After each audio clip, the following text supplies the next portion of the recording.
कृष्ण हरे हरे हरे राम राम राम हरे हरे हरे कृष्ण कृष्ण कृष्ण हरे हरे हरे राम राम राम हरे हरे हरे कृष्ण कृष्ण कृष्ण हरे हरे हरे राम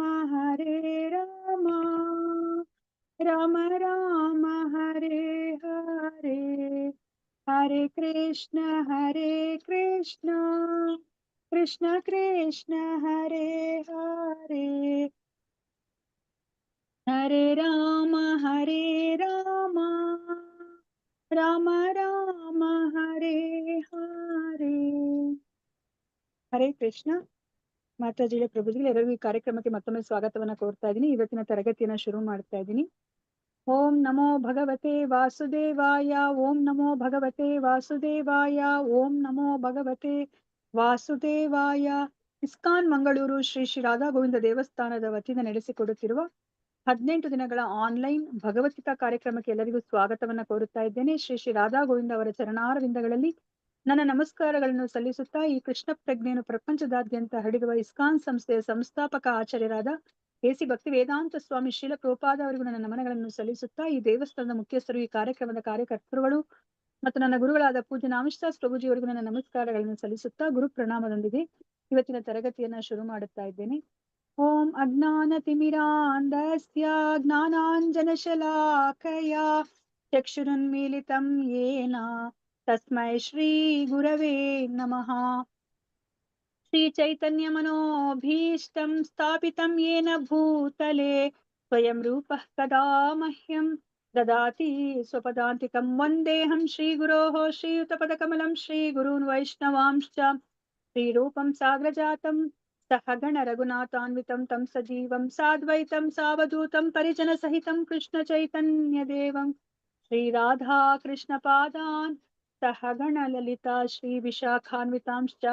ಹೇ ಕೃಷ್ಣ ಕರುಣಾ ಸಿಂಧೋ ದೀನಬಂಧೋ ಜಗತ್ಪತೆ ಗೋಪೇಶ ಗೋಪಿಕಾ ಕಾಂತ ರಾಧಾ ಕಾಂತ ನಮೋಸ್ತುತೆ. ತಪ್ತ ಕಾಂಚನ ಗೌರಾಂಗಿ ರಾಧೆ ವೃಂದಾವನೇಶ್ವರಿ ವೃಷಭಾನುಸುತೆ ದೇವಿ ಪ್ರಣಮಾಮಿ ಹರಿಪ್ರಿಯೇ. ವಾಂಚಾ ಕಲ್ಪತರುಭ್ಯಶ್ಚ ಕೃಪಾ ಸಿಂಧುಭ್ಯ ಏವ ಚ ಪತಿತಾನಾಂ ಪಾವನೇಭ್ಯೋ ವೈಷ್ಣವೇಭ್ಯೋ ನಮೋ ನಮಃ.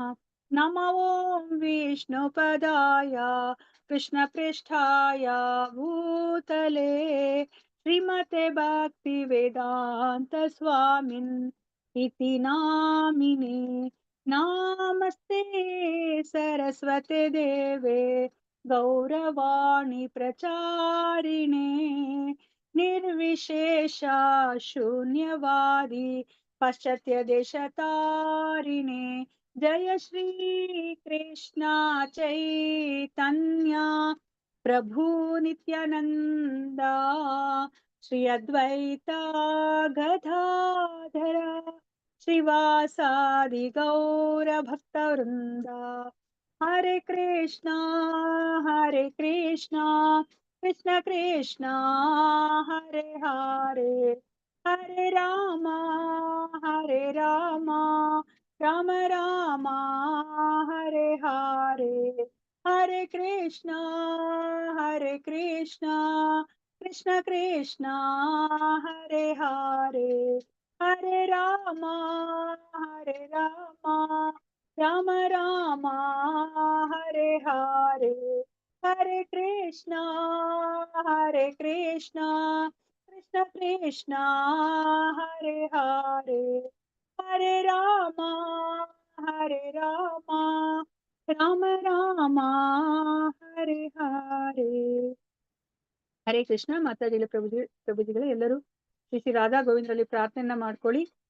ಈ ಭಗವದ್ಗೀತೆ ಜ್ಞಾನ ನಿಮ್ಗೆ ಚೆನ್ನಾಗಿ ಅರ್ಥ ಆಗಿ ಅದನ್ನ ನಿಮ್ಮ ಜೀವನದಲ್ಲಿ ಅಳವಡಿಸ್ಕೊಳೋ ತರ ಆಗ್ಲಿ ಅಂತ ಹೇಳ್ಬಿಟ್ಟು ನಾನು ಸಹ ಶ್ರೀ ಶ್ರೀ ರಾಧಾ ಗೋವಿಂದರಲ್ಲಿ ಪ್ರಾರ್ಥನೆಯನ್ನ ಮಾಡ್ಕೋತೀನಿ. ಈ ಜ್ಞಾನವನ್ನ ನಿಮ್ಗೆ ಅರ್ಥ ಆಗೋ ರೀತಿಯಲ್ಲಿ ತಲುಪಿಸುವಂತ ಶಕ್ತಿನ ನನಗೆ ಗುರು ಪರಂಪರೆಯ ಮೂಲಕ ಕರುಣಿಸಿಕೊಡ್ಲಿ ಅಂತ ಹೇಳ್ಬಿಟ್ಟು ಹರೇ ಕೃಷ್ಣ ಕೃಷ್ಣ ಕೃಷ್ಣ ಹರೇ ಹರೇ, ಹರೇ ರಾಮ ರಾಮ ರಾಮ ಹರೇ ಹರೇ. ಹರೇ ಕೃಷ್ಣ. ಸೊ ನಾವು ನಿನ್ನೆ 13ನೇ ಅಧ್ಯಾಯವನ್ನ ನಾವು ತಿಳ್ಕೊಂಡ್ವಿ.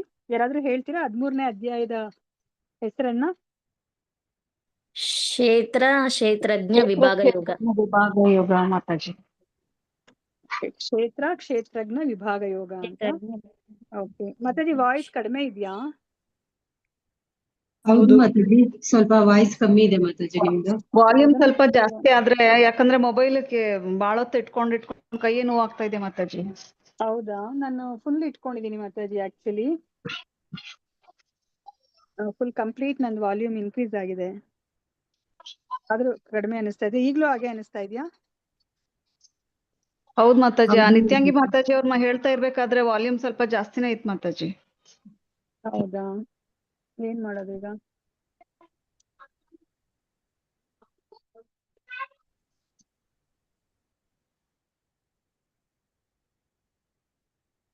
ಈಗ ಕೇಳಿಸ್ತಾ ಇದೆಯಾ? ಹೌದು ಮಾತಾಜಿ, ಕೇಳಿಸ್ತಾ ಇದೆ ಮಾತಾಜಿ, ಎಕೋ ಬರ್ತಾ ಇದೆ. ಕೇಳಿಸ್ತಾ ಇದೆ ಮಾತಾಜಿ. ಎಕೋ ಬರ್ತಾ ಇದೆ ಮಾತಾಜಿ.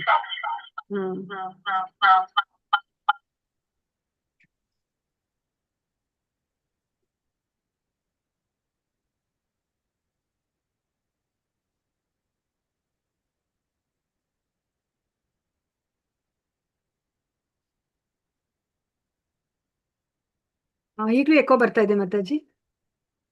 ಇಲ್ಲ ಮಾತಾಜಿ, ಇವಾಗ ಬರ್ತಾ ಇದೆ. ಇಲ್ಲ ಮಾತಾಜಿ.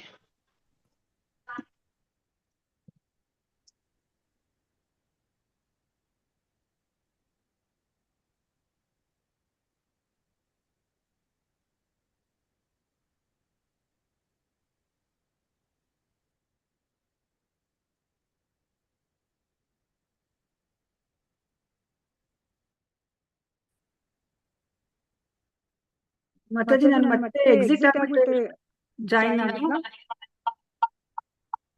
ಮಾತಾಜಿ ಇವಾಗ ಎಕೋ ಬರ್ತಾ ಇದೆ ಮಾತಾಜಿ. ಹಾ ಮಾತಾಜಿ, ಅದು 2 ಡಿವೈಸ್ ಅಲ್ಲಿ ಇದಾಗಿದೆ. ನಾನು ಎಕ್ಸಿಟ್ ಆಗಿ ಜಾಯಿನ್ ಆಗ್ತೀನಿ, ನೋಡೋಣಂತೆ. ಸರಿ ಮಾತಾಜಿ. ದಿನ ಹಾಗೆ ಆಗ್ತಿತ್ತ ಅಥವಾ ಇವತ್ ಮಾತ್ರನಾ? ಇಲ್ಲ, ದಿನಾನು ಸ್ವಲ್ಪ ವಾಲ್ಯೂಮ್ ಕಮ್ಮಿನೇ ಮಾತಾಜಿ. ನಿಮ್ದು ವಾಯ್ಸ್ ಕೇಳಿಸಲ್ಲ ಮಾತಾಜಿ ಅಷ್ಟೊಂದು. ಹೌದಾ?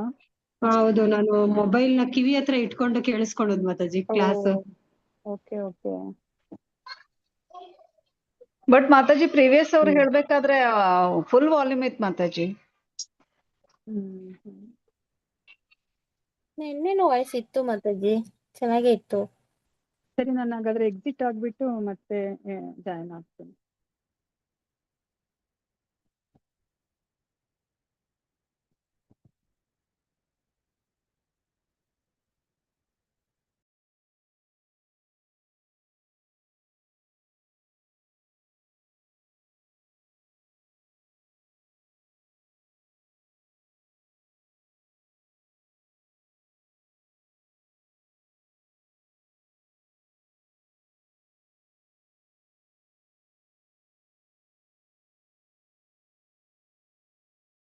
ಹರೇ ಕೃಷ್ಣ.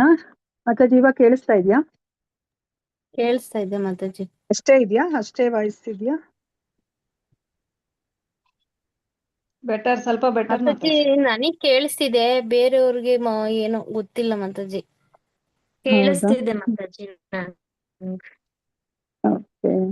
ಕೇಳಿಸ್ತಿದೆ ಮಾತಾಜಿ. ಬೆಟರ್ ಇದೆಯಾ ಈಗ?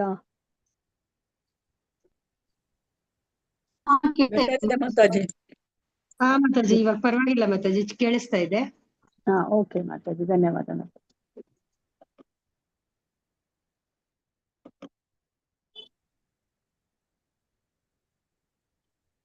ಓಕೆ, ನಿನ್ನೆಯ ಅಧ್ಯಾಯದ ಹೆಸರು ಕ್ಷೇತ್ರಜ್ಞ ವಿಭಾಗ ಯೋಗ ಅಂತ ಹೇಳಿದ್ರಿ. ಸೊ ಕ್ಷೇತ್ರ ಅಂದ್ರೆ ಏನ್ ತಿಳ್ಕೊಂಡ್ರಿ ನೀವು? ದೇಹ ಮಾತಾಜಿ, ದೇಹ. ಕ್ಷೇತ್ರ ಅಂದ್ರೆ ದೇಹ. ಓಕೆ, ಕ್ಷೇತ್ರಜ್ಞ ಅಂದ್ರೆ? ತಿಳಿದವನು, ಎಷ್ಟು ಜನ ದೇಹವನ್ನು ತಿಳಿದವನು, ಆತ್ಮ ಮತ್ತು ಪರಮಾತ್ಮ. ಯಾರು ದೇಹವನ್ನ ಅಥವಾ ಕ್ಷೇತ್ರವನ್ನ ತಿಳ್ಕೊಂಡಿದಾರೋ ಅವರು ಕ್ಷೇತ್ರಜ್ಞರು. ಎಷ್ಟು ಜನ ಕ್ಷೇತ್ರಜ್ಞರಿದ್ದಾರೆ ಅಂತ ಗೊತ್ತಾಯ್ತು? ಇಬ್ರು ಮಾತಾಜಿ. ಯಾರ್ಯಾರು? ಆತ್ಮ ಮತ್ತು ಪರಮಾತ್ಮ. ಪರಮಾತ್ಮ. ಆತ್ಮ ಮತ್ತೆ ಪರಮಾತ್ಮ. ಸೊ ಇಬ್ರು ಇಬ್ರು ಒಂದೇ ಲೆವೆಲ್ ಅಲ್ಲಿ ಇದಾರಾ? ಇಲ್ಲ ಮಾತಾಜಿ. ಇಲ್ಲ. ಇಲ್ಲ ಮಾತಾಜಿ. ಮತ್ತೆ ಏನ್ ವ್ಯತ್ಯಾಸ ಇದೆ ಅವರಿಬ್ರಲ್ಲಿ? ಇಬ್ರು ಕ್ಷೇತ್ರಜ್ಞರ ನಡುವೆ ಏನ್ ವ್ಯತ್ಯಾಸ ಇದೆ? ಪರಮಾತ್ಮ ಆತ್ಮ ಎಲ್ಲವನ್ನು ಒಂದೇ ತಿಳ್ಕೊಂಡಿದ್ದಾನೆ ಮಾತಾಜಿ, ಮಾತ್ರ ನಾವು ಅಷ್ಟೊಂದು ತಿಳ್ಕೊಂಡಿಲ್ಲ ಮಾತಾಜಿ. ಆತ್ಮ ಬರೇ ಪರಮಾತ್ಮ ಎಲ್ಲ ನಮ್ಮ ದೇಹವನ್ನು ಆತ್ಮ ಮಾತ್ರ. ದೇಹವನ್ನ ತಿಳ್ಕೊಂಡಿರೋದು. ಓಕೆ. ಅಂದ್ರೆ ಒಬ್ಬ ಕ್ಷೇತ್ರಜ್ಞ ಆತ್ಮ ಅಂದ್ರೆ ಜೀವಾತ್ಮ, ಅವನಿಗೆ ತನ್ನ ದೇಹದ ಬಗ್ಗೆ ಮಾತ್ರ ಗೊತ್ತು, ಅದು ಪರಿಪೂರ್ಣವಾಗಿ ಗೊತ್ತಿಲ್ಲ, ಸ್ವಲ್ಪ ಗೊತ್ತಲ್ವಾ? ಅದೇ ಪರಮಾತ್ಮನಿಗೆ ಎಲ್ಲರ ಹೌದು. ದೇಹದಲ್ಲಿ ಏನಾಗ್ತಿದೆ ಅಂತ ಹೇಳ್ಬಿಟ್ಟು ಅವ್ರಿಗೆ ಗೊತ್ತು. ಎಲ್ಲ ಗೊತ್ತು ಮಾತಾಜಿ ಅವ್ರು. ಹಾ, ಓಕೆ. ಮತ್ತೆ ಜ್ಞಾನ ಅಂದ್ರೆ ಏನ್ ತಿಳ್ಕೊಂಡ್ರಿ? ಕ್ಷೇತ್ರ ಮತ್ತು ಎರಡು ಕ್ಷೇತ್ರಜ್ಞವನ್ನು ತಿಳಿದವನು. ತಿಳಿಯುವುದೇ ಅರ್ಥ ಇವೆರಡು ಮಾಡಿಕೊಳ್ಳೋದೇ ಜ್ಞಾನ. ಕ್ಷೇತ್ರಜ್ಞರ ನಡುವೆ ಇರುವಂತಹ ಭೇದ ಮತ್ತೆ ಇಬ್ಬರು ಕ್ಷೇತ್ರಜ್ಞರ ನಡುವೆ ಇರುವಂತಹ ಭೇದವನ್ನ ತಿಳ್ಕೊಂಡಿರೋದೇ ತಿಳ್ಕೊಳ್ಳೋದೇ ಜ್ಞಾನ ಅಂತ ನಾವು ತಿಳ್ಕೊಂಡ್ವಿ ಅಲ್ವಾ? ಜ್ಞಾನ. ಓಕೆ. ಸೊ ಜ್ಞಾನದ ವಸ್ತುಗಳು 20 ಇದೆ. ಅಂದ್ರೆ ಆ 20ನ ನಾವು ಬೆಳೆಸ್ಕೊಂಡ್ರೆ ನಮ್ಗೆ ಈ ವ್ಯತ್ಯಾಸ ನಮ್ಗೆ ಸ್ಪಷ್ಟವಾಗಿ ಗೊತ್ತಾಗತ್ತೆ ಅಂತ ನಾವು ತಿಳ್ಕೊಂಡ್ವಿ. ಸೊ ಜ್ಞೇಯ ಅಂದ್ರೆ ಏನಂತ ತಿಳ್ಕೊಂಡ್ರಿ?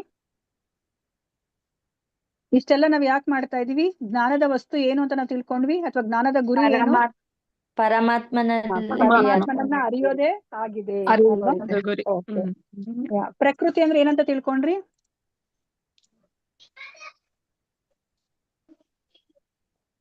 ಸೊ ಈ ಭೌತಿಕ ಜಗತ್ತೇನೆ ಪ್ರಕೃತಿ ಅಲ್ವಾ? ಹಾ. ಪುರುಷ ಅಂದ್ರೆ ಯಾರು? ಪ್ರಕೃತಿಯನ್ನು ಆನಂದಿಸು ಪರಮಾತ್ಮ. ಪ್ರಕೃತಿಯನ್ನು ಅನುಭವಿಸೋನು ಪುರುಷ.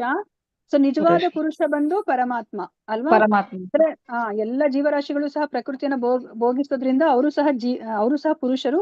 ಆದ್ರೆ ನಿಜವಾದ ಪುರುಷ ಬಂದು ಪರಮಾತ್ಮ ಅಂತ ನಾವು ತಿಳ್ಕೊಂಡ್ವಿ ಅಲ್ವಾ? ಸೊ ನಾವು ಜ್ಞಾನದ ದೃಷ್ಟಿಯಿಂದ ಎಲ್ಲವನ್ನ ನೋಡಿದಾಗ ಎಲ್ಲವೂ ಸ್ಪಷ್ಟವಾಗಿ ಗೊತ್ತಾಗುತ್ತೆ. ನಾವು ಇವಾಗ ಅಂದ್ರೆ ದೇಹ ಮಾತ್ರ ನಾಶ ಆಗುತ್ತೆ, ದೇಹದಲ್ಲಿ ವಾಸ ಮಾಡುವಂತಹ ಈ ಜೀವಾತ್ಮ ಮತ್ತೆ ಪರಮಾತ್ಮ ಅವ್ರಿಗೆ ನಾಶ ಅನ್ನೋದಿಲ್ಲ ಅಂತ ಹೇಳ್ಬಿಟ್ಟು ನಮ್ಗೆ ಅರ್ಥ ಆಗತ್ತೆ ಅಲ್ವಾ? ಇವಾಗ ಏನಾದ್ರು ವೆಹಿಕಲ್ ಕೆಟ್ಟೋದ್ರೆ, ಇವಾಗ ನನಗೆ ವೆಹಿಕಲ್ ಬಗ್ಗೆ ಏನೂ ಗೊತ್ತಿಲ್ಲ ಅಲ್ವಾ? ಸೊ ನನ್ನ ಬೋನೆಟ್ ತೆಗೆದು ನಾನು ಸುಮ್ನೆ ಹಿಂಗ್ ನೋಡ್ತಾ ಇದ್ರೆ ಎಷ್ಟೊತ್ತು ನೋಡಿದ್ರು ನನಗೇನೂ ಗೊತ್ತಾಗಲ್ಲ ಏನ್ ತೊಂದರೆ ಆಗಿದೆ ಅಂತ ಹೇಳ್ಬಿಟ್ಟು. ಅದೇ ಒಬ್ಬ ಮೆಕ್ಯಾನಿಕ್ ಬಂದ್ರೆ 1 ನಿಮಿಷದಲ್ಲಿ ಸರಿ ಮಾಡ್ಬಿಡ್ತಾನೆ. ಯಾಕಂದ್ರೆ ಅವನಿಗೆ ಜ್ಞಾನ ಇದೆ, ಅವನು ಜ್ಞಾನದ ದೃಷ್ಟಿಯಿಂದ ಅದನ್ನ ನೋಡ್ತಾನೆ. ಇವಾಗ ನಾನು ನೋಡ್ತಾ ಇದ್ದೆ, ನನಗೇನು ಗೊತ್ತಾಗ್ಲಿಲ್ಲ ಅಲ್ವಾ? ಅದಕ್ಕೆ ಜ್ಞಾನದ ದೃಷ್ಟಿಯಿಂದ ನೋಡಿದಾಗ ನಮ್ಗೆ ಎಲ್ಲವೂ ಆ ವಾಸ್ತವತೆ ನಮ್ಗೆ ಗೊತ್ತಾಗುತ್ತೆ. ಇಲ್ಲಾಂದ್ರೆ ನಾವು ಇಷ್ಟು ದಿವಸ ಭ್ರಮೆಯಲ್ಲಿ ಇದ್ವಿ ಅಲ್ವಾ? ನಮ್ಮನ್ನ ದೇಹದಿಂದ ಗುರ್ತಿಸ್ಕೊಂಡು ಮತ್ತೆ ದೇಹದಲ್ಲಿ ಇಬ್ರು ವಾಸ ಮಾಡ್ತಿದ್ದಾರೆ ಅಂತ ನಮ್ಗೆ ಗೊತ್ತಿರಲಿಲ್ಲ ಅಲ್ವಾ? ಸೊ ಅದಕ್ಕೋಸ್ಕರ ನಾವು ಜ್ಞಾನದ ದೃಷ್ಟಿಯಿಂದ ನೋಡಿದಾಗ ನಮ್ಗೆ ಗೊತ್ತಾಗುತ್ತೆ ಕ್ಷೇತ್ರಜ್ಞ ಅಂದ್ರೆ ಏನು, ಜ್ಞಾನ ಅಂದ್ರೆ ಏನು ಅಂತ ಹೇಳ್ಬಿಟ್ಟು ನಮ್ಗೆ ಗೊತ್ತಾಗುತ್ತೆ. ಮತ್ತೆ ಇನ್ನೊಂದು ಇಂಪಾರ್ಟೆಂಟ್ ಏನ್ ಹೇಳಿದ್ರು, ನಾವ್ ಏನನ್ನೂ ಮಾಡ್ತಾ ಇಲ್ಲ, ಅದನ್ನ ನಾವು ತುಂಬಾ ಮುಖ್ಯವಾಗಿ ಅರ್ಥ ಮಾಡ್ಕೋಬೇಕಾಗಿರೋದು. ನಾವು ಆ ಚಿತ್ರದಲ್ಲಿ ನೋಡಿದ್ವಿ ಅಲ್ವಾ? ನಾವ್ ಏನನ್ನೂ ಮಾಡ್ತಿಲ್ಲ, ನಾವು ಸುಮ್ನೆ ನಾವು ಆಸೆ ಪಡ್ತಾ ಇದೀವಿ. ನಮ್ಮ ದೇಹ ಎಲ್ಲ ಮಾಡ್ತಾ ಇದೆ, ನಮ್ಮ ದೇಹ ಬಂದಿರೋದು ಪ್ರಕೃತಿಯಿಂದ ಅಲ್ವಾ? ಇದನ್ನ ಅರ್ಥ ಮಾಡ್ಕೋಬೇಕು. ತಾನು ಏನನ್ನೂ ಮಾಡುವುದಿಲ್ಲ ಅಂತ ಹೇಳ್ಬಿಟ್ಟು ಯಾರು ನೋಡ್ತಾನೋ ಅವನು ನಿಜವಾಗಿ ನೋಡ್ತಾನೆ ಅಲ್ವಾ? ನೋಡಿ, ನಮ್ ದೇಹ ಮಾಡ್ತಾ ಇರೋದೆಲ್ಲ, ಈ ಪ್ರಕೃತಿ ಮಾಡ್ತಾ ಇರೋದೆಲ್ಲ ನಾವು ಬರೀ ಆಸೆ ಪಡ್ತಾ ಇದೀವಿ. ನಾನು ತಿನ್ಬೇಕು, ಇವಾಗ ನಾನು ಜಾಮೂನ್ ತಿನ್ಬೇಕು ಅಂದ್ರೆ ನಾನ್ ತಿನ್ನಕ್ಕಾಗೋದಿಲ್ಲ, ಅಂದ್ರೆ ಆತ್ಮ ತಿನ್ಲಿಕ್ಕೆ ಆಗೋದಿಲ್ಲ. ಅದು ಕೈ ಜಾಮೂನನ್ನ ತಗೊಂಡು ಬಾಯಿಗಿಡುತ್ತೆ, ಬಾಯಿ ರುಚಿಯನ್ನ ನೋಡುತ್ತೆ ಅಲ್ವಾ? ನಾವೇನನ್ನೂ ಮಾಡೋದಿಲ್ಲ ಅಂತ ಹೇಳ್ಬಿಟ್ಟು ನಾವ್ ಯಾವಾಗ ನೋಡ್ತೀವೋ ಅವಾಗ ನಾವು ನಿಜವಾಗಿ ನೋಡ್ತೀವಿ. ಅದನ್ನೇ ಜ್ಞಾನದ ದೃಷ್ಟಿ ಅಂತ ಹೇಳ್ಬಿಟ್ಟು ಇಲ್ಲಿ ಹೇಳ್ತಾ ಇದ್ದಾರೆ. ಸೊ ಇವತ್ತಿನ ಅಧ್ಯಾಯಕ್ಕೆ ಹೋಗೋಣ. ಇದು ತುಂಬಾ ಮುಖ್ಯವಾದಂತಹ ವಿಷಯ, ಪ್ರಕೃತಿಗೆ ಸಂಬಂಧಪಟ್ಟಿರೋದು. ಸೊ ನಾವು ಹೇಗೆ ಪ್ರಕೃತಿಯಲ್ಲಿ ಬಂಧನಕ್ಕೆ ಒಳಗಾಗ್ಬಿಟ್ಟಿದೀವಿ ಅನ್ನೋದನ್ನ ನಾವು ನೋಡೋಣಂತೆ ಇವತ್ತಿನ ದಿವಸ. ಸೊ ಇವಾಗ ನಾವು ಬಂಧನಕ್ಕೆ ಒಳಗಾಗಿದ್ದೀವಿ ಅಂತ ನಿಮ್ಗೆ ಅನಿಸ್ತಾ ಇದೆಯಾ? ನಾವ್ ಯಾರಾದ್ರೂ ಬಂಧನದಲ್ಲಿ ಒಳಗಾಗಿದ್ದೀವಿ ಅಂತ ಅನಿಸ್ತಿದೆ ಅಥವಾ ಸ್ವತಂತ್ರವಾಗಿದ್ದೀವಿ ಅಂತ ಅನಿಸ್ತಾ ಇದೆಯಾ ನಿಮ್ಗೆಲ್ಲ? ಬಂಧನಕ್ಕೊಳಗಾಗಿದ್ದೀವಿ. ನಾವ್ ಆರಾಮಾಗಿ ಓಡಾಡ್ಕೊಂಡಿದೀವಲ್ವ ಮಾತಾಜಿ? ಬಂಧನಕ್ಕೆ ಒಳಗಾಗಿದೆ ಅಂತ ಹೇಗೆ ಹೇಳ್ತಾ ಇದ್ದೀರಾ ನೀವು? ಸ್ವತಂತ್ರ ದಿನಾಚರಣೆನೂ ನಾವು ಆಚರಿಸ್ತೀವಿ ಅಲ್ವಾ? ನಾವು ಮಾಯಲ್ಲಿ ಸಿಕ್ಕಾಕೊಂಡ್ ಬಿಟ್ಟಿದ್ಯಲ್ವಾ ಮಾತಾಜಿ? ಮಾಯೆಯಲ್ಲಿ ಸಿಕ್ಕಾಕೊಂಡಿದ್ದೀವಿ. ಓಕೆ. ಮತ್ತೆ ಇಂದ್ರಿಯಗಳನ್ನ ಬಂಧನದಿಂದ ಸಿಕ್ಕಾಕೊಂಡಿದ್ದೀವಿ. ಓಕೆ. ಸೊ ಇಂದ್ರಿಯಗಳ ಬಂಧನದಿಂದ ನಾವು ಸಿಕ್ಕಾಕೊಂಡಿದೀವಿ ಅಲ್ವಾ? ಸೊ ಇವಾಗ ನೋಡಿ, ಈಗ ಮೋಹದೊಳಗೆ ಸಿಕ್ಕಾಕೊಂಡಿದ್ದೀವಿ. ಮಾತಾಜಿ, ಮೋಹದೊಳಗೆ ಸಿಕ್ಕಾಕೊಂಡಿದ್ದೀವಿ, ಈ ಪ್ರಪಂಚದ ಮೋಹದಲ್ಲಿ ಮೋಹಕ್ಕೆಲ್ಲ. ಸಿಕ್ಕಾಕೊಂಡಿದೀವಿ. ಓಕೆ, ಮೋಹದಲ್ಲಿ ಸಿಕ್ಕಾಕೊಂಡಿದೀವಿ ಅಲ್ಲ? ಇವಾಗ ನಾವು ಈ ದೇಹವನ್ನ ಪಡ್ಕೊಂಡಿದೀವಿ ಅಂದ್ರೇನೆ ಅರ್ಥ ನಾವು ಬಂಧನಕ್ಕೆ ಒಳಗಾಗಿದ್ದೀವಿ ಅಂತ ಅಲ್ವಾ? ಇವಾಗ ಒಬ್ಬ ವ್ಯಕ್ತಿ ಜೈಲಲ್ಲಿದ್ರೆ, ಜೈಲಲ್ಲಿದ್ದಾಗ ಅವ್ರಿಗೆ ಒಂದು ಡ್ರೆಸ್ ಅನ್ನ ಕೊಡೋದಿಲ್ವಾ? ಆ ಕೈದಿ ಡ್ರೆಸ್ ಅನ್ನ ಕೊಡ್ತಾರೆ ಮತ್ತೆ. ಅದೇ ತರನೇ ನಮ್ಗೆ ಇವಾಗ ಈ ಕೈದಿ ಡ್ರೆಸ್ ಅನ್ನ ಕೊಟ್ಟಿದ್ದಾರೆ. ಈ ದೇಹವೇ ಆ ಕೈದಿ ಡ್ರೆಸ್. ನಾವ್ ಈ ದೇಹದಲ್ಲಿ ಬಂಧನಕ್ಕೆ ಒಳಗಾಗ್ಬಿಟ್ಟಿದೀವಿ. ನಮ್ಮ ಆತ್ಮ ಈ ದೇಹದೊಳಗಡೆ ಸೇರ್ಕೊಬಿಟ್ಟಿದೆ ಅಲ್ವಾ? ಸೊ ಈ ದೇಹದಿಂದ ಅದು ಹೊರಗಡೆ ಬಂದು ಅದು ತನ್ನ ಆಧ್ಯಾತ್ಮ ಸ್ವರೂಪವನ್ನ ಪಡೆದಾಗ ಅದಕ್ಕೆ ಮುಕ್ತಿ ಅಂತ ಅರ್ಥ ಅಲ್ವಾ? ಸೊ ನಾವ್ ಈ ಭೌತಿಕ ಪ್ರಪಂಚದಲ್ಲಿ ಇರೋದೇ ನಾವು ಜೈಲಲ್ಲಿ ಇದ್ದಂಗೆ ಅಲ್ವಾ? ನಾವೇನ್ ಅನ್ಕೊಂಡಿದೀವಿ, ಇಲ್ಲಿ ಪಿಕ್ನಿಕ್ ಮಾಡ್ಲಿಕ್ಕೆ, ಎಂಜಾಯ್ ಮಾಡ್ಲಿಕ್ಕೆ, ಮೋಜು ಮಸ್ತಿ ಮಾಡ್ಲಿಕ್ಕೆ ಬಂದಿದೀವಿ ಅಂತ ನಾವ್ ಅನ್ಕೊಂಡ್ಬಿಟ್ಟಿದೀವಿ ಅಲ್ವಾ? ಇಲ್ಲ, ಇದೊಂದು ಮೊಟ್ಟೆ ತರ, ಅಂದ್ರೆ ಇದು ಒಂದು ಕೋಟೆ ತರ. ಸೊ ಈ ಒಂದು 6-7 ಪದರಗಳನ್ನ ನಾವು ಭೇದಿಸಿ ಹೋಗ್ಲಿಕ್ಕೆ ನಮ್ಗೆ ತುಂಬಾ ಕಷ್ಟ ಇದೆ. ನಾವ್ ಅದನ್ನ ಅರ್ಥ ಮಾಡ್ಕೊತಾ ಇಲ್ಲ. ನಾವು ಆರಾಮಾಗಿರೋದಕ್ಕೆ ಇಲ್ಲಿ ಪ್ರಯತ್ನ ಪಡ್ತಾ ಇದೀವಿ. ಇವಾಗ ಯಾರಾದ್ರೂ ಒಬ್ಬ ವ್ಯಕ್ತಿ ಜೈಲಿಗೆ ಹೋದ್ರೆ ಅವನಲ್ಲೇ ಆರಾಮಾಗಿರ್ಲಿಕ್ಕೆ ಪ್ರಯತ್ನ ಪಟ್ರೆ ನಿಮ್ಗೆ ಏನ್ ಅನ್ಸುತ್ತೆ ಆ ವ್ಯಕ್ತಿ ಬಗ್ಗೆ? ಅಜ್ಞಾನಿ ಅಂತ ಅನ್ಸುತ್ತೆ. ಎಷ್ಟು ಅಜ್ಞಾನಿ, ಮೂರ್ಖ ಅಂತ ಅನ್ಸುತ್ತಲ್ವಾ? ಜೈಲಲ್ಲಿ ಇರೋರು ಏನ್ ಯೋಚನೆ ಮಾಡ್ಬೇಕು? ಯಾವಾಗ ನಾನ್ ಬಂಧನದಿಂದ ಯಾವಾಗ ಈ ಬರ್ತೀನಿ ಜೈಲಿಂದ ಅದು. ಹೊರಗಡೆ ಬರ್ಬೇಕಪ್ಪ ಅಂತ ಯೋಚನೆ ಮಾಡ್ಬೇಕೇ ಹೊರತು, ಇಲ್ಲಪ್ಪ ಇಲ್ಲೇನೋ ಈ ಜೈಲಲ್ಲಿ ಈ ರೂಮಲ್ಲಿ ಒಂದ್ ಸ್ವಲ್ಪ ಕಷ್ಟ ಇದೆ, ನನ್ಗೆ ಇನ್ನೊಂದ್ ಸ್ವಲ್ಪ ಚೆನ್ನಾಗಿರೋ ರೂಮ್ಗೆ ಹೋದ್ರೆ ಒಳ್ಳೇದು, ಒಂದ್ ಸ್ವಲ್ಪ ಏನು ಟಿವಿ ಇರೋ ರೂಮ್ಗೆ ಅಥವಾ ಇನ್ನೊಂದ್ ಸ್ವಲ್ಪ ಫೆಸಿಲಿಟಿ ಇರೋಂತ ರೂಮ್ಗೆ ಹೋಗ್ಬೇಕು ಅಂತ ಯೋಚನೆ ಮಾಡಿದ್ರೆ ಅದು ಒಳ್ಳೆ ಯೋಚನೆನಾ?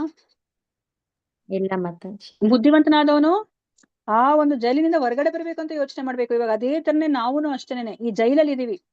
ಈ ಭೌತಿಕ ಪ್ರಪಂಚ, ಈ ಬ್ರಹ್ಮಾಂಡ ಅನ್ನೋದು ಒಂದು ಜೈಲು ಅಲ್ವಾ? ನಾವಿವಾಗ ಮಧ್ಯ ಜೈಲಲ್ಲಿ ಇದೀವಿ, ಭೂಮಿ ಮೇಲೆ ಇದೀವಿ.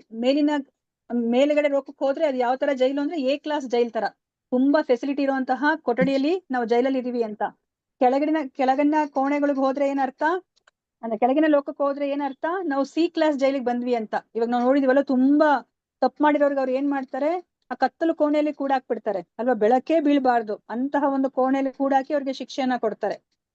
ಸೊ ಅದೇ ತರನೇ ಇವಾಗ ನಾವೇನಾದ್ರೂ ಬುದ್ಧಿವಂತರಾದ್ರೆ ನಾವು ಮೇಲಿನ ಜೈಲು ಅಂದ್ರೆ A-ಕ್ಲಾಸ್ ಜೈಲಿಗೆ ಹೋಗೋದು ಅಥವಾ ಸ್ವರ್ಗ ಮತ್ತೆ ಉನ್ನತ ಲೋಕಕ್ಕೆ ಹೋಗ್ಬೇಕು ಅಂತ ಆಸೆ ಪಡೋ ಬದಲು ನಾವೇನಂತ ಯೋಚನೆ ಮಾಡ್ಬೇಕು, ಈ ಭೌತಿಕ ಪ್ರಪಂಚವನ್ನೇ ಬಿಟ್ಟು ನಾವು ಆಧ್ಯಾತ್ಮಿಕ ಪ್ರಪಂಚಕ್ಕೆ, ನಿಜವಾದ ಆ ಲೋಕಕ್ಕೆ, ಅಲ್ಲಿಗೆ ಹೋಗ್ಬೇಕು ಅಂತ ನಾವು ಯೋಚನೆ ಮಾಡ್ಬೇಕು ಅಲ್ವಾ? ಸೊ ಅದರ ಕುರಿತಾಗಿ ನಮ್ಗೆ ಇವತ್ತಿನ ದಿವಸ ನಾವು ಅರ್ಥ ಮಾಡ್ಕೋತೀವಿ. ಸೊ ಈ 14ನೇ ಅಧ್ಯಾಯದ ಹೆಸರನ್ನ ನೋಡೋಣಂತೆ. ಸೊ ಅದಕ್ಕಿಂತ ಮುಂಚೆ ಯಾರಿಗೆಲ್ಲ ಈ ತರ ಆರಾಮಾಗಿ ಮಲ್ಕೊಂಡು ಟಿವಿ ನೋಡ್ತಾ ಪಾಪ್ಕಾರ್ನ್ ತಿಂತಾ ಇರ್ಬೇಕು, ಜೀವನ ಸಾಗಿಸ್ಬೇಕು ಅಂತ ಯಾರಿಗೆಲ್ಲ ಆಸೆ ಇದೆ? ಮುಂಚೆ ಇತ್ತು ಮಾತಾಜಿ, ಬಟ್ ಈಗ ತಿಳ್ಕೊಂತ ಅರ್ಥ ಆಗ್ತಿದೆ. ಈ ತರ ಇರೋದ್ ಬೇಡ ಅನ್ಸ್ತಾ ಇದ್ಯಾ? ಹೌದು ಹಾ? ಮಾತಾಜಿ. Okay. So ಹೌದು ಇಲ್ಲಾಂದ್ರೆ ನಮ್ಗೆ ಮಾತಾಜಿ. ಸಂಡೇ ಅಂದ್ರೆ ನಾವ್ ಹಿಂಗೆ ಅಲ್ವಾ ಕಾಲ ಕಳೀತಾ ಇದ್ದಿದ್ದು. ಯಾವಾಗಪ್ಪ ಬರುತ್ತೆ ಹೌದು. ಸಂಡೇ, ಈ ತರ ಆರಾಮಾಗಿ ಇರೋಣಂತೆ ಅಂತ ಅನಿಸ್ತಾ ಇತ್ತು ಅಲ್ವಾ? ಸೊ ಈಗ ನಮ್ಗೆ ಗೊತ್ತಾಗಿದೆ ಇಲ್ಲ ಒಂದು ಮಾತಾಜಿ, ನಮ್ಗ ಒಂದೇ ದಿನ ಒಂದೇ ದಿನ, ಆಮೇಲೆ ನಮ್ದು ಡೈಲಿ ರುಟೀನ್ ಇದ್ರೇನೆ ಚೆನ್ನಾಗಿರುತ್ತೆ, ಬೇಜಾರಾಗ್ಬಿಡುತ್ತೆ ಕುತ್ಕೊಳ್ಳಿಕ್ಕೆ. ಬಟ್ ಈಗ್ಲೂ ಈ ತರ ಆಸೆ ಇದೆಯಾ ಮತ್ತಾಜಿ ಹಿಂಗೆ ಆರಾಮಾಗಿರ್ಬೇಕಂತ? ಇಲ್ಲ ಮಾತಾಜಿ, ಇಲ್ಲ ಮಾತಾಜಿ. ಇಲ್ಲ. ಓಕೆ. ಸೊ ನಾವು ನೋಡೋಣಂತೆ ಈಗ ಭಗವಂತ ಇದ್ರ ಬಗ್ಗೆ ಏನು ಹೇಳ್ತಾರೆ ಅಂತ. ಸೊ ಈ 14ನೇ ಅಧ್ಯಾಯಕ್ಕೆ ಗುಣತ್ರಯ ವಿಭಾಗ ಯೋಗ ಅಂತ ಕರೀತಾರೆ. ತ್ರಯ ಅಂದ್ರೆ ಮೂರು ಗುಣಗಳನ್ನ ನಾವು ಅರ್ಥ ಮಾಡ್ಕೊಂಡು ಹೇಗೆ ಭಗವಂತನ ಜೊತೆ ಸಂಪರ್ಕಕ್ಕೆ ಬರ್ತೀವಿ ಅನ್ನೋದನ್ನ ನಾವು ಈ ಗುಣತ್ರಯ ವಿಭಾಗ ಯೋಗದಲ್ಲಿ ನಾವು ತಿಳ್ಕೊತಾ ಇದೀವಿ. ಇದಕ್ಕೆ ಪ್ರಭುಪಾದರು ಭೌತಿಕ ಪ್ರಕೃತಿಯ ತ್ರಿಗುಣಗಳು ಅಂತ ಹೇಳ್ಬಿಟ್ಟು ಹೆಸರನ್ನ ಕೊಟ್ಟಿದ್ದಾರೆ. ಭೌತಿಕ ಪ್ರಕೃತಿಯ ತ್ರಿಗುಣಗಳು, ಈ 3 ಗುಣಗಳು ಈ ಭೌತಿಕ ಪ್ರಕೃತಿಗೆ ಸಂಬಂಧಪಟ್ಟಿರೋದು. ಅದಕ್ಕೋಸ್ಕರನೇ ಇದನ್ನ ಭೌತಿಕ ಪ್ರಕೃತಿಯ ತ್ರಿಗುಣಗಳು ಅಂತ ಕರೀತಾರೆ. ಇದನ್ನ ಮಾಯೆ ಅಂತಲೂ ನಾವು ಕರಿಬಹುದು. ಸೊ ಇಲ್ಲಿ 27 ಶ್ಲೋಕಗಳಿದೆ. ಇದನ್ನ ಹೇಗೆ ವಿಂಗಡಿಸಿದ್ದಾರೆ ಅಂತಂದ್ರೆ, 9 ಶ್ಲೋಕಗಳಲ್ಲಿ ಗುಣಗಳಿಂದ ಹೇಗೆ ಜೀವಿಯು ಬಂಧನಕ್ಕೆ ಒಳಗಾಗ್ತಾರೆ ಅಂತ ಹೇಳ್ಬಿಟ್ಟು ಇಲ್ಲಿ ಹೇಳ್ತಾ ಇದ್ದಾರೆ. ಅದಾದ್ಮೇಲೆ 3 ಗುಣಗಳ ಕ್ರಿಯೆ, ಅಂದ್ರೆ ಆ 3 ಗುಣಗಳಿದ್ರೆ ನಾವು ಯಾವ ತರ ಕೆಲಸಗಳನ್ನ ಮಾಡ್ತೀವಿ, ಆ 3 ಗುಣಗಳ ಗುಣಲಕ್ಷಣಗಳೇನು, ಆ 3 ಗುಣಗಳಲ್ಲಿ ನಾವು ಜೀವನವನ್ನ ಮಾಡಿದ್ರೆ ನಮ್ಗೆ ಏನು ಫಲ ಸಿಗುತ್ತೆ ಅಂತ ಹೇಳ್ಬಿಟ್ಟು ಮುಂದಿನ 9 ಶ್ಲೋಕದಲ್ಲಿ ಹೇಳ್ತಾ ಇದ್ದಾರೆ. ಅದಾದ್ಮೇಲೆ ನಮ್ಗೆ ಭಗವಂತ ಈ ಗುಣಗಳನ್ನ ಮೀರ್ಬೇಕು ಅಂತ ಹೇಳ್ತಾರೆ. ನೀವು ಆ ಗುಣದಲ್ಲೇ ನೀವು ಜೀವನ ಮಾಡಬಾರ್ದು, ನೀವು ಈ ಜ್ಞಾನವನ್ನ ಪಡ್ಕೊಂಡ್ಮೇಲೆ ಈ ಗುಣಗಳನ್ನ ಮೀರಿ ನೀವು ಆ ಶುದ್ಧ ಸತ್ವಕ್ಕೆ ಬರ್ಬೇಕು ಅಂತ ಹೇಳ್ಬಿಟ್ಟು ನಮ್ಗೆ ಇಲ್ಲಿ ಅವರು ಇನ್ಸ್ಟ್ರಕ್ಷನ್ ಅನ್ನ ಕೊಡ್ತಾ ಇದ್ದಾರೆ. ಸೊ ನಾವಿವಾಗ ನೋಡೋಣಂತೆ. ಸೊ ನಾವಿವಾಗ ಹೋಟೆಲ್ಗೆ ಹೋಗ್ತೀವಿ. ಹೋಟೆಲ್ಗೆ ಹೋದಾಗ ನಾವು ನನಗೆ ಏನ್ ಬೇಕೋ, ನನಗೆ ಏನ್ ಇಷ್ಟ ಆಗುತ್ತೋ ಅದು ಆರ್ಡರ್ ಮಾಡ್ತೀವಿ. ನೆನ್ನೆನೂ ನಾನು ಇದೆ ಹೇಳ್ದೆ ಅಲ್ವಾ, ನನಗೆ ಮಸಾಲೆ ದೋಸೆ ಅಂದ್ರೆ ಇಷ್ಟ, ನಾನು ಹೋಟ್ಲಿಗೆ ಹೋದಾಗ ಮಸಾಲೆ ದೋಸೆ ಆರ್ಡರ್ ಮಾಡ್ತೀನಿ. ಅವಾಗ ವೇಟರ್ ಏನ್ ತಂದ್ಕೊಡ್ತಾರೆ ನನಗೆ? ಮಸಾಲ ದೋಸೆ. ಮಸಾಲೆ ದೋಸೆನೆ ತಂದ್ಕೊಡೋದು ಅಲ್ವಾ? ನಾನು ಮಸಾಲೆ ದೋಸೆ ಆರ್ಡರ್ ಮಾಡ್ಮೇಲೆ ಮಸಾಲೆ ದೋಸೆ ತಂದ್ಕೊಡ್ತಾರೆ. ಅವ್ರು ನನಗೆ ಪಿಜ್ಜಾ ಏನು ತಂದ್ಕೊಡೋದಿಲ್ಲ ಅಲ್ವಾ? ಸೊ ನಾನು ಇವಾಗ ಅವ್ರಿಗೆ ಮಸಾಲೆ ದೋಸೆ ತಂದ್ಕೊಟ್ಟಾಗ ನಾನು ಅವ್ರನ್ನ ಬೈದ್ರೆ, ನಿಮ್ಗೆ ಏನಾದ್ರು ಬುದ್ಧಿ ಇದೆಯಾ, ಮಸಾಲೆ ದೋಸೆ ಕೊಟ್ರಿ ಅಂದ್ರೆ ಹೇಗಿರುತ್ತೆ? ನನ್ನ ವ್ಯಕ್ತಿತ್ವ ನೋಡಿ ಯಾರು ಏನ್ ಅನ್ಕೋತಾರೆ? ಹುಚ್ಚರು ಅಂತ ಅಲ್ವಾ, ಮೂರ್ಖಳಿರ್ಬೇಕು ಇವಳು, ಹುಚ್ಚಿ ಅಂತಾನೆ ಅನ್ಕೋತಾರೆ ಅಲ್ವಾ? ಈಗ್ಲೂನು ಸಹ ನಮ್ಮ ಸ್ಥಿತಿ ಅದೇ ತರ ಇದೆ. ಇವಾಗ ನಾವು ಭಗವಂತನಿಗೆ ಏನ್ ಮಾಡ್ತಿದೀವಿ? ನಮ್ಗೇನಾದ್ರು ಕಷ್ಟ ಬಂದ್ರೆ ನಾವು ಭಗವಂತನಿಗೆ ಹಳಿತಾ ಇದೀವಿ, ಎಂತಹ ಭಗವಂತ ನೀನು, ನನ್ಗೆ ಯಾಕೆ ಈ ಕಷ್ಟ ಕೊಟ್ಟೆ, ನಾನು ಎಷ್ಟು ಒಳ್ಳೆಯವಳು ಅಂತ ನಾವ್ ಯೋಚನೆ ಮಾಡ್ತೀವಿ ಅಲ್ವಾ? ಸೊ ನಾವ್ ಹಂಗೆ ಹೌದು. ಅಳಿಯಂಗಿಲ್ಲ ಭಗವಂತನನ್ನ. ಯಾಕಂದ್ರೆ ನಾವೇ ಆರ್ಡರ್ ಮಾಡಿದೀವಿ, ಹಿಂದಿನ ಜನ್ಮದಲ್ಲಿ ಜೀವನ ಮಾಡಿ ತೋರ್ಸಿದೀವಿ ಭಗವಂತ ನನಗೆ ಇಂತಹ ಶರೀರ ಬೇಕು ಅಂತ. ಈಗ್ಲೂನು ಅಷ್ಟೇನೆ, ನಾವು ಆರ್ಡರ್ ಮಾಡ್ತಾ ಇದೀವಿ ಮುಂದಿನ ಜನ್ಮಕ್ಕೆ ಶರೀರವನ್ನ. ಸೊ ನಾವು ಆಮೇಲೆ ಮುಂದಿನ ಜನ್ಮದಲ್ಲಿ ನಮ್ಗೆ ಎಂತ ಶರೀರ ಸಿಗುತ್ತೆ ಅದ್ರ ಮೇಲೆ ನಾವು ಅದನ್ನ ನೋಡಿ ನಾವು ಭಗವಂತನಿಗೆ ಹಳಿಯೋ ಆಗಿಲ್ಲ, ಭಗವಂತ ಯಾಕೆ ನನಗಿಂತಹ ದೇಹವನ್ನ ಕೊಟ್ಟೆ ಅಂತ. ಯಾಕಂದ್ರೆ ನಾನೇ ಆರ್ಡರ್ ಮಾಡಿರೋದು. ಈ ಜನ್ಮದಲ್ಲಿ ಜೀವನ ಮಾಡ್ತಾ ನಾನು ಆರ್ಡರ್ ಮಾಡ್ತಾ ಇದ್ದೀನಿ. ಬೆಳಗ್ಗೆಯಿಂದ ರಾತ್ರಿ ತನಕ ನಾನು ಏನ್ ಕೆಲಸ ಕಾರ್ಯಗಳನ್ನ ಮಾಡ್ತಾ ಇದೀನೋ ಅದೆಲ್ಲವೂ ಇವಾಗ ನನ್ನ ಅಕೌಂಟ್ಗೆ ಹೋಗಿ ಹೋಗಿ ಹೋಗಿ ಬೀಳ್ತಾ ಇದೆ. ಸೊ ನಾನು ಯಾವ ಗುಣದಲ್ಲಿ ನಾನು ಜೀವನ ಮಾಡ್ತೀನೋ ಅದಕ್ಕನುಗುಣವಾದಂತಹ ದೇಹವನ್ನೇ ನಾನು ಮುಂದಿನ ಜನ್ಮದಲ್ಲಿ ಪಡೆಯೋದು. ಕರ್ಮಣಾ ದೈವ ನೇತ್ರೇಣ ಅಂತ ಹೇಳ್ತಾರೆ. ನಮ್ಮ ಮುಂದಿನ ಜನ್ಮ ಹೇಗೆ ಬರುತ್ತೆ ಅಂತಂದ್ರೆ ನಾವು ಮಾಡುವ ಕರ್ಮಗಳಿಗೆ ಅನುಸಾರವಾಗಿ, ಮತ್ತೆ ಆ ದೈವ ನೇತ್ರೇಣ ಅಂದ್ರೆ ನಮ್ಗದು ಗೊತ್ತಾಗೋದಿಲ್ಲ. ಈ ಕರ್ಮಕ್ಕೆ ಹೀಗೆ ಎಲ್ಲ ಆಗ್ಬೇಕು ಅನ್ನೋದನ್ನ ಭಗವಂತ ಅದನ್ನ ಡಿಸೈಡ್ ಮಾಡ್ತಾರೆ. ಆ ನೀತಿ ನಿಯಮಗಳನ್ನ ಇಟ್ಟಿರೋದು ಭಗವಂತ. ಅದಕ್ಕೆ ಕರ್ಮಣಾ ದೈವ ನೇತ್ರೇಣ ನಮಗ್ ಸಿಗುವಂತಹ ಮುಂದಿನ ಜನ್ಮದ ದೇಹ. ಸೊ ಅದಕ್ಕೆ ನಾವು ಯಾವುದೇ ನಮ್ಮ ಕಷ್ಟ ಸುಖಕ್ಕೆ ಭಗವಂತನನ್ನ ಹಳಿಯೋ ಆಗಿಲ್ಲ. ಯಾಕಂದ್ರೆ ನಾವೇ ಆರ್ಡರ್ ಮಾಡಿದ್ವಿ. ನಾವು ಇವಾಗ ಏನ್ ಮಾಡ್ತಾ ಇದೀವಿ? ಮುಂದಿನ ಜನ್ಮಕ್ಕೆ ಆರ್ಡರ್ ಮಾಡ್ತಾ ಇದೀವಿ. ಇದನ್ನ ನಾವು ಅರ್ಥ ಮಾಡ್ಕೋಬೇಕು. ಯಾಕಂದ್ರೆ ನಾವು ಮಾಡುವಂತ ಪ್ರತಿಯೊಂದು ಕೆಲಸಕ್ಕೂ ಒಂದು ಪ್ರಕ್ರಿಯೆ ಅಂತ ಇದೆ. ಇವಾಗ ನಾವು ಬಾಲನ್ನ ನಾವು ಗೋಡೆಗೆ ಎಸೆದ್ರೆ ಏನಾಗತ್ತೆ? ಅದು ಚಿಮ್ಮಿ ವಾಪಸ್ ಬರುತ್ತೆ. ನಾವ್ ಎಷ್ಟು ಫೋರ್ಸ್ ಆಗಿ ಹಾಕ್ತಿವೋ ಅಷ್ಟು ಫೋರ್ಸ್ ಆಗಿ ವಾಪಸ್ ಬರುತ್ತೆ. ಅದೇ ತರನೇ ನಾವ್ ಯಾವುದೇ ಒಂದು ಕರ್ಮ ಮಾಡ್ಲಿ, ಅಯ್ಯೋ ಇದೇನ್ ಪರವಾಗಿಲ್ಲ ಅಂತ ನಾವ್ ಅನ್ಕೊಂತೀವಿ. ಆದ್ರೆ ಇಲ್ಲ, ಅಲ್ಲ ಆಲ್ರೆಡಿ ಒಂದು ಬೀಜವನ್ನ ಬಿತ್ಬಿಟ್ಟಿದೀವಿ. ಆ ಬೀಜ ಯಾವ ತರ ಬೀಜ ಅಂತ ನಮಗ್ ಗೊತ್ತಿಲ್ಲ. ಅದು ಇವಾಗ್ಲೇ ನಾಳೆನೆ ಮೊಳಕೆ ಹೊಡಿಬೋದು. ಇಲ್ಲ ಅಂತಂದ್ರೆ ಅದು ಮುಂದಿನ ಜನ್ಮದಲ್ಲಿ ಹೊಡಿಬೋದು. ಅದ್ರ ಮೊಳಕೆ ಹೊಡೆದು ಅದ್ರದ್ದು ಫಲ ಬಿಡೋದು ಮುಂದಿನ ಜನ್ಮ ಇರ್ಬೋದು. ಇಲ್ಲಾಂದ್ರೆ ಅದಕ್ಕಿನ್ನ ಇನ್ನ ಯಾವ್ದೋ ಒಂದು ಜನ್ಮದಲ್ಲಿ ಅದು ಮೊಳಕೆ ಹೊಡೆದು ಅದು ದೊಡ್ಡ ಮರವಾಗಿ ಫಲವನ್ನ ಬಿಡ್ಬೋದು. ಅದ್ ನಮಗ್ ಗೊತ್ತಿಲ್ಲ. ಅದನ್ನ ನಾವ್ ಹೇಳಿಕೆ ಯಾರಿಗೂ ಸಾಧ್ಯ ಇಲ್ಲ. ಅದು ಎಂತಹ ವಿದ್ವಾಂಸರಿಗೂ ಸಹ ಈ ಕರ್ಮ ಅಕರ್ಮ ವಿಕರ್ಮದ ಬಗ್ಗೆ ಅವರಿಗೆ ಅರ್ಥ ಮಾಡ್ಕೊಳ್ಲಿಕ್ಕೆ ಸಾಧ್ಯ ಇಲ್ಲ. ಅದು ಕರ್ಮಣ ದೈವ ನೇತ್ರಣ, ಅದು ದೈವ ನೇತ್ರೇಣ ಅಷ್ಟೇ. ಭಗವಂತನ ಕಣ್ಣುಗಳು ಅಥವಾ ಭಗವಂತ ಅದೇನು ನೀತಿ ನಿಯಮ ಮಾಡಿದನೋ ಅದು ಅವನಿಗೆ ಮಾತ್ರನೇ ಅದು ಸಾಧ್ಯ ಇರೋದು. ಅದನ್ನ ನಾವು ಅರ್ಥ ಮಾಡ್ಕೋಬೇಕು. ಈ ಒಂದು ಅಧ್ಯಾಯ ಭಗವಂತನ ಶ್ಲೋಕದಿಂದ ಶುರುವಾಗ್ತಾ ಇದೆ. ಹಿಂದಿನ ಅಧ್ಯಾಯದಲ್ಲಿ ಅರ್ಜುನ 6 ಪ್ರಶ್ನೆಗಳನ್ನ ಕೇಳ್ದ. ಆ 6 ಪ್ರಶ್ನೆಗಳಿಂದ ಶುರುವಾಗಿತ್ತು. ಕೃಷ್ಣ ಅದಕ್ಕೆಲ್ಲ ಉತ್ತರವನ್ನ ಕೊಟ್ರು.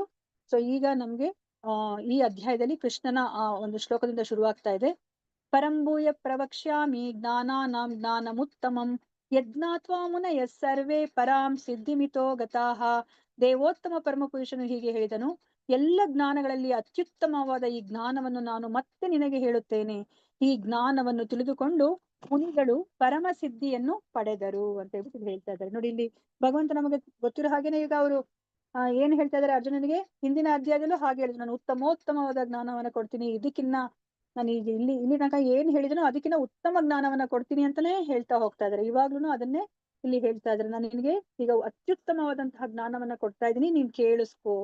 ಮತ್ತೆ ಈ ಜ್ಞಾನವನ್ನ ಪಡ್ಕೊಂಡು ಮುನಿಗಳು ಸಹ ಪರಮ ಸಿದ್ಧಿಯನ್ನ ಪಡೆದ್ರು ಅಂತ ಹೇಳ್ಬಿಟ್ಟು ಇಲ್ಲಿ ನಮ್ಗೆ ಹೇಳ್ತಾ ಇದ್ದಾರೆ. ಸೊ ಇವರೆಲ್ಲ ನವಯೋಗೀಂದ್ರರು. ಇವ್ರು ಯಾರು ಅಂದ್ರೆ ಋಷಭದೇವನ ಮಕ್ಕಳು. ಸೊ ಋಷಭದೇವ ಬೇರೆ ಯಾರು ಅಲ್ಲ, ದೇವೋತ್ತಮ ಪರಮ ಪುರುಷನ ಅವತಾರ ಅವರು. ಅವರ ಈ 9 ಮಕ್ಕಳು ಅವರು ಯೋಗಿಗಳಾಗ್ತಾರೆ.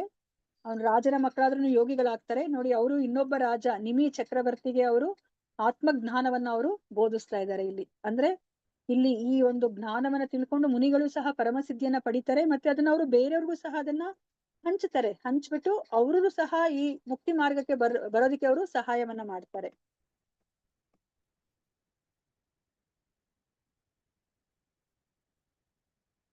ಇಲ್ಲಿ ಈ ಒಂದು ಅಧ್ಯಾಯದ ಸ್ಪೆಷಾಲಿಟಿ ಏನು ಅಂತಂದ್ರೆ, ಇಲ್ಲಿ ಭಗವಂತ ಮೊದ್ಲೇ ಅವ್ರು ನಮ್ಗೆ ಈ ಒಂದು ಅಧ್ಯಾಯದ ಶ್ರುತಿ ಫಲವನ್ನ ಹೇಳ್ತಾ ಇದ್ದಾರೆ. ಇದನ್ನ ಕೇಳಿಸ್ಕೊಂಡ್ರೆ, ಈ ಜ್ಞಾನವನ್ನ ಅರ್ಥ ಮಾಡ್ಕೊಂಡ್ರೆ, ಈ ಜ್ಞಾನವನ್ನ ನಿಮ್ಮ ಜೀವನದಲ್ಲಿ ಅಳವಡಿಸ್ಕೊಂಡ್ರೆ ಏನ್ ಸಿಗುತ್ತೆ ಅಂತ ಹೇಳ್ಬಿಟ್ಟು ಮೊದ್ಲೇ ಹೇಳ್ತಾ ಇದ್ದಾರೆ. ಇದನ್ನ ಶ್ರುತಿ ಫಲ ಅಂತ ನಾವು ಕರಿತೀವಿ. ಇಲ್ಲಿ ಏನನ್ನ ಹೇಳ್ತಾ ಇದಾರೆ? ಇದಂ ಜ್ಞಾನಮುಪಾಶ್ರಿತ್ಯ ಮಮ ಸಾಧರ್ಮ್ಯಮಾಗತಾಃ ಸರ್ಗೇಪಿ ನೋಪಜಾಯಂತೆ ಪ್ರಳಯೇನಾವ್ಯತಂತಿ ಚ.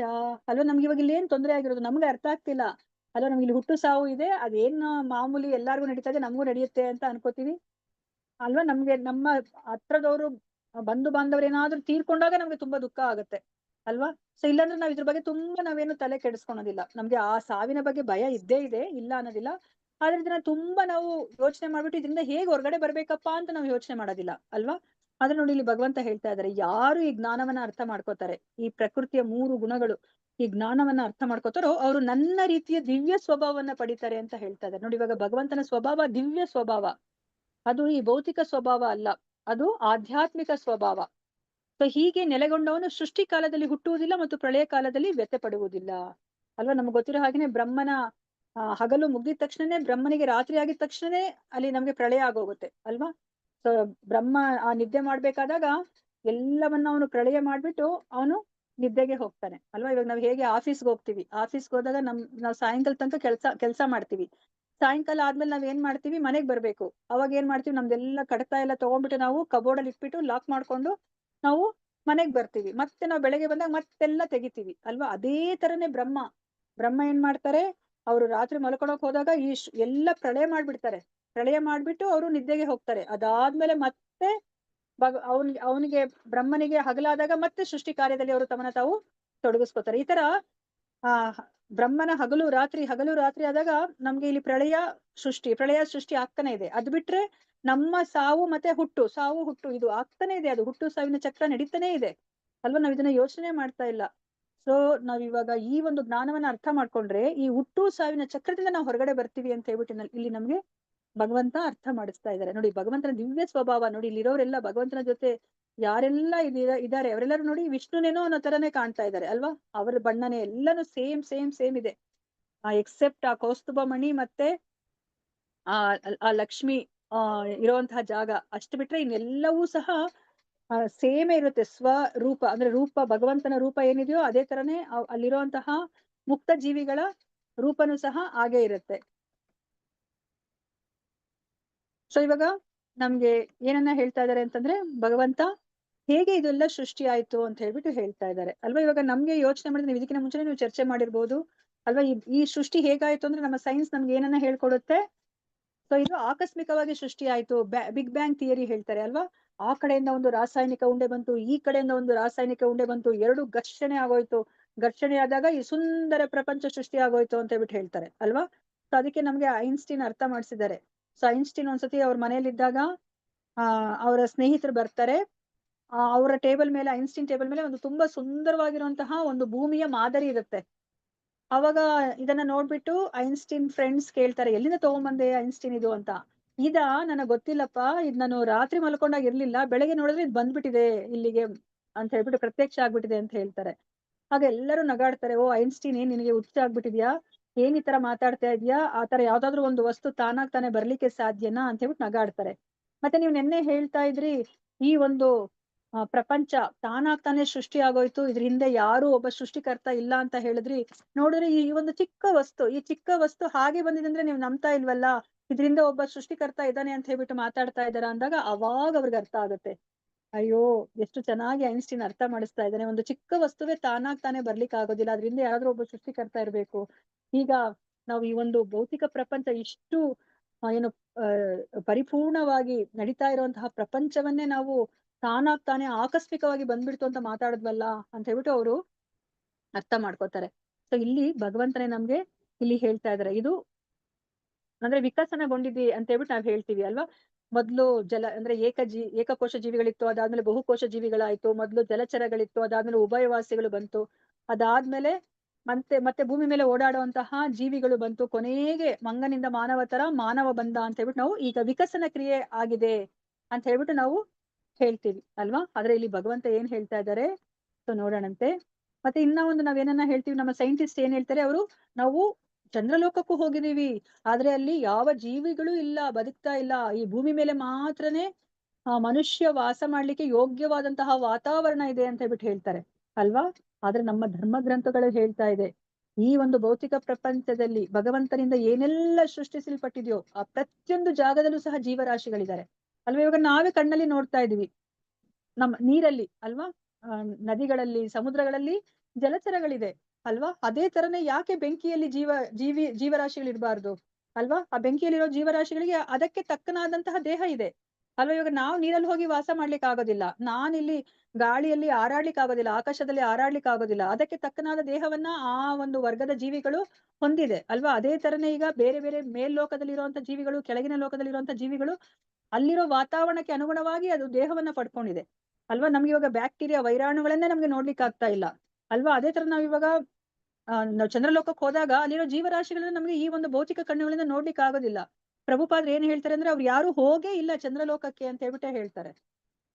ಚಂದ್ರಲೋಕಕ್ಕೆ ಹೋಗ್ಬೇಕು ಅಂತಂದ್ರೆ ನಮ್ಮ ಒಂದು ಪುಣ್ಯದ ಅಕೌಂಟ್ ಇರ್ಬೇಕು. ಚಂದ್ರಲೋಕಕ್ಕೆ ಹೋಗುವಂತಹ ಅಕೌಂಟ್ ಇದ್ರೆ ಅಷ್ಟೇ ನಾವು ಚಂದ್ರಲೋಕಕ್ಕೆ ಹೋಗ್ತೇವೆ ಹೊರತು ಈ ಒಂದು ಭೌತಿಕ ದೇಹದಿಂದ ನಾವು ಚಂದ್ರಲೋಕಕ್ಕೆ ಹೋಗ್ಲಿಕ್ಕೆ ಆಗೋದಿಲ್ಲ ಅಂತಾನೆ ಪ್ರಭುಪಾದ್ರು ಹೇಳ್ತಾರೆ. Easy journey to other planets ಅನ್ನೋ ಒಂದು ಪುಸ್ತಕವನ್ನು, ಸುಂದರವಾದ ಪುಸ್ತಕವನ್ನು ಬರೆದಿದ್ದಾರೆ. ಚಿಕ್ಕ ಪುಸ್ತಕ, ಅದನ್ನ ನೀವು ಕೊಂಡ್ಕೊಂಡು ಓದ್ಕೋಬಹುದು.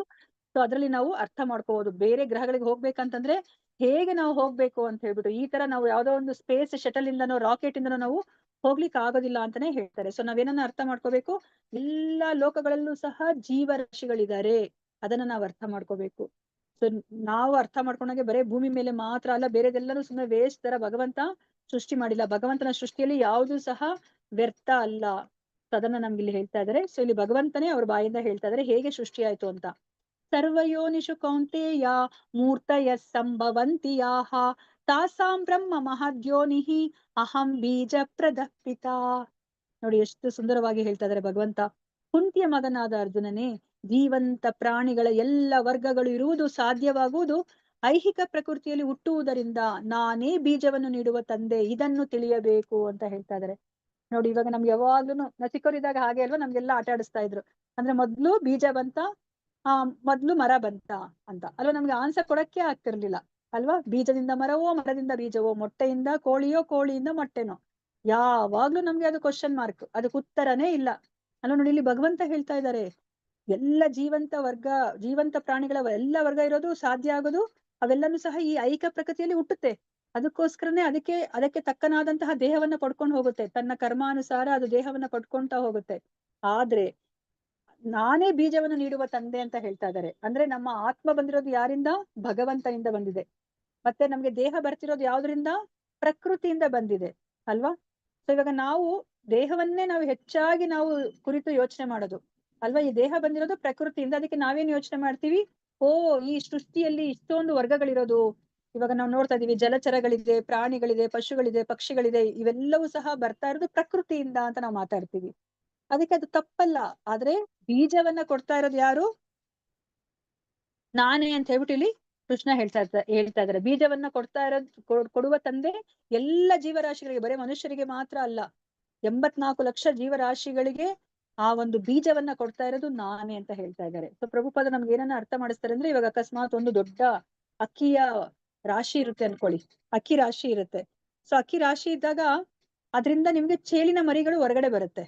ಸೊ ಚೇಳಿನ ಮರಿಗಳು ಹೊರಗಡೆ ಬಂದಾಗ ನೀವೇನಾದ್ರೂ ಈ ಅಕ್ಕಿನೇ ಈ ಚೇಳಿನ ಮರಿಗಳಿಗೆ ಜನ್ಮವನ್ನ ಕೊಟ್ಟಿದೆ ಅಂತಂದ್ರೆ ಹೇಗ್ ಅನ್ಸುತ್ತೆ ನಿಮ್ಗೆ? ಅಕ್ಕಿ ಅಂದ್ರೆ ತಿನ್ನೋ ಅಕ್ಕಿ, ಸೊ ಅನ್ನ ಮಾಡ್ತೀವಲ್ಲ ಆ ಅಕ್ಕಿಯ ಒಂದು ರಾಶಿ ಇದೆ. ಆ ಅಕ್ಕಿಯ ರಾಶಿಯಿಂದ ಚೇಳಿನ ಮರಿಗಳು ಹೊರಗಡೆ ಬರುತ್ತೆ. ಸೊ ಅವಾಗ ನಾನ್ ಅದನ್ನ ನೋಡ್ಬಿಟ್ಟು ಹೇಳ್ತೀನಿ, ಅಕ್ಕಿನೇ ಈ ಒಂದು ಚೇಳಿನ ಮರಿಗಳನ್ನ ಸೃಷ್ಟಿ ಮಾಡಿರೋದು ಅಂತ ನಾನು ಹೇಳ್ತೀನಿ. ಅವಾಗ ನೀವು ಅದನ್ನ ನಂಬ್ತೀರಾ? ಇಲ್ಲ. ಹೇಗೆ ಬರ್ಲಿಕ್ಕೆ ಸಾಧ್ಯ? ಚೇಳಿನ ಮರಿಗಳು ಹೇಗ್ ಬರ್ಲಿಕ್ಕೆ ಸಾಧ್ಯ? ಚೇಳಿನ ಮೊಟ್ಟೆಯಿಂದ. ಅಲ್ಲಿ ಆಲ್ರೆಡಿ ಅವ್ರ ಅಮ್ಮ ಹೋಗ್ಬಿಟ್ಟು ಅಲ್ಲಿ ಮೊಟ್ಟೆಗಳು ಇಟ್ಟಿರ್ಬೇಕು, ಅವಾಗಷ್ಟೇನೆ ಅಲ್ಲಿಂದ ಚೇಳಿನ ಮರಿಗಳು ಬರ್ಲಿಕ್ಕೆ ಸಾಧ್ಯ ಅಲ್ವಾ. ಅಕ್ಕಿಯಿಂದ ಬರ್ಲಿಕ್ಕೆ ಸಾಧ್ಯನೇ ಇಲ್ಲ. ಅದೇ ತರನೇ ಈ ಪ್ರಕೃತಿಯಿಂದ ಯಾವುದೇ ಒಂದು ಜೀವಿಗಳು ಬರ್ಲಿಕ್ಕೆ ಸಾಧ್ಯ ಇಲ್ಲ. ಸೊ ಜೀವಿಗಳು ಬರ್ಬೇಕು ಅಂತಂದ್ರೆ ಆ ಬೀಜವನ್ನ ಕೊಡೋದು ಯಾರು? ನಾನೇ ಅಂತ ಹೇಳ್ಬಿಟ್ಟು ಭಗವಂತ ಹೇಳ್ತಾ ಇದ್ದಾರೆ. ಸರ್ವಯೋನಿಷಿ ಕೌಂತೆಯ ಮೂರ್ತಯ ಸಂಭವಂತಿಯಾಹ ತಾಸಾಂ ಬ್ರಹ್ಮ ಮಹದ್ಯೋನಿ ಅಹಂ ಅಂತ ಹೇಳ್ತಾ ಇದಾರೆ. ನಾನೇ ಅಂತ ಹೇಳ್ತಾ ಇದಾರೆ. ಅಹಂ ಬೀಜ ಪ್ರದಪಿತ. ಅವರು ಭಗವಂತ, ಅವ್ರಿಗೇನೆ ಕೊಡ್ಲಿಕ್ಕೆ ಸಾಧ್ಯ, ಈ ಬೀಜವನ್ನ ಕೊಡ್ಲಿಕ್ಕೆ ಅವ್ರಿಗೆ ಸಾಧ್ಯ. ನಮ್ಗೆ ಕಾಣಿಸ್ತಾ ಇದೆ ಈ ಪ್ರಕೃತಿಯಿಂದ ಎಲ್ಲ ಜೀವರಾಶಿಗಳು ಬಂದ್ಬಿಟ್ಟಿದೆ ಅಂತ, ಆದ್ರೆ ನಿಜವಾಗಿ ದೇಹವನ್ನ ಪಡ್ಕೋತಾ ಇರೋದು ಈ ಪ್ರಕೃತಿಯಿಂದ. ಆದ್ರೆ ನಾವೆಲ್ಲ ಆತ್ಮ, ಅದ್ರೊಳಗಡೆ ವಾಸ ಮಾಡುವಂತ ಆತ್ಮ ಏನಿದೆ ಅದನ್ನ ಕೊಡ್ತಾ ಇರೋದು ಭಗವಂತ ಅಂತ ಹೇಳ್ಬಿಟ್ಟು ಇಲ್ಲಿ ಹೇಳ್ತಾ ಇದ್ದಾರೆ. ಸೊ ಇಲ್ಲಿ 3 ಕೋಳಗಳಿದೆ, ಬೇಡಿಗಳಿದೆ. ಸೊ ಒಂದು ಬಂಗಾರದಿಂದ ಮಾಡಿದೆ, ಒಂದು ಬೆಳ್ಳಿಯಿಂದ ಮಾಡಿದೆ, ಒಂದು ಕಬ್ಬಿಣದಿಂದ ಮಾಡಿದೆ. ಈ 3 ಬೇಡಿಗಳಲ್ಲಿ ನಿಮ್ಗೆ ಯಾವ್ದನ್ನಾದ್ರೂ ಒಂದನ್ನ ಆರಿಸ್ಕೊಳ್ಳಿ ಅಂದ್ರೆ ಯಾವ್ದನ್ನ ಆರಿಸ್ಕೋತೀರಾ ನೀವು? ಯಾವ್ದು ಅರ್ಸ್ಕೊಳಲ್ಲ ಮಾತಾಜಿ. ಯಾಕೆ ಯಾವ್ದು ಮಾತಾಜಿ? ಆರಿಸ್ಕೊಳಲ್ಲ ಬಂಗಾರ ಮಾತಾಜಿ. ಎಷ್ಟು ರೇಟ್ ಇದೆ ಅಲ್ಲ, ಬೇಡವಾ? ಬಂಗಾರದ ಬೇಡಿ ಬೇಡಿ. ಬೇಡಿನೇ ಮಾತಾಜಿ, ಅದು ಬಂಗಾರದಾಗಿರ್ಲಿ ಬೆಳ್ಳಿದಾಗಿರ್ಲಿ ಕಬ್ಬಿಣದಾಗಿರ್ಲಿ. ಸೊ ಅದು ಬೇಡಿನೇ, ಯಾವ್ದು ಬೇಡಿನೂ ಬೇಡ ಅಂತ ಇದ್ದೀರಾ. ಬಂಗಾರದ ಬೇಡ, ಬೆಳ್ಳಿನೂ ಬೇಡ, ಮತ್ತೆ ಇಲ್ಲಿ ಕಬ್ಬಿಣದ್ದು ಬೇಡ ಅಂತ. ಸೊ ಇದನ್ನೇ ಕುರಿತಾಗಿ ನಮ್ಗೆ ಕೃಷ್ಣ ಮುಂದಿನ ಶ್ಲೋಕಗಳಲ್ಲಿ ಹೇಳ್ತಾ ಹೋಗ್ತಾರೆ. ಇದು ತುಂಬಾ ಮುಖ್ಯವಾಗಿರೋದು. ಸೊ ಸತ್ವಂ ರಜಸ್ತಮ ಇತಿ ಗುಣಾಃ ಪ್ರಕೃತಿ ಸಂಭವಾಃ ನಿಬಧ್ನಂತಿ ಮಹಾಬಾಹೋ ದೇಹೇ ದೇಹಿನಮವ್ಯಯಂ. ಐಹಿಕ ಪ್ರಕೃತಿಯಲ್ಲಿ 3 ಗುಣಗಳಿವೆ, ಸತ್ವ, ರಜಸ್ಸು ಮತ್ತು ತಮಸ್ಸು. ಮಹಾಬಾಹುವಾದ ಅರ್ಜುನನೇ, ನಿತ್ಯನಾದ ಜೀವಿಯು ಪ್ರಕೃತಿಯೊಡನೆ ಸಂಪರ್ಕ ಪಡೆದಾಗ ಅವನು ಈ ಗುಣಗಳ ಬಂಧನಕ್ಕೆ ಸಿಕ್ಕಿಕೊಳ್ಳುತ್ತಾನೆ. ನೋಡಿ ಏನನ್ನ ಹೇಳ್ತಾ ಇದಾರೆ, ಈ ಭೌತಿಕ ಪ್ರಪಂಚದಲ್ಲಿ 3 ಗುಣಗಳಿದೆ. ಇವಾಗ ನಾವು ಅಮ್ಮನ ಹೊಟ್ಟೆಲಿ ಇದ್ದಾಗ ಎಲ್ಲರನ್ನೂ ಸಹ ನಾವು ಭಗವಂತನಿಗೆ ಪ್ರಾರ್ಥನೆಯನ್ನ ಮಾಡ್ತೀವಂತೆ. ನಮ್ಗೆ ಹಿಂದಿನ 100 ಜನ್ಮಗಳದೆಲ್ಲ ನೆನಪು ಬರುತ್ತಂತೆ. ಸೊ ಅವಾಗ ನಮ್ಗೆ ಮತ್ತೆ ಅಮ್ಮನ ಆ ಒಂದು ಹೊಟ್ಟೆಯಲ್ಲಿ ಅಷ್ಟು ಕತ್ತಲ ಪ್ರದೇಶದಲ್ಲಿ ಇಷ್ಟೇಷ್ಟು ಜಾಗದಲ್ಲಿ ನಾವು ಅಲ್ಲಿ ವಾಸ ಮಾಡ್ಬೇಕು 9 ತಿಂಗಳು. ಸೊ ಅವಾಗ ನಾವು ಭಗವಂತನಿಗೆ ಪ್ರಾರ್ಥನೆಯನ್ನ ಮಾಡ್ತೀವಂತೆ, ಭಗವಂತ ನಾನು ಈ ಸತಿ ಅಮ್ಮನ ಹೊಟ್ಟೆಯಿಂದ ಬಂದಿದ ತಕ್ಷಣ ನಾನು ನಿನ್ನ ಭಕ್ತಿಯನ್ನ ಮಾಡ್ತೀನಿ, ನಾನು ಮತ್ತೊಮ್ಮೆ ನಾನು ಇನ್ನೊಂದು ತಾಯಿಯ ಒಂದು ಗರ್ಭದಲ್ಲಿ ನಾನು ಜನ್ಮವನ್ನ ಪಡೆಯೋದಿಲ್ಲ, ನಾನು ನಿನ್ನ ಬಳಿಗೆ ಬಂದ್ಬಿಡ್ತೀನಿ ಅಂತ ಹೇಳ್ಬಿಟ್ಟು ಅದು ಆತ್ಮದಲ್ಲಿ ಗರ್ಭದಲ್ಲಿ ಆ ಒಂದು ಭ್ರೂಣ ಪ್ರಾರ್ಥನೆಯನ್ನ ಮಾಡುತ್ತಂತೆ. ಅದಾದ್ಮೇಲೆ ಹೊರ್ಗಡೆ ಕಾಲಿಟ್ಟಿದ ತಕ್ಷಣನೇ, ಅಮ್ಮನ ಆ ಒಂದು ಗರ್ಭದಿಂದ ಹೊರಗಡೆ ಬಂದಿದ ತಕ್ಷಣನೇ ಈ ಮಾಯೆಗೆ ಸಿಲುಕೊಂಡ್ಬಿಡುತ್ತೆ ಆ ಒಂದು ಮಗು. ಸೊ ಅದನ್ನ ನಾವಿಲ್ಲಿ ಅರ್ಥ ಮಾಡ್ಕೋಬೇಕು. ಅಂದ್ರೆ ಮಾಯೆ ಅಂದ್ರೆ 3 ರೀತಿಯ ಮಾಯೆಗಳಿದೆ ಅಥವಾ ಗುಣಗಳಿದೆ. ಯಾವ್ದ್ಯಾವ್ದು ಅಂದ್ರೆ ಸತ್ವಗುಣ, ರಜೋಗುಣ ಮತ್ತೆ ತಮೋಗುಣ. ನೋಡಿ ಇಲ್ಲಿ ನಾವು ನೋಡ್ತಾ ಇದೀವಿ 3 ದೇವತೆಯರಿದ್ದಾರೆ. ಸೊ ಇಲ್ಲಿ ಹಳದಿ ಬಣ್ಣದ ಬಟ್ಟೆನ ಹಾಕೊಂಡಿರೋದು ಸತ್ವಗುಣವನ್ನ ಪ್ರತಿನಿಧಿಸ್ತಾರೆ. ಕೆಂಪು ಬಟ್ಟೆ ಹಾಕೊಂಡಿರುವಂತ ದೇವಿ ಅವರು ರಜೋಗುಣವನ್ನ, ಮತ್ತೆ ಕಪ್ಪು ಬಣ್ಣದ ಬಟ್ಟೆನ ಹಾಕೊಂಡಿರೋದು ತಮೋ ಗುಣವನ್ನ ಪ್ರತಿನಿಧಿಸ್ತಾ ಇದೆ. ನೋಡಿ ನಾವು ಬಂದಿದ ತಕ್ಷಣನೇ, ನಾವು ಭೂಮಿಗೆ ಕಾಲಿಟ್ಟಿದ ತಕ್ಷಣನೇ ನಮ್ಮನ್ನ ಕುಣಿಸ್ತಾ ಇದ್ದಾರೆ 3 ದೇವಿಯರು ಅಲ್ವಾ. ನಾವೇನ್ ಅನ್ಕೊಂಡಿದೀವಿ ಸ್ವತಂತ್ರರಾಗಿದೀವಿ ಅಂತ ನಾವ್ ಅನ್ಕೊಂಡಿದೀವಿ. ಆದ್ರೆ ಇಲ್ಲ, ಅವರ ತಾಳಕ್ಕೆ ತಕ್ಕನಾಗಿ ನಾವು ಕುಣಿತಾ ಇದೀವಿ, ನಮಗ್ ಗೊತ್ತಾಗ್ತಾ ಇಲ್ಲ ಅಷ್ಟೇನೆ. ಸೊ ಸತ್ವಗುಣ, ರಜೋಗುಣ, ತಮೋಗುಣ, ನಮ್ಗೆ ಯಾವ ಗುಣ ಮೇಲ್ಗೈ ಆಗುತ್ತೋ ಆ ಗುಣದಲ್ಲಿ ನಾವು ನಮ್ಮ ಪ್ರತಿಯೊಂದು ಕೆಲಸವನ್ನು ನಾವು ಮಾಡ್ತೀವಿ. ಎಲ್ಲವೂ ಸಹ ಈ 3 ಗುಣದಲ್ಲೇ ಇರೋದು. ಅದನ್ನ ನಮ್ಗೆ ಮುಂದೆ ಹೇಳ್ತಾ ಹೋಗ್ತಾರೆ. ಸೊ ಇವಾಗ ನಾವು ಇಲ್ಲಿ ಯಾರನ್ನ ನೋಡ್ತಾ ಇದೀವಿ, ಮೇಲ್ಗಡೆ ಒಬ್ರಿದ್ದಾರೆ, ಯಾರನ್ನ ನೋಡ್ತಾ ಇದೀವಿ, ಪರಮಾತ್ಮ. ಕೃಷ್ಣನನ್ನ ನೋಡ್ತಾ ಇದೀವಿ ಅಲ್ವಾ. ಭಗವಂತ ಕೃಷ್ಣನನ್ನ ನಾವು ನೋಡ್ತಾ ಇದೀವಿ. ಸೊ ಅವರು 3 ಗುಣಗಳಿಗೆ ಬಂಧಿತರಾಗಿದ್ದಾರಾ? ಇಲ್ಲ, ಅವ್ರು 3 ಗುಣಗಳನ್ನ ಮೀರಿ ಇದ್ದಾರೆ, ಅವ್ರು ಮೇಲ್ಗಡೆ ಇದ್ದಾರೆ ಅಲ್ವಾ. ಈ 3 ದೇವತೆಯರು ಕೃಷ್ಣನ ಅಧೀನದಲ್ಲಿದ್ದಾರೆ. ಕೃಷ್ಣ ಏನ್ ಹೇಳ್ತಾರೋ ಹಾಗೆ ಅವ್ರು ಮಾಡ್ತಾರೆ. ಅದನ್ನ ನಾವಿಲ್ಲಿ ಅರ್ಥ ಮಾಡ್ಕೋಬೇಕಾಗಿರೋದು. ಓಕೆ, ಕೃಷ್ಣ ಅವರು ಒಡೆಯ. ಓಕೆ, ಅವರ ಕೆಳಗಡೆ ಈ 3 ದೇವಿಯರು ಇದ್ದಾರೆ ಅಲ್ವಾ. ನಾವು ಆ 3 ದೇವಿಯರು ಕುಣಿಸ್ದ ಹಾಗೆ ನಾವು ಕುಣಿತಾ ಇದೀವಿ. ಓಕೆ, ಇದನ್ನ ನೀವು 7ನೇ ಅಧ್ಯಾಯದಲ್ಲೂ ಸಹ ನೀವು ಅರ್ಥ ಮಾಡ್ಕೊಂಡಿದ್ದೀರಾ. ನಾವಿವಾಗ ಈ 3 ದೇವಿಯರ ಬಂಧನದಿಂದ ನಾವು ಬಿಡುಗಡೆ ಹೊಂದಬೇಕಂದ್ರೆ ನಾವ್ ಏನನ್ನ ಮಾಡ್ಬೇಕು ಅಂತ ನಮ್ಗೆ ಹೇಳಿದ್ರು 7ನೇ ಅಧ್ಯಾಯದಲ್ಲಿ. ಭಕ್ತಿ ಹಾ, ಭಕ್ತಿಯಲ್ಲಿ ಇದು ಮಾಡಿ ನಾವು ಶರಣಾಗ್ಬೇಕು. ಯಾರಿಗೆ ಶರಣಾಗ್ಬೇಕು? ಕೃಷ್ಣ ಪರಮಾತ್ಮನಿಗೆ ಶರಣಾಗ್ಬೇಕು ಅಲ್ವಾ. ಯಾಕಂದ್ರೆ ಅವ್ರಿಗೆ ಶರಣಾದ್ರೆ ಏನಾಗುತ್ತೆ, ಅವ್ರು ಹೇಳ್ತಾರೆ ದೇವಿಯರಿಗೆ ಅಲ್ಲ, ನೀವು ಅವ್ರನ್ನ ಬಿಟ್ಬಿಡಿ, ಅವನು ನನ್ನ ಭಕ್ತ, ಅವನು ನನಗೆ ಶರಣಾಗಿದ್ದಾನೆ ಅಂತ. ಅದಕ್ಕೆ ಪ್ರಭುಪಾದರು ಹೇಗೆ ಅರ್ಥ ಮಾಡಿಸ್ತಾರೆ, ಇವಾಗ ನಾನು ನನ್ನ ಫ್ರೆಂಡ್ ಮನೆಗೆ ಹೋಗ್ಬೇಕು, ಆ ಫ್ರೆಂಡ್ ಅನ್ನ ಭೇಟಿ ಮಾಡ್ಬೇಕಂದ್ರೆ ಅವ್ರ ಮನೆ ಮುಂದೆ ಗೇಟ್ ಅಲ್ಲಿ ನಾಯಿ ಇದೆ, ನಾಯಿ ನನ್ನನ್ನ ಬಿಡೋದಿಲ್ಲ. ಅದೇ ನಾನು ಫೋನ್ ಮಾಡ್ಬಿಟ್ಟು ನೋಡಿಲಿ ನೀನ್ ನಾಯಿ ನನಗೆ ಅಂದ್ರೆ ಬಿಡ್ತಾ ಇಲ್ಲ ಅಂತಂದ್ರೆ, ನನ್ನ ಫ್ರೆಂಡ್ ಹೊರಗಡೆ ಬಂದ್ಬಿಟ್ಟು ನಾಯಿಗೆ ಆರ್ಡರ್ ಮಾಡ್ತಾನೆ, ಏನು ಮಾಡ್ಬೇಡ ಬಿಟ್ಬಿಡು ಅವ್ನು ನನ್ನ ಫ್ರೆಂಡ್ ಅಂದ್ರೆ, ನಾಯಿ ಏನ್ ಮಾಡುತ್ತೆ, ನನಗೆ ಬಿಡುತ್ತಾ ಅಥವಾ ಮತ್ತೆ ಕಚ್ಚಕ್ ಬರುತ್ತಾ?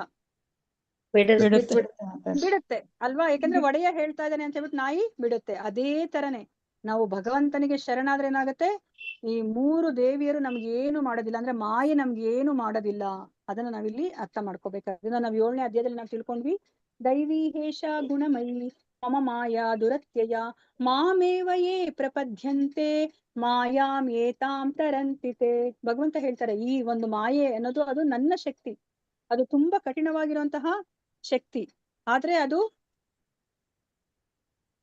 ತುಂಬಾ ಬಲಶಾಲಿ. ಅದನ್ನ ನಾವು ಬಿಡಿಸ್ಕೊಳಕ್ ಸಾಧ್ಯನೇ ಇಲ್ಲ.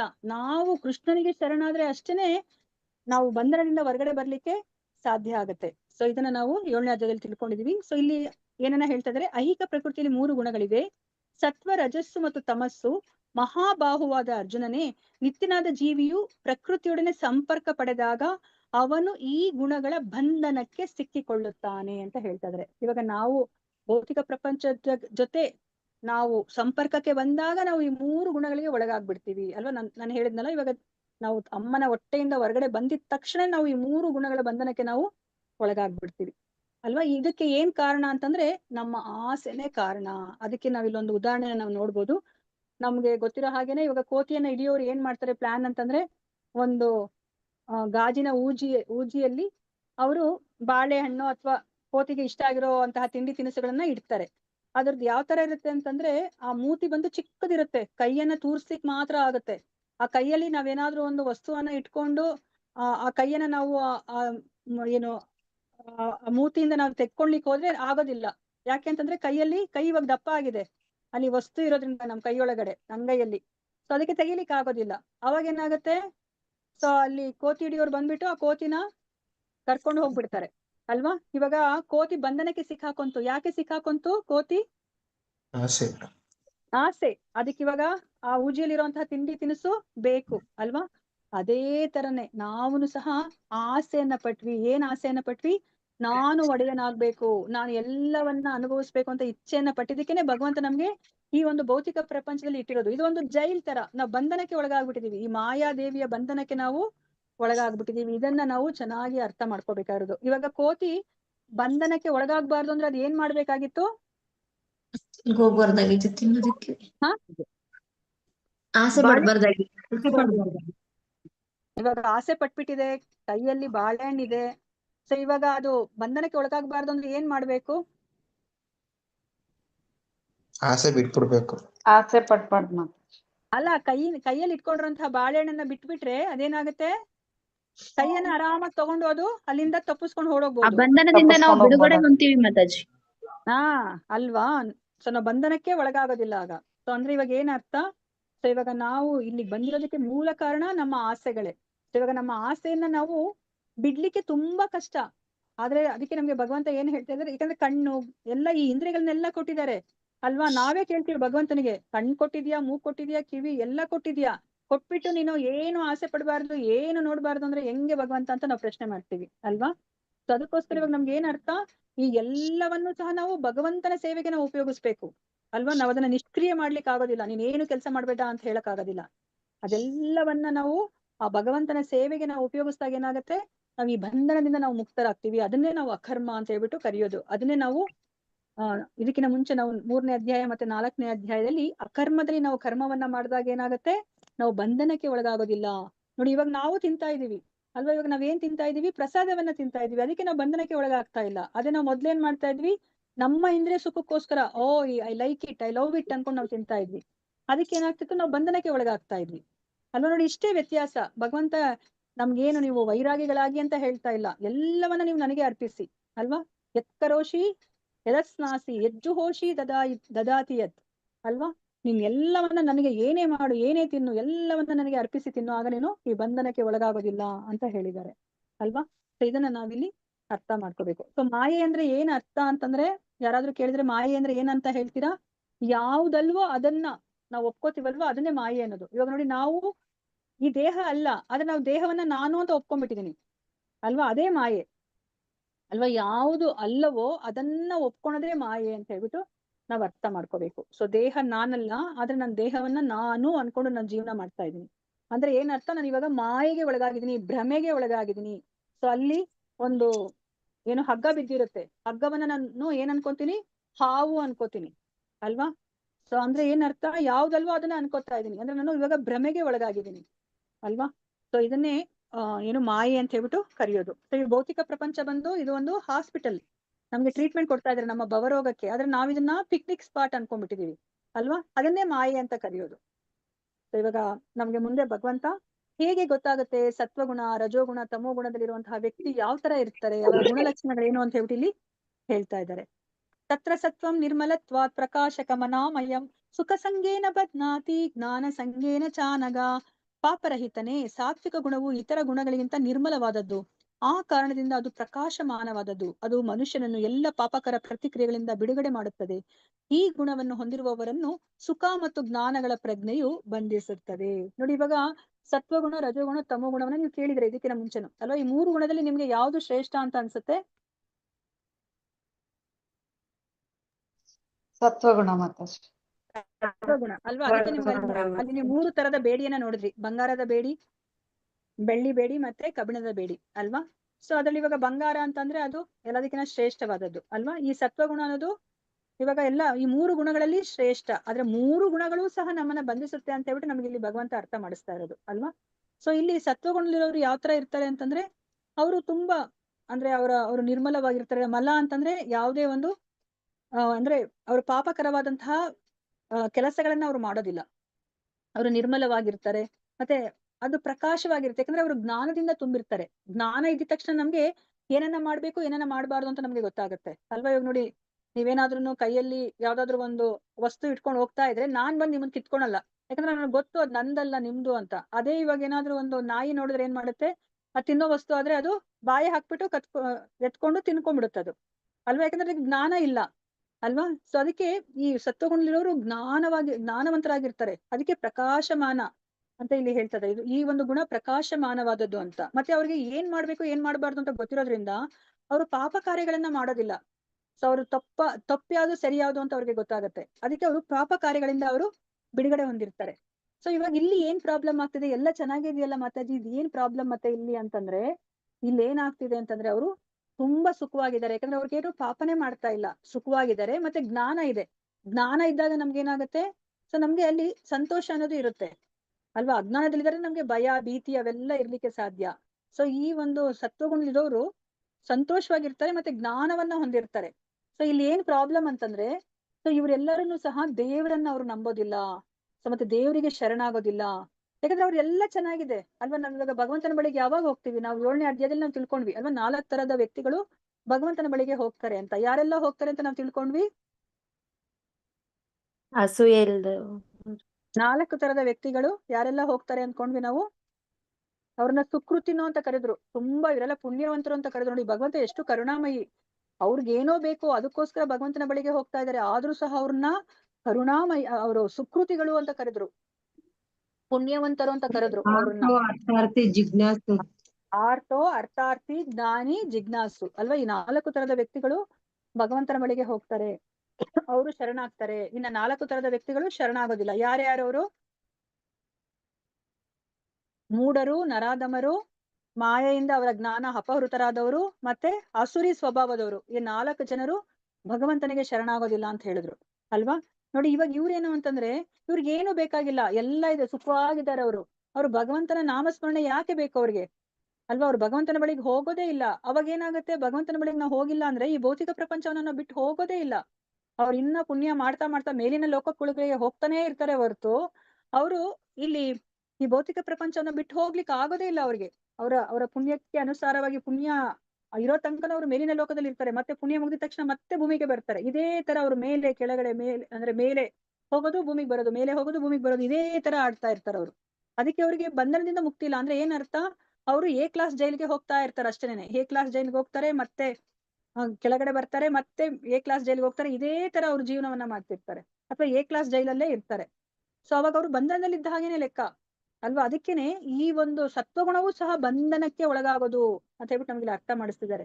ನಾವು ಭಗವಂತನ ಭಕ್ತಿಯನ್ನ ಮಾಡದ ಹೊರತು ನಾವು ಈ ಭೌತಿಕ ಪ್ರಪಂಚದಿಂದ ಹೋಗ್ಲಿಕ್ಕೆ ಸಾಧ್ಯ ಇಲ್ಲ. ಇವಾಗ ವಿಜ್ಞಾನಿಗಳು, ತತ್ವಶಾಸ್ತ್ರಜ್ಞರು, ಬ್ರಾಹ್ಮಣರು, ಇವರೆಲ್ಲರನ್ನು ಸಹ ಈ ಒಂದು ಸತ್ವಗುಣದಲ್ಲಿ ಅವರು ಇರ್ತಾರೆ. ಆದ್ರೆ ಅವರು ಅವ್ರಿಗೆ ಈ ಒಂದು ಭೌತಿಕ ಪ್ರಪಂಚದಿಂದ ಅವ್ರಿಗೆ ಬಿಡುಗಡೆ ಇಲ್ಲ, ಹುಟ್ಟು ಸಾವಿನ ಚಕ್ರದಿಂದ ಅವ್ರಿಗೆ ಬಿಡುಗಡೆ ಇಲ್ಲ.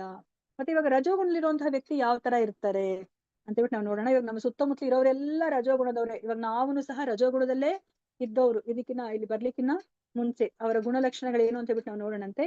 ರಜೋರಾಗಾತ್ಮಕಂ ವಿದ್ಧಿ ತೃಷ್ಣಾ ಸಂಗ ಸಮುದ್ಭವಂ ಸನ್ನಿಬಧ್ನಾತಿ ಕೌಂತೆಯ ಕರ್ಮ ಸಂಗೇನ ದೇಹಿನಂ. ಕುಂತಿಯ ಮಗನಾದ ಅರ್ಜುನನೇ, ರಜೋಗುಣವು ಮಿತಿ ಇಲ್ಲದ ಆಸೆಗಳು ಮತ್ತು ಬಯಕೆಗಳಿಂದ ಹುಟ್ಟುತ್ತದೆ. ಇದರಿಂದಾಗಿ ದೇಹಧಾರಿಯಾದ ಜೀವಿಯು ಐಹಿಕ ಕಾಮ್ಯ ಕರ್ಮಗಳಲ್ಲಿ ಸಿಕ್ಕಿಕೊಳ್ಳುತ್ತಾನೆ ಅಲ್ವಾ?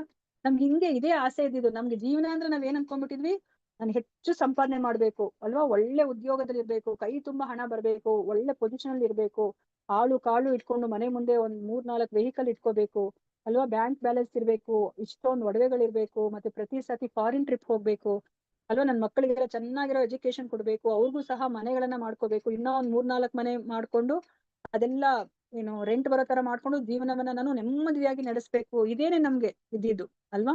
ಈ ಒಂದು ಸ್ವಭಾವವನ್ನೇ ರಜೋಗುಣ ಅಂತ ಹೇಳ್ಬಿಟ್ಟು ಕರೀತಾ ಇದ್ದಾರೆ. ಅಂದ್ರೆ ನಮ್ಗೇನು ಒಂದು ಪ್ರತಿಫಲ ಸಿಗುತ್ತೆ, ನಮ್ಮ ಇಂದ್ರಿಯ ಸುಖವನ್ನ ಹೆಚ್ಚೆಚ್ಚು ಮಾಡುವಂತಹ ಒಂದು ಕೆಲಸ ಮಾಡದೆ ಈ ಒಂದು ರಜೋಗುಣದ ಸ್ವಭಾವ. ನೋಡಿ, ಮಿತಿ ಇಲ್ಲದ ಆಸೆ ಇರ್ಬೇಕು ಅಲ್ವಾ. ನಮಗೂ ಒಂದ್ ಮನೆ ಇರ್ಬೇಕು ಅಂತ ಆಸೆ ಇರ್ಬೇಕು ಅಲ್ವಾ. ಹೊಟ್ಟೆ ಪಾಡಿಗೆ ಏನೆಲ್ಲ ಊಟ ತಿಂಡಿ ಮಾಡ್ಬೇಕು, ಅದಕ್ಕೊಂದು ಆಸೆ ಇರ್ಬೇಕು ಅಲ್ವಾ. ಅದು ಬಿಟ್ಟು ಇಲ್ಲಿ ಮಿತಿ ಇಲ್ಲದ ಆಸೆಗಳು, ನನ್ಗೊಂದ್ ಕಾರು, ಇನ್ನೊಬ್ರಿಗೊಂದ್ ಕಾರು ಅಲ್ವಾ, ನನ್ಗೊಂದ್ ಮನೆ, ನನ್ ಮಕ್ಳಿಗೆ ಮೊಮ್ಮಕ್ಳಿಗೆ ಇನ್ನ ಬರೋ ಹುಟ್ಟೋ ಮಕ್ಳಿಗೆ ಎಲ್ಲರಿಗೂ ಒಂದೊಂದ್ ಮನೆ ಅಲ್ವಾ. ಇದೆಲ್ಲ ಮಿತಿ ಇಲ್ಲದ ಆಸೆಗಳು, ಅದನ್ನ ಇಲ್ಲಿ ಹೇಳ್ತಾ ಇದಾರೆ. ಸೊ ಇಂಥದೆಲ್ಲನೂ ಸಹ ರಜೋಗುಣದಲ್ಲಿರೋರ್ಗೆ ಹುಟ್ಟುತ್ತೆ. ಮತ್ತೆ ಅಲ್ಲಿ ಸ್ತ್ರೀ ಮತ್ತೆ ಪುರುಷರ ನಡುವೆ ಆಕರ್ಷಣೆ ಇರುತ್ತೆ. ಅಂದ್ರೆ ಒಂದು ಸ್ತ್ರೀಯ ಮನಸ್ಸನ್ನ ಗೆಲ್ಬೇಕು ಅಂತ, ಮತ್ತೆ ಅವರು ಮದ್ವೆ ಆದ್ಮೇಲೆ ಮತ್ತೆ ಅವ್ರದ್ದು ಸಂಸಾರ ಅನ್ನೋದು ಜಾಸ್ತಿ ಆಗ್ತಾ ಹೋಗುತ್ತೆ. ಮತ್ತೆ ಅವರು ಒಂದು ಪೊಸಿಷನ್ ಬೇಕು ಅವ್ರಿಗೆ ಸಮಾಜದಲ್ಲಿ, ಅದಕ್ಕೆಲ್ಲ ಅವರು ಪ್ರಯತ್ನ ಪಡ್ತಾ ಇರ್ತಾರೆ. ಹಗಲು ರಾತ್ರಿ ಅವರು ಇಂದ್ರಿಯ ಸುಖಕ್ಕೋಸ್ಕರ ಪ್ರಯತ್ನ ಪಡ್ತಾ ಇರ್ತಾರೆ. ಸೊ ಇವ್ರನ್ನ ರಜೋಗುಣದ ಸ್ವಭಾವದವರು ಅಂತ ಹೇಳ್ತಾರೆ. ಕ್ಷತ್ರಿಯರು ಈ ರಜೋಗುಣದಲ್ಲಿ ಇರ್ತಾರೆ. ಮತ್ತೆ ಇವಾಗ ತಮೋಗುಣದಲ್ಲಿರುವಂತಹ ವ್ಯಕ್ತಿಗಳ ಗುಣ ಯಾವ ತರ ಇರುತ್ತೆ ಅಂತ ಹೇಳ್ಬಿಟ್ಟು ಇಲ್ಲಿ ಹೇಳ್ತಾ ಇದ್ದಾರೆ. ತಮಸ್ತ್ವಜ್ಞಾನ ಜಂವಿದ್ದಿ ಮೋಹನಂ ಸರ್ವದೇಹಿನಾಂ ಪ್ರಮಾದಾಲಸ್ಯ ನಿದ್ರಾಭಿಹಿ ತನ್ನಿ ಬದ್ನಾತಿ ಭರತ ವಂಶಜನಾದ ಅರ್ಜುನನೇ, ಅಜ್ಞಾನದಿಂದ ಹುಟ್ಟಿದ ತಮೋಗುಣವು ದೇಹದಾರಿಗಳಾದ ಎಲ್ಲ ಜೀವಿಗಳ ಭ್ರಮೆ. ಈ ಗುಣದ ಪರಿಣಾಮಗಳೆಂದರೆ ಹುಚ್ಚು, ಪ್ರಮಾದ ಮತ್ತು ನಿದ್ರೆ. ಇವು ಬದ್ಧ ಆತ್ಮವನ್ನು ಬಂಧಿಸುತ್ತದೆ. ನೋಡಿ, ಅಲ್ಲಿ ರಜೋಗುಣದಲ್ಲಿ ನಾವು ಬಂಧನಕ್ಕೆ ಒಳಗಾಗ್ತೀವಿ. ಯಾಕೆ ಅಂತಂದ್ರೆ ನಾವು ಅಲ್ಲಿ ಇಂದ್ರಿಯ ಸುಖವನ್ನ ಮಾಡ್ತಾ ಇದೀವಿ. ನಾವು 3ನೇ ಅಧ್ಯಾಯದಲ್ಲಿ ತಿಳ್ಕೊಂಡ್ರ ಹಾಗೇನೆ ಬೇರೆ ಏನು ಬೇಡ, ಊಟವನ್ನೇ ನಾವು ನಮ್ಮ ಇಂದ್ರಿಯ ಸಂತೋಷಕ್ಕೋಸ್ಕರ ಮಾಡಿದ್ರೆ ನಾವು ಬಂಧನಕ್ಕೆ ಒಳಗಾಗ್ತೀವಿ ಅಂತ ಕೃಷ್ಣ ಹೇಳಿದ್ರು ಅಲ್ವಾ. ನಾವು ಪ್ರಸಾದವನ್ನ ತಿಂದಲೇ ಆಹಾರವನ್ನ ನಮ್ಮ ಇಂದ್ರಿಯ ಸಂತೋಷಕ್ಕೋಸ್ಕರ ಮಾಡಿದ ತಕ್ಷಣ ನಾವು ಬಂಧನಕ್ಕೆ ಒಳಗಾಗ್ತೀವಿ. ಅಂದ್ರೆ ನೀವು ಬೇರೆದನ್ನ ನಾವು ಯೋಚನೆ ಮಾಡೋ ಹಾಗೆ ಇಲ್ಲ ಅಲ್ವಾ. ಸೊ ರಜೋಗುಣದಲ್ಲಿ ಪ್ರತಿಯೊಂದು ಸಹ ನನಗೇನ್ ಸಿಗುತ್ತೆ ಅಂತಾನೆ ನಾವು ಮಾಡೋದು. ರಜೋಗುಣ ಅಂದ್ರೇನೆ ಹಾಗೆ. ನಾನು ಏನೇ ಒಂದ್ ಮಾಡ್ಲಿ, ಇವಾಗ ಬೇರೆಯವ್ರ ಹತ್ರ ಮಾತಾಡ್ಸಿದ್ರು ಅಷ್ಟೇ, ಈ ವ್ಯಕ್ತಿಯನ್ನ ಮಾತಾಡ್ಸಿದ್ರೆ ನನಗೆ ಏನ್ ಸಿಗುತ್ತೆ, ಈ ವ್ಯಕ್ತಿಯಿಂದ ಲಾಭ ಸಿಗುತ್ತೆ ಅಂದ್ರೆ ಅಷ್ಟೇ ಮಾತಾಡ್ಸೋದಿಲ್ಲ, ಅಂದ್ರೆ ಆ ವ್ಯಕ್ತಿಯನ್ನು ನಾವು ಮಾತಾಡ್ಸೋದಿಲ್ಲ. ನನ್ನವ್ರಿಗೆ ಏನ್ ಸಿಗುತ್ತೆ ಆ ತರ ಮನಸ್ಥಿತಿ ಇರೋರೇ ರಜೋಗುಣ. ಒನ್ಸ್ ನಾವು ನಂದು ಅಂತ ಬಂದಿದ ತಕ್ಷಣನೇ, ನಮ್ದು ಅಂತ ಬಂದಿದ ತಕ್ಷಣ ನಾವು ಬಂಧನಕ್ಕೆ ಒಳಗಾಗ್ಬಿಡ್ತೀವಿ ಅಲ್ವಾ. ಸೊ ಅದಕ್ಕೆ ರಜೋಗುಣವು ಸಹ ನಮಗೆ ಬಂಧನಕ್ಕೆ ಒಳಗಾಗೋ ತರ ಮಾಡುತ್ತೆ. ಸೊ ಇವಾಗ ನಾವು ನೋಡಿದ್ವಿ, ರಜೋಗುಣ ಮತ್ತೆ ಸತ್ವಗುಣ ಎರಡೂ ಸಹ ನಮ್ಮನ್ನ ಬಂಧನಕ್ಕೆ ಒಳಗಾಗೋ ತರ ಮಾಡುತ್ತೆ. ಇಲ್ಲಿ ತಮೋ ಗುಣದಲ್ಲಿರೋರು ಯಾವ ತರ ಇರ್ತಾರೆ ಅಂದ್ರೆ, ಅವ್ರು ಅರ್ಥನೇ ಮಾಡ್ಕೋತಿಲ್ಲ ಮನುಷ್ಯ ಜನ್ಮ ಎಷ್ಟು ಜವಾಬ್ದಾರಿಯುತವಾದಂತಹ ಜನ್ಮ, ಬೇರೆ ಜನ್ಮದ ತರ ಅಲ್ಲ ಅಂತ ಅವ್ರು ಅರ್ಥನೇ ಮಾಡ್ಕೋತಾ ಇಲ್ಲ. ಅವ್ರು ಅಜ್ಞಾನದಲ್ಲಿದ್ದಾರೆ, ಕತ್ತಲಲ್ಲಿದ್ದಾರೆ. ಮತ್ತೆ ಸೋಮಾರಿಗಳು, ಆಲಸ್ಯದಲ್ಲಿ ಅವರು ಇರ್ತಾರೆ. ನಾನ್ ನಿಮ್ಗೆ ಫಸ್ಟ್ ಒಂದು ಚಿತ್ರವನ್ನ ತೋರಿಸ್ದೆ ಅಲ್ವಾ. ನಮ್ಗೆ ಸಂಡೇ ಅಂದ್ರೆ ನಮ್ಗೆ ಹಂಗೆ ಅಲ್ವಾ ಇದ್ದಿದ್ದು, ಆರಾಮಾಗಿ ಮಂಚದ ಮೇಲೆ ಮಲಕೊಂಡು ತಿನ್ಕೊಂಡು ಟಿವಿ ನೋಡ್ಕೊಂಡು ಕಾಲ ಕಳಿಬೇಕು. ಯಾರೇನು ಮಾತಾಡಿಸ್ಬಾರ್ದು, ಅಡಿಗೆ ಮನೆಗೂ ಹೋಗಕ್ ಇಷ್ಟ ಇಲ್ಲ, ಏನಾದ್ರು ತರಿಸ್ಕೊಂಡು ತಿನ್ಬೇಕು, ಇದೇ ಮನಸ್ಥಿತಿ ಅಲ್ವಾ. ಅದು ತಮೋ ಗುಣದ ಲಕ್ಷಣ, ಆಲಸ್ಯ ಅಲ್ವಾ. ಇವಾಗ ನೋಡಿ, ನಮ್ಗೆ ಸಂಡೇ ಅಂದ್ರೆ ಫುಲ್ ಬಿಸಿ, ಬೆಳಗ್ಗೆಯಿಂದ ರಾತ್ರಿ ತನಕ ನಮ್ಗೆ ಸಮಯನೇ ಇಲ್ಲ, ಸಂಡೇನಾ ಅಂತ ನಮ್ಗೆ ಗೊತ್ತಾಗೋದಿಲ್ಲ. ಆ ತರ ಇದೆ ಸಂಡೇ ಅಲ್ವಾ. ಯಾಕಂದ್ರೆ ನಮ್ಗೆ ಇವಾಗ ಹೇಳ್ತಾ ಇರೋದೇ ಏನು, ಕೃಷ್ಣ ಪ್ರಜ್ಞೆಯಲ್ಲಿ ಪ್ರತಿ ಕ್ಷಣವು ಕೃಷ್ಣನ ನಾಮಸ್ಮರಣೆ ಮಾಡಿ, ಒಂದು ಕ್ಷಣವೂ ಕೃಷ್ಣನ ಮರೆತು ಇರಬೇಡಿ ಅಲ್ವಾ.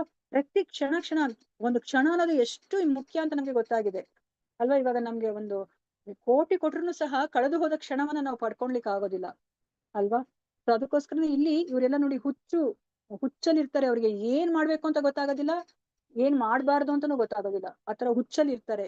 ಮತ್ತೆ ಅವರು ಯಾವಾಗ್ಲೂ ನಿದ್ರೆ. ಇವಾಗ ನಮ್ಗೆ ಸ್ವಲ್ಪ ಸಮಯ ಸಿಕ್ಕಿದ್ರೆ ನಾವು ಮೊದ್ಲೆಲ್ಲ ಏನ್ ಮಾಡ್ತಾ ಇದ್ವಿ, ರೆಸ್ಟ್ ತಗೊಳ್ಳೋಣ ಅಂತ ಬಿಟ್ಟು ಆರಾಮಾಗಿ ನಿದ್ದೆ ಮಾಡ್ತಾ ಇದ್ವಿ ಅಲ್ವಾ. ಇವಾಗ ನಿದ್ದೆ ಅಂದ್ರೆ ಅಯ್ಯೋ ಯಾಕಪ್ಪ ಇಲ್ಲಿ 6 ಗಂಟೆಗಳ ಕಾಲ ನಿದ್ರೆ ಇಟ್ಟಿದ್ದಾರೆ, ಇದಕ್ಕಿಂತ ಕಡಿಮೆ ಇಟ್ಟಿದ್ರೆ ಚೆನ್ನಾಗಿರ್ತಿತ್ತು, ನಮ್ಮ ದೇಹಕ್ಕೆ ಅಷ್ಟೇ ಸಾಕಾಗಿದ್ರೆ ಚೆನ್ನಾಗಿರ್ತಿತ್ತು ಅಂತ ನಾವು ಅನ್ಕೋತಾ ಇದೀವಿ ಅಲ್ವಾ. ಸೊ ಅಂದ್ರೆ ಆ ನಿದ್ರೆ ಮಾಡಿದ್ರೆ ಇವಾಗ ಸಮಯ ವ್ಯರ್ಥ ಅಂತ ಹೇಳ್ಬಿಟ್ಟು ನಮ್ಗೆ ಗೊತ್ತಾಗ್ತಾ ಇದೆ.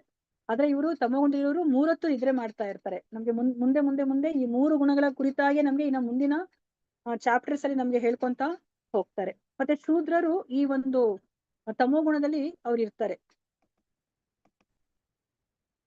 ಸತ್ವಂ ಸುಖೇ ಸಂಜಯತಿ ರಜಃ ಕರ್ಮಣಿ ಭಾರತ ಜ್ಞಾನಮಾವೃತ್ಯತು ತಮಃ ಪ್ರಮಾದೆ ಸಂಜಯತ್ಯುತ. ಈಗ ಈ 3 ಗುಣಗಳನ್ನ ಮತ್ತೆ ನಮ್ಗೆ ಕೃಷ್ಣ ಇಲ್ಲಿ ಸಂಕ್ಷಿಪ್ತವಾಗಿ ಹೇಳ್ತಾ ಇದ್ದಾರೆ, ಬ್ರೀಫ್ ಆಗಿ ಒಂದೇ ಶ್ಲೋಕದಲ್ಲಿ ಹೇಳ್ತಾ ಇದ್ದಾರೆ. ಭರತ ವಂಶಜನಾದ ಅರ್ಜುನನೇ, ಸತ್ವಗುಣವು ಮನುಷ್ಯನನ್ನು ಸುಖವಾಗಿರಲು ಬದ್ಧಗೊಳಿಸುತ್ತದೆ, ರಜೋಗುಣವು ಕಾಮ್ಯ ಕರ್ಮಗಳನ್ನ ಮಾಡಲು ಬದ್ಧಗೊಳಿಸುತ್ತದೆ, ತಮಸ್ಸು ಮನುಷ್ಯನ ಜ್ಞಾನವನ್ನು ಆವರಿಸಿ ಅವನನ್ನು ಹುಚ್ಚಿಗೆ ಬದ್ಧಗೊಳಿಸುತ್ತದೆ. ನೋಡಿ, ಇಲ್ಲಿ ನಮ್ಗೆ 3 ಗುಣದಲ್ಲಿ ಯಾವುದೇ ಗುಣದಲ್ಲಿ ಇದ್ರೂ ಸಹ ಅದು ನಮಗೆ ಬಂಧನಕ್ಕೆ ಒಳಗಾಗಂಗ್ ಮಾಡುತ್ತೆ. ಸತ್ವಗುಣ ನಮ್ಗೆ ಯಾಕೆ ಬಂಧನಕ್ಕೆ ಒಳಗಾಗಂಗ್ ಮಾಡುತ್ತೆ ಅಂದ್ರೆ, ನಾವು ಸುಖವಾಗಿರ್ಬೇಕು ಅಂತ ಹೇಳ್ಬಿಟ್ಟು ನಮ್ಗೆ ಆ ಒಂದು ಮನಸ್ಥಿತಿಯಲ್ಲಿ ಇರ್ತೀವಿ. ಸೊ ಅದಕ್ಕೋಸ್ಕರ ನಮ್ಗೆ ಅದು ನಾವು ಬಂಧನಕ್ಕೆ ಒಳಗಾಗೋ ತರ ಮಾಡುತ್ತೆ. ರಜೋಗುಣ ಏನ್ ಮಾಡುತ್ತೆ, ಕಾಮ್ಯ ಕರ್ಮಗಳನ್ನ ಮಾಡೋ ತರ ಮಾಡುತ್ತೆ. ಅಂದ್ರೆ ನಮ್ಗೆ ಏನಾದ್ರು ಫಲ ಸಿಗುತ್ತಾ ಅಂತಹ ಕೆಲಸಗಳನ್ನೇ ಮಾಡ್ಲಿಕ್ಕೆ ನಮ್ಗೆ ಅದು ಸಜ್ಜುಗೊಳಿಸುತ್ತೆ. ಅದಕ್ಕೋಸ್ಕರ ನಮ್ಗೆ ಬಂಧನಕ್ಕೆ ಒಳಗಾಗಂಗ ಮಾಡುತ್ತೆ. ಮತ್ತೆ ತಮೋಗುಣದಲ್ಲಿರೋರು ಏನ್ ಮಾಡ್ತಾರೆ, ಹುಚ್ಚಿಗೆ ಬದ್ಧಗೊಳಿಸುತ್ತೆ. ಅಂದ್ರೆ ನಾವು ಅಜ್ಞಾನದಲ್ಲಿ ಇರ್ತೀವಿ, ನಾವ್ ಏನನ್ನ ಮಾಡ್ಬೇಕಂತಾನೆ ನಮ್ಗೆ ಗೊತ್ತಾಗೋದಿಲ್ಲ.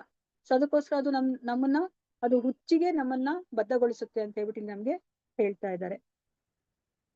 ಸೊ ಇವಾಗ ನಮ್ಗೆ ನಾವಿನ್ನ ಏನನ್ನ ಅರ್ಥ ಮಾಡ್ಕೋಬೇಕು ಅಂತಂದ್ರೆ, ನಾನಿವಾಗ ಪ್ಯೂರ್ ಆಗಿ ಸತ್ವಗುಣದಲ್ಲೇ ಇರ್ಲಿಕ್ಕೆ ಆಗೋದಿಲ್ಲ, ಪ್ಯೂರ್ ಆಗಿ ರಜೋಗುಣದಲ್ಲಿ ಇರಕ್ಕಾಗೋದಿಲ್ಲ, ಪ್ಯೂರ್ ಆಗಿ ತಮೋಗುಣದಲ್ಲಿ ಇರಕ್ಕಾಗೋದಿಲ್ಲ. ಸೊ ಇವಾಗ ನಾವೇ ತಗೊಂಡ್ರು ನಮ್ಗೆ ಬೆಳಗ್ಗೆ ಎದ್ದಾಗ ನಮ್ಮ ಮನಸ್ಸು ಪ್ರಶಾಂತವಾಗಿರುತ್ತೆ ಅಲ್ವಾ. ನಮ್ಗೆ ಏನ್ ಅನ್ಸುತ್ತೆ, ಇವತ್ತಿನ ದಿನ ನಾನು ಏನಾದ್ರೂ ಒಳ್ಳೇದ್ ಮಾಡ್ಬೇಕಪ್ಪಾ ಅಂತ ಅನ್ಕೊಂಡು ನಾನು ಎದ್ದೋಳ್ತೀನಿ, ಮತ್ತೆ ಅದೇ ತರ ಮನಸ್ಥಿತಿ ಇರುತ್ತೆ. ಅದೇ ದಿನ ಬಂದಾಗ ನಮ್ಮ ಮನಸ್ಸು ಒಂದ್ ಸ್ವಲ್ಪ ಮತ್ತೆ ಬದಲಾವಣೆ ಆಗತ್ತೆ ಅಲ್ವಾ. ನನಗೇನಾದ್ರೂ ಅಂದ್ರೆ ಹೆಚ್ಚು ಸಂಪಾದನೆ ಮಾಡ್ಲಿಕ್ಕೆ ಏನಾದ್ರೂ ಒಂದು ರೂಟ್ ಇದೆಯಾ, ಮಾರ್ಗ ಇದೆಯಾ ಅಂತ ಹೇಳ್ಬಿಟ್ಟು ನಾವ್ ಆತರ ಯೋಚನೆ ಮಾಡ್ತೀವಿ ಅಲ್ವಾ. ನನಗೇನಾದ್ರೂ ಸಿಗುತ್ತಾ, ನಮ್ಮನೆಯವ್ರಿಗೆ ಏನಾದ್ರೂ ಸಿಗುತ್ತಾ ಅಂತ ಯೋಚನೆ ಮಾಡ್ತೀವಿ. ಅದೇ ರಾತ್ರಿ ಬಂದ ತಕ್ಷಣ ಏನಾಗುತ್ತೆ, ಆಲಸ್ಯ ಆಗತ್ತೆ. ಅಯ್ಯೋ ಬಿಡಪ್ಪ ಈ ಕೆಲ್ಸನ, ಹೌದು ಮಾಡ್ಬೇಕು ಅಂತ ಅನ್ಕೊಂಡೆ, ಆದ್ರೆ ನಾಳೆ ಮಾಡೋಣಂತೆ ಅಂತ ಹೇಳ್ಬಿಟ್ಟು ಮುಂದಕ್ಕೆ ಹಾಕ್ತಿವಿ. ಅಂದ್ರೆ ಆ ರಾತ್ರಿ ಆದಾಗ ಅಲ್ಲಿ ನಮ್ಗೆ ತಮೋಗುಣ ಆವರಿಸುತ್ತೆ. ಬೆಳಗ್ಗೆ ಸತ್ವಗುಣದಲ್ಲಿ ಇರ್ತೀವಿ, ಮಧ್ಯಾಹ್ನ ರಜೋಗುಣದಲ್ಲಿ ಇರ್ತೀವಿ, ರಾತ್ರಿ ತಮೋಗುಣದಲ್ಲಿ ಇರ್ತೀವಿ ಅಲ್ವಾ. ನಾವೇನೆ ಒಂದು ದಿನದಲ್ಲಿ ಈ ತರ ಬದಲಾವಣೆ ಆಗ್ತಿರತ್ತೆ ಅಲ್ವಾ ನಮ್ಮ ಗುಣ.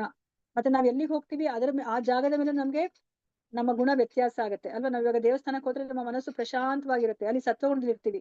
ಅದೇ ಒಂದು ಮಾಲ್ಗೆ ಹೋದ್ರೆ ಅದು ಕೊಂಡ್ಕೋಬೇಕು, ಇದು ಕೊಂಡ್ಕೋಬೇಕು, ಇದು ಬೇಕು ನನಗೆ, ಇದು ಮುಂದೆ ಇನ್ ಯಾವತ್ತಿಗೋ ಬೇಕು ಅಂತ ಹೇಳ್ಬಿಟ್ಟು ಬೇಕೋ ಬೇಡದಲ್ಲ ಎಲ್ಲ ಕೊಂಡ್ಕೋಬೇಕು, ನನಗೆ ನಮ್ಮ ಮಕ್ಕಳಿಗೆ ಅಂತ ಬರ್ತಾ ಇರುತ್ತೆ ಅಲ್ವಾ. ಸೊ ಅದೇ ಇವಾಗ ನಾವು ಆ ಬಾರ್ಗೋ ಅಥವಾ ನೈಟ್ ಕ್ಲಬ್ಗೋ ಎಲ್ಲ ಹೋದ್ರೆ ನಮ್ಮ ಮನಸ್ಥಿತಿ ಯಾವ ತರ ಇರುತ್ತೆ, ಆಲ್ಕೋಹಾಲ್ ಕುಡಿಬೇಕು, ಅಲ್ಲಿ ಮತ್ತೆ ಸ್ಮೋಕ್ ಮಾಡ್ಬೇಕು ಅಲ್ವಾ, ಆ ಮಾಂಸಾಹಾರ ಭಕ್ಷಣೆ ಮಾಡ್ಬೇಕು ಅಂತ ಹೇಳ್ಬಿಟ್ಟು ಆ ತರ ಒಂದು ಮನಸ್ಥಿತಿ ಬರುತ್ತೆ. ಸೊ ಇವಾಗ ನಾವ್ ಎಲ್ಲಿ ಹೋಗ್ತೀವಿ ಅದ್ರ ಮೇಲೇನು ನಮ್ಗೆ ಈ ಒಂದು 3 ಗುಣದ ಒಂದು ಪ್ರಭಾವ ಬೀರುತ್ತೆ. ನಾವೆಂತಹ ಜನಗಳ ಜೊತೆ, ಫ್ರೆಂಡ್ಸ್ ಜೊತೆ ನಾವು ಸಂಪರ್ಕದಲ್ಲಿದ್ದೀವಿ, ಅದ್ರ ಮೇಲೂ ನಮ್ಗೆ ಈ 3 ಗುಣಗಳ ಪ್ರಭಾವ ಬೀರುತ್ತೆ. ಎಂತಹ ಒಂದು ಮ್ಯೂಸಿಕ್ ಅನ್ನ ಕೇಳ್ತೀವಿ ಅಲ್ವಾ, ಕಾಮ್ ಆಗಿರೋ ಒಂದು ಮ್ಯೂಸಿಕ್ ಅನ್ನ ಕೇಳಿದ್ರೆ ನಮ್ಮ ಮನಸ್ಸನ್ನು ಸಹ ಅದೇ ತರ ಪ್ರಶಾಂತವಾಗಿರುತ್ತೆ. ಅದೇ ತರ ಡಬ್ಬ ಡಬ್ಬ ಡಬ್ಬ ಅಂತ ಒಂದು ಮ್ಯೂಸಿಕ್ ಕೇಳಿದ್ರು ಸಹ ನಮ್ಮ ಮನಸ್ಸು ಏನಾಗುತ್ತೆ, ಅದು ತುಡಿಯುತ್ತೆ, ಏನೋ ಒಂದು ಬೇಕು ಅನ್ನೋ ಒಂದು ಮನಸ್ಥಿತಿ ನಮ್ಗೆ ಶುರುವಾಗುತ್ತೆ ಅಲ್ವಾ. ಸೊ ಅಂದ್ರೆ ಎಷ್ಟು ನಮ್ ಸುತ್ತಮುತ್ತಲು ಇರೋದೆಲ್ಲ ಬರೇ ಈ 3 ಗುಣಗಳೇ, ನಮ್ಗದ ಅರ್ಥ ಆಗ್ತಿಲ್ಲ ಅಷ್ಟೇನೆ ಅಲ್ವಾ. ಸೊ ಇವಾಗ ನಮ್ಗೆ ಹೇಳ್ತಾ ಇದಾರೆ, ನಮ್ಮ ಮನಸ್ಸಿನ ಮೇಲೆ 3 ಗುಣಗಳನ್ನು ಸಹ ಅದು ಅಟ್ಯಾಕ್ ಮಾಡ್ತಾ ಇದೆ. ಇವಾಗ ಯಾವ ಕಡೆ ನಾವು ವಾಲ್ತೀವೋ ಆ ಗುಣ ನಮ್ಮಲ್ಲಿ ಜಾಸ್ತಿ ಹೆಚ್ಚಾಗತ್ತೆ. ಇವಾಗ ನೋಡಿ, ನೀವೆಲ್ಲ ಇವಾಗ ಭಗವದ್ಗೀತೆ ಕ್ಲಾಸಿಗೆ ಬರ್ತಾ ಇದ್ದೀರಾ ಅಲ್ವಾ, ಇದ್ರ ಜೊತೆನೆ ನೀವು ಜಾಸ್ತಿ ಅಟ್ಯಾಚ್ಮೆಂಟ್ ಬೆಳೆಸ್ಕೊಂಡ್ರೆ ಏನಾಗುತ್ತೆ, ಸೊ ನೀವ್ ಇದೇ ಕಡೆಗೆ ವಾಲ್ತೀರಾ. ಅಯ್ಯೋ ಇಲ್ಲಪ್ಪ ಬೇಡ ಬೇಡ, ನನ್ ಫ್ರೆಂಡ್ಸ್ ಎಲ್ಲ ಮಾಲಿಗೆ ಹೋಗ್ತಾ ಇದಾರೆ ಅಂತ ಹೇಳ್ಬಿಟ್ಟು 3 ಹೊತ್ತು ಮಾಲಿಗೆ ತಿರುಗ್ತಿದ್ರೆ ನಿಮ್ಗೆ ಅದ್ ಕೊಂಡ್ಕೊಳ್ಳೋಣ ಅಂತ ಹೇಳ್ಬಿಟ್ಟು ಪಟ್ಟಿ ಮಾಡ್ಕೊಂಡ್ ಹೋಗ್ತೀರಾ. ಈ ಸತಿ ಇದ್ಕೊಂಡ್ಕೊಂಡೆ, ನೆಕ್ಸ್ಟ್ ಟೈಮ್ ನಾನು ಇದ್ಕೊಂಡ್ಕೊಳ್ಳೋಣ ಅನ್ಕೊಂಡು ಆ ತರ ಪಟ್ಟಿ ಮಾಡ್ಕೊಂಡು ಹೋಗ್ತೀರಾ ಅಲ್ವಾ. ಸೊ ಅದನ್ನ ನಮ್ಗೆ ಇವಾಗ ಕೃಷ್ಣ ಇಲ್ಲಿ ಹೇಳ್ತಾ ಇದಾರೆ. ರಜಸ್ತಮಶ್ಚಾಭಿಭೂಯ ಸತ್ವಂ ಭವತಿ ಭಾರತ, ರಜಸ್ಸತ್ವಂ ತಮಶ್ಚೈವ ತಮಸ್ಸತ್ವಂ ರಜಸ್ತತ. ಭರತ ವಂಶಜನಾದ ಅರ್ಜುನನೇ, ಒಮ್ಮೊಮ್ಮೆ ಸತ್ವಗುಣವು ರಜೋಗುಣವನ್ನು ತಮೋಗುಣವನ್ನು ಸೋಲಿಸಿ ತಾನು ಪ್ರಬಲವಾಗುತ್ತದೆ. ಕೆಲವೊಮ್ಮೆ ರಜೋಗುಣವು ಸತ್ವ ಮತ್ತು ತಮೋಗುಣಗಳನ್ನು ಸೋಲಿಸುತ್ತದೆ. ಇನ್ನೂ ಕೆಲವು ಬಾರಿ ತಮೋಗುಣವು ಸತ್ವ ಮತ್ತು ರಜೋಗುಣಗಳನ್ನು ಸೋಲಿಸುತ್ತದೆ. ಈ ರೀತಿಯಲ್ಲಿ ಮೇಲುಗೈಯಾಗಲು ಸದಾ ಸ್ಪರ್ಧೆ ಇರುತ್ತದೆ. ನೋಡಿ, ಇದು ನಮ್ಮ ಮನಸ್ಸು. ನೋಡಿ, ನಮ್ಮ ಮನಸ್ಸಿಗೆ ತಮೋಗುಣ, ಸತ್ವಗುಣ, ರಜೋಗುಣ 3 ಅಗ್ಗಜಗ್ಗಾಟ ಮಾಡ್ತಾ ಇದೆ ಅಲ್ವಾ. ನಾವು ಯಾವ ಕಡೆ ಬೇಕಾದ್ರೂ ವಾಲ್ಬಹುದು. ನಾವ್ ಇವಾಗ ಈ ತರ ಒಂದು ಸತ್ಸಂಗ, ಈ ತರ ಪಾಸಿಟಿವ್ ಆಗಿರುವಂತಹ ಒಂದು ವರ್ಗದ ಜನಗಳ ಜೊತೆ ಸಂಪರ್ಕ ಇದ್ದಾಗ ಏನಾಗುತ್ತೆ, ನಮ್ಮ ಒಂದು ಸತ್ವಗುಣ ಮೇಲ್ಗೈ ಆಗುತ್ತೆ. ಇಲ್ಲ ಅಂತಂದ್ರೆ ತಮೋಗುಣನಾದ್ರೂ ಆಗ್ಬೋದು, ರಜೋಗುಣನಾದ್ರೂ ಆಗ್ಬೋದು ಅಲ್ವಾ. ಸೊ ಎಲ್ಲಿ ನಿಮ್ಗೆ ಬದಲಾವಣೆ ಆಗ್ತಿದೆ ಅಂತಂದ್ರೆ, ನಾವು ಇವಾಗ ನಮ್ಮ ಮನಸ್ಸು ಯಾವ ಕಡೆ ವಾಲುತ್ತೋ ಅದ್ರ ಮೇಲೆ ಇವಾಗ ನಾವು ಯಾವ ಗುಣದಲ್ಲಿ ನಾವು ಕೆಲಸ ಮಾಡ್ತೀವಿ ಅದು ಡಿಸೈಡ್ ಆಗತ್ತೆ ಅಲ್ವಾ. ಇವಾಗ ನಮ್ಮ ಮನಸ್ಸಿಗೆ ಸರಿಯಾದ ಜ್ಞಾನವನ್ನ ಕೊಟ್ರೆ ಏನಾಗುತ್ತೆ, ಅದಕ್ಕೆ ಅರ್ಥ ಆಗತ್ತೆ ಅಲ್ವಾ. ಇಲ್ಲ ಇದು ತಪ್ಪು, ಈ ತಮೋಗುಣ ತಪ್ಪು, ಈ ರಜೋಗುಣ ತಪ್ಪು ಅಂತ ಹೇಳ್ಬಿಟ್ಟು ಅದೇನ್ ಮಾಡುತ್ತೆ, ಸತ್ವಗುಣದ ಕಡೆಗೆ ಅದು ವಾಲುತ್ತೆ ಅಲ್ವಾ. ಜ್ಞಾನನೇ ಇಲ್ಲ ಅಂತಂದ್ರೆ ಅವಾಗ ಏನ್ ಮಾಡ್ಲಿಕ್ಕೆ ಸಾಧ್ಯ ಮನಸ್ಸಿಗೆ ಅಲ್ವಾ. ಸೊ ಅದಕ್ಕೋಸ್ಕರ ನಮ್ಮ ಕೈವಾಡ ಎಲ್ಲಿ ಬರುತ್ತೆ ಅಂತಂದ್ರೆ, ಈ ಮನಸ್ಸಿಗೆ ಟ್ರೈನಿಂಗ್ ಕೊಡೋದ್ರ ಮೇಲೆ ನಮ್ಮ ಕೈವಾಡ ಬರುತ್ತೆ ಅಲ್ವಾ. ಇವಾಗ ಹರೇ ಕೃಷ್ಣ ಮಹಾಮಂತ್ರ ಹೇಳ್ಕೊಂಡ್ರೆ ಏನಾಗುತ್ತೆ ಅಂತ ಹೇಳಿದ್ರು, ಅದು ಮಂತ್ರಾಯತೆ ಇತಿ ಮಂತ್ರ, ಮನಸ್ಸನ್ನ ಅದು ಬಿಡುಗಡೆಗೊಳಿಸುತ್ತೆ ಅಲ್ವಾ. ನಾವು ಮನಸ್ಸನ್ನ ನಿಗ್ರಹಿಸ್ಲಿಕ್ಕೆ ಇರೋ ಒಂದು ಮಾರ್ಗವೇ ಈ ಹರೇ ಕೃಷ್ಣ ಮಹಾಮಂತ್ರ. ಅವಾಗ ಏನಾಗುತ್ತೆ, ನಾವ್ ಹೆಚ್ಚು ಸತ್ವಗುಣದಲ್ಲಿ ಇರ್ಲಿಕ್ಕೆ ಸಾಧ್ಯ ಆಗುತ್ತೆ. ನಮ್ಗೆ ಆಚಾರ್ಯರು ಏನನ್ನ ಹೇಳಿದ್ದಾರೆ, ನಾವು ಮಿನಿಮಮ್ ಸತ್ವಗುಣಕ್ಕೆ ಬರ್ಲಿಲ್ಲ ಅಂದ್ರೆ ಈ ಒಂದು ಆಧ್ಯಾತ್ಮಿಕ ಮಾರ್ಗ ಏನಿದೆ, ಇವಾಗ ಭಗವದ್ಗೀತೆ ಕ್ಲಾಸ್ ಅನ್ನ ನೀವು 1.5 ಗಂಟೆಗಳ ಕಾಲ ಕೇಳಿಸ್ಕೊತಿದ್ರಲ್ಲ, ಇದು ಕೇಳಿಸ್ಕೊಳಕ್ಕೆ ಸಾಧ್ಯನೇ ಇಲ್ಲ ಅಂತ ಹೇಳ್ತಾರೆ. ಮಿನಿಮಮ್ ಸತ್ವಗುಣಕ್ಕೆ ಬರ್ಬೇಕು, ಇಲ್ಲಾಂದ್ರೆ ಚಡಪಡಿಸಿ ಹೋಗ್ಬಿಡ್ತಾರೆ 1.5 ಗಂಟೆಗಳ ಕಾಲ. ಅಯ್ಯೋ ಎಷ್ಟು ಸಮಯ ವೇಸ್ಟ್ ಆಗ್ತಿದೆ, ನಾನು ಈ 1.5 ಗಂಟೆಗಳ ಕಾಲದಲ್ಲಿ ನಾನು ಏನೆಲ್ಲಾ ಮಾಡ್ಬೋದಾಗಿತ್ತು ಅಂತ ಬಿಟ್ಟು ಅವ್ರು ಎದ್ದೇ ಹೋಗ್ಬಿಡ್ತಾರೆ. ಇದರಿಂದ ನನಗೆ ಏನು ಉಪಯೋಗ ಇಲ್ಲ ಅಂತ ಅವ್ರು ಅನ್ಕೋತಾರೆ. ಅದಕ್ಕೆ ಮಿನಿಮಮ್ ಸತ್ವಗುಣಕ್ಕೆ ಬರದ ಹೊರತು ನಾವ್ ಈ ಆಧ್ಯಾತ್ಮಿಕ ಮಾರ್ಗದಲ್ಲಿ ನಾವು ಮುಂದುವರಿಲಿಕ್ಕೆ ಸಾಧ್ಯ ಆಗೋದಿಲ್ಲ. ಸೊ ಅದಕ್ಕೆ ಇಲ್ಲಿ ನಮ್ಮ ಮನಸ್ಸು ಹಗ್ಗ ಜಗ್ಗಾಟದಲ್ಲಿ ತೊಡ್ಕೊಂಡಿದೆ ಈಗ 3 ಗುಣದಲ್ಲಿ. ಸೊ ಇವಾಗ ನಮ್ಗೆ ಏನಾಗುತ್ತೆ, ಇವಾಗ ಯಾವ ಕಡೆ ಇವಾಗ ನಮ್ಮ ಮನಸ್ಸು ವಾಲುತ್ತೋ ಆ ಒಂದು ಗುಣ ಹೆಚ್ಚಾಗಿ ಪ್ರಕಟಗೊಳ್ಳುತ್ತೆ ನಮ್ಮಲ್ಲಿ. ಇವಾಗ ನಾವಿಲ್ಲಿ ಅರ್ಥ ಮಾಡ್ಕೋಬಹುದು. ಇವಾಗ ನಮ್ಗೆ ಕೃಷ್ಣ ಹೇಳ್ತಾ ಹೋಗ್ತಾರೆ, ಇವಾಗ ನಿಮ್ಮ ಮನಸ್ಸು ಯಾವ ಕಡೆ ಹೆಚ್ಚು ವಾಲ್ತಾ ಇದೆ ಅಂತ ಹೇಳ್ಬಿಟ್ಟು ಅರ್ಥ ಮಾಡ್ಕೊಳ್ಳಿ ಅಂತ ಹೇಳ್ಬಿಟ್ಟು. ಈಗ ಸತ್ವಗುಣದಲ್ಲೇ ನೀವು ಹೆಚ್ಚಾಗಿದ್ರೆ ಹೇಗಿರ್ತೀರಾ, ರಜೋಗುಣದಲ್ಲಿ ಹೆಚ್ಚಾಗಿದ್ರೆ ಹೇಗಿರ್ತೀರಾ, ತಮೋಗುಣದಲ್ಲಿ ಇದ್ರೆ ಹೇಗಿರ್ತೀರಾ ಅಂತ ಹೇಳ್ಬಿಟ್ಟು ಈಗ ನಮ್ಗೆ ಆ 3 ಗುಣದಲ್ಲಿ ಯಾವ್ದು ಮೇಲ್ಗೈ ಆಗಿರುತ್ತೋ ಅದರ ಗುಣಲಕ್ಷಣಗಳನ್ನ ಹೇಳ್ತಾ ಹೋಗ್ತಾ ಇದ್ದಾರೆ. ಸರ್ವದ್ವಾರೇಷು ದೇಹೇಸ್ಮಿನ್ ಪ್ರಕಾಶ ಉಪಜಾಯತೆ ಜ್ಞಾನಂ ಯದಾ ತದಾ ವಿದ್ಯಾತ್ ವಿವೃಧಂ ಸತ್ವಮಿತ್ಯುತ. ದೇಹದ ಎಲ್ಲ ದ್ವಾರಗಳನ್ನು ಜ್ಞಾನವು ಬೆಳಗಿದಾಗ ಸತ್ವಗುಣದ ಅಭಿವ್ಯಕ್ತಿಯನ್ನ ಅನುಭವಿಸಬಹುದು ಅಲ್ವಾ. ನಮ್ಗೆ ಎಷ್ಟು ದ್ವಾರಗಳಿದೆ? 9 ದ್ವಾರಗಳಿದೆ ಅಲ್ವಾ. ನವದ್ವಾರ ಪುರೇ ದೇಹಿ ಅಂತ ಹೇಳ್ತಾರೆ. ನಮ್ಮ ಆತ್ಮ 7 ದ್ವಾರಗಳಿರುವಂತಹ ಒಂದು ದೇಹದಲ್ಲಿ ವಾಸ ಮಾಡ್ತಾ ಇದೆ ಅಂತ ಹೇಳ್ತಾರೆ. ಯಾವ್ದ್ಯಾವ್ದು ನವದ್ವಾರಗಳು ಯಾವ್ದು ಅಂತಂದ್ರೆ 2 ಕಣ್ಣುಗಳು, 2 ಮೂಗಿನ ಹೊರಳೆ, 2 ಕಿವಿಗಳು, ಮತ್ತೆ ಬಾಯಿ, ಗುದದ್ವಾರ, ಮತ್ತೆ ಯಾವ್ದು ಜನನೇಂದ್ರಿಯ. ಸೊ ಇದೆಲ್ಲ ಸೇರಿದ್ರೆ ಇವಾಗ 9 ದ್ವಾರಗಳಾಗತ್ತೆ. ಸೊ ಇಂತಹ ದ್ವಾರಗಳನ್ನ ಒಳಗೊಂಡಿರುವಂತಹ ದೇಹದಲ್ಲಿ ನಮ್ಮ ಆತ್ಮ ವಾಸ ಮಾಡ್ತಾ ಇದೆ ಅಲ್ವಾ. ಇವಾಗ ಸತ್ವಗುಣದಿದ್ದಾಗ ಎಲ್ಲಾ ದ್ವಾರಗಳನ್ನ ಜ್ಞಾನ ಬೆಳಗುತ್ತೆ ಅಂತಂದ್ರೆ ಅಲ್ಲೆಲ್ಲ ಏನು ಬೆಳಕು ಬರುತ್ತಾ? ಕಣ್ಣಿಂದ ಬೆಳಕು ಬರೋದು, ಕಿವಿಯಿಂದ ಬೆಳಕು, ಮೂಗಿಂದ ಬೆಳಕು, ಆತರ ಬರುತ್ತಾ? ಏನನ್ನ ಹೇಳ್ತಾ ಇದ್ದಾರೆ ಇಲ್ಲಿ ಕೃಷ್ಣ? ಹರೇ ಕೃಷ್ಣ.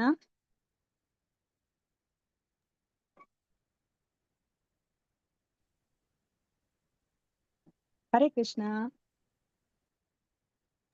ಮಾತಾಜಿ ಕೇಳಿಸ್ತಾ ಇದೆಯಾ ನನ್ನ ಧ್ವನಿ? ಕೇಳಿಸ್ತಾ ಇದೆ ಮಾತಾಜಿ, ಕೇಳಿಸ್ತಾ ಇದೆ. ಸೊ ಹಿಂಗಂದ್ರೆ ಏನ್ ಅರ್ಥ? ಏನನ್ನ ಹೇಳಿ ಹೊರಟಿದ್ದಾರೆ ಇಲ್ಲಿ ಕೃಷ್ಣ? ಎಲ್ಲ ದ್ವಾರಗಳನ್ನ, ನವದ್ವಾರಗಳನ್ನ ಜ್ಞಾನ ಬೆಳಗುತ್ತೆ ಅಂತ. ಅಲ್ಲೆಲ್ಲ ಬೆಳಕು ಬಂದ್ಬಿಡುತ್ತಾ ಸತ್ವಗುಣದಲ್ಲಿದ್ರೆ? ಅಲ್ಲ ಮಾತಾಜಿ, ಎಲ್ಲಾ ಇಂದ್ರಿಯಗಳು ಕಂಟ್ರೋಲ್ ಆಗುತ್ತೆ, ಭಗವಂತನ ಸೇವೆಯಲ್ಲಿ ತೊಡಗುತ್ತೆ ಮಾತಾಜಿ. ಅಂದ್ರೆ ಈ ಕಣ್ಣು, ಇವಾಗ ನೀವು ನಿಮ್ಮ ಮಗುಗೆ ಇವಾಗ 100 ರೂಪಾಯಿ ಕೊಡ್ತೀರಾ, ಆ ಪುಟ ಏನಾದ್ರು ಕೊಂಡ್ಕೋಬಾ ಅಂತ. ನಿಮ್ಮ ಮಗು ಹೋಗ್ಬಿಟ್ಟು ಸಿಗರೆಟ್ ಪ್ಯಾಕ್ ತಗೊಂಡ್ ಬಂದ್ರೆ ನಿಮ್ಗೆ ಏನ್ ಅನ್ಸುತ್ತೆ? ಅದು ಸರಿಯಾಗಿ ಉಪಯೋಗಿಸಿದೆ ಅಂತ ಅನ್ಸುತ್ತಾ? ಇಲ್ಲ ಮಾತಾಜಿ. ಅಲ್ವಾ?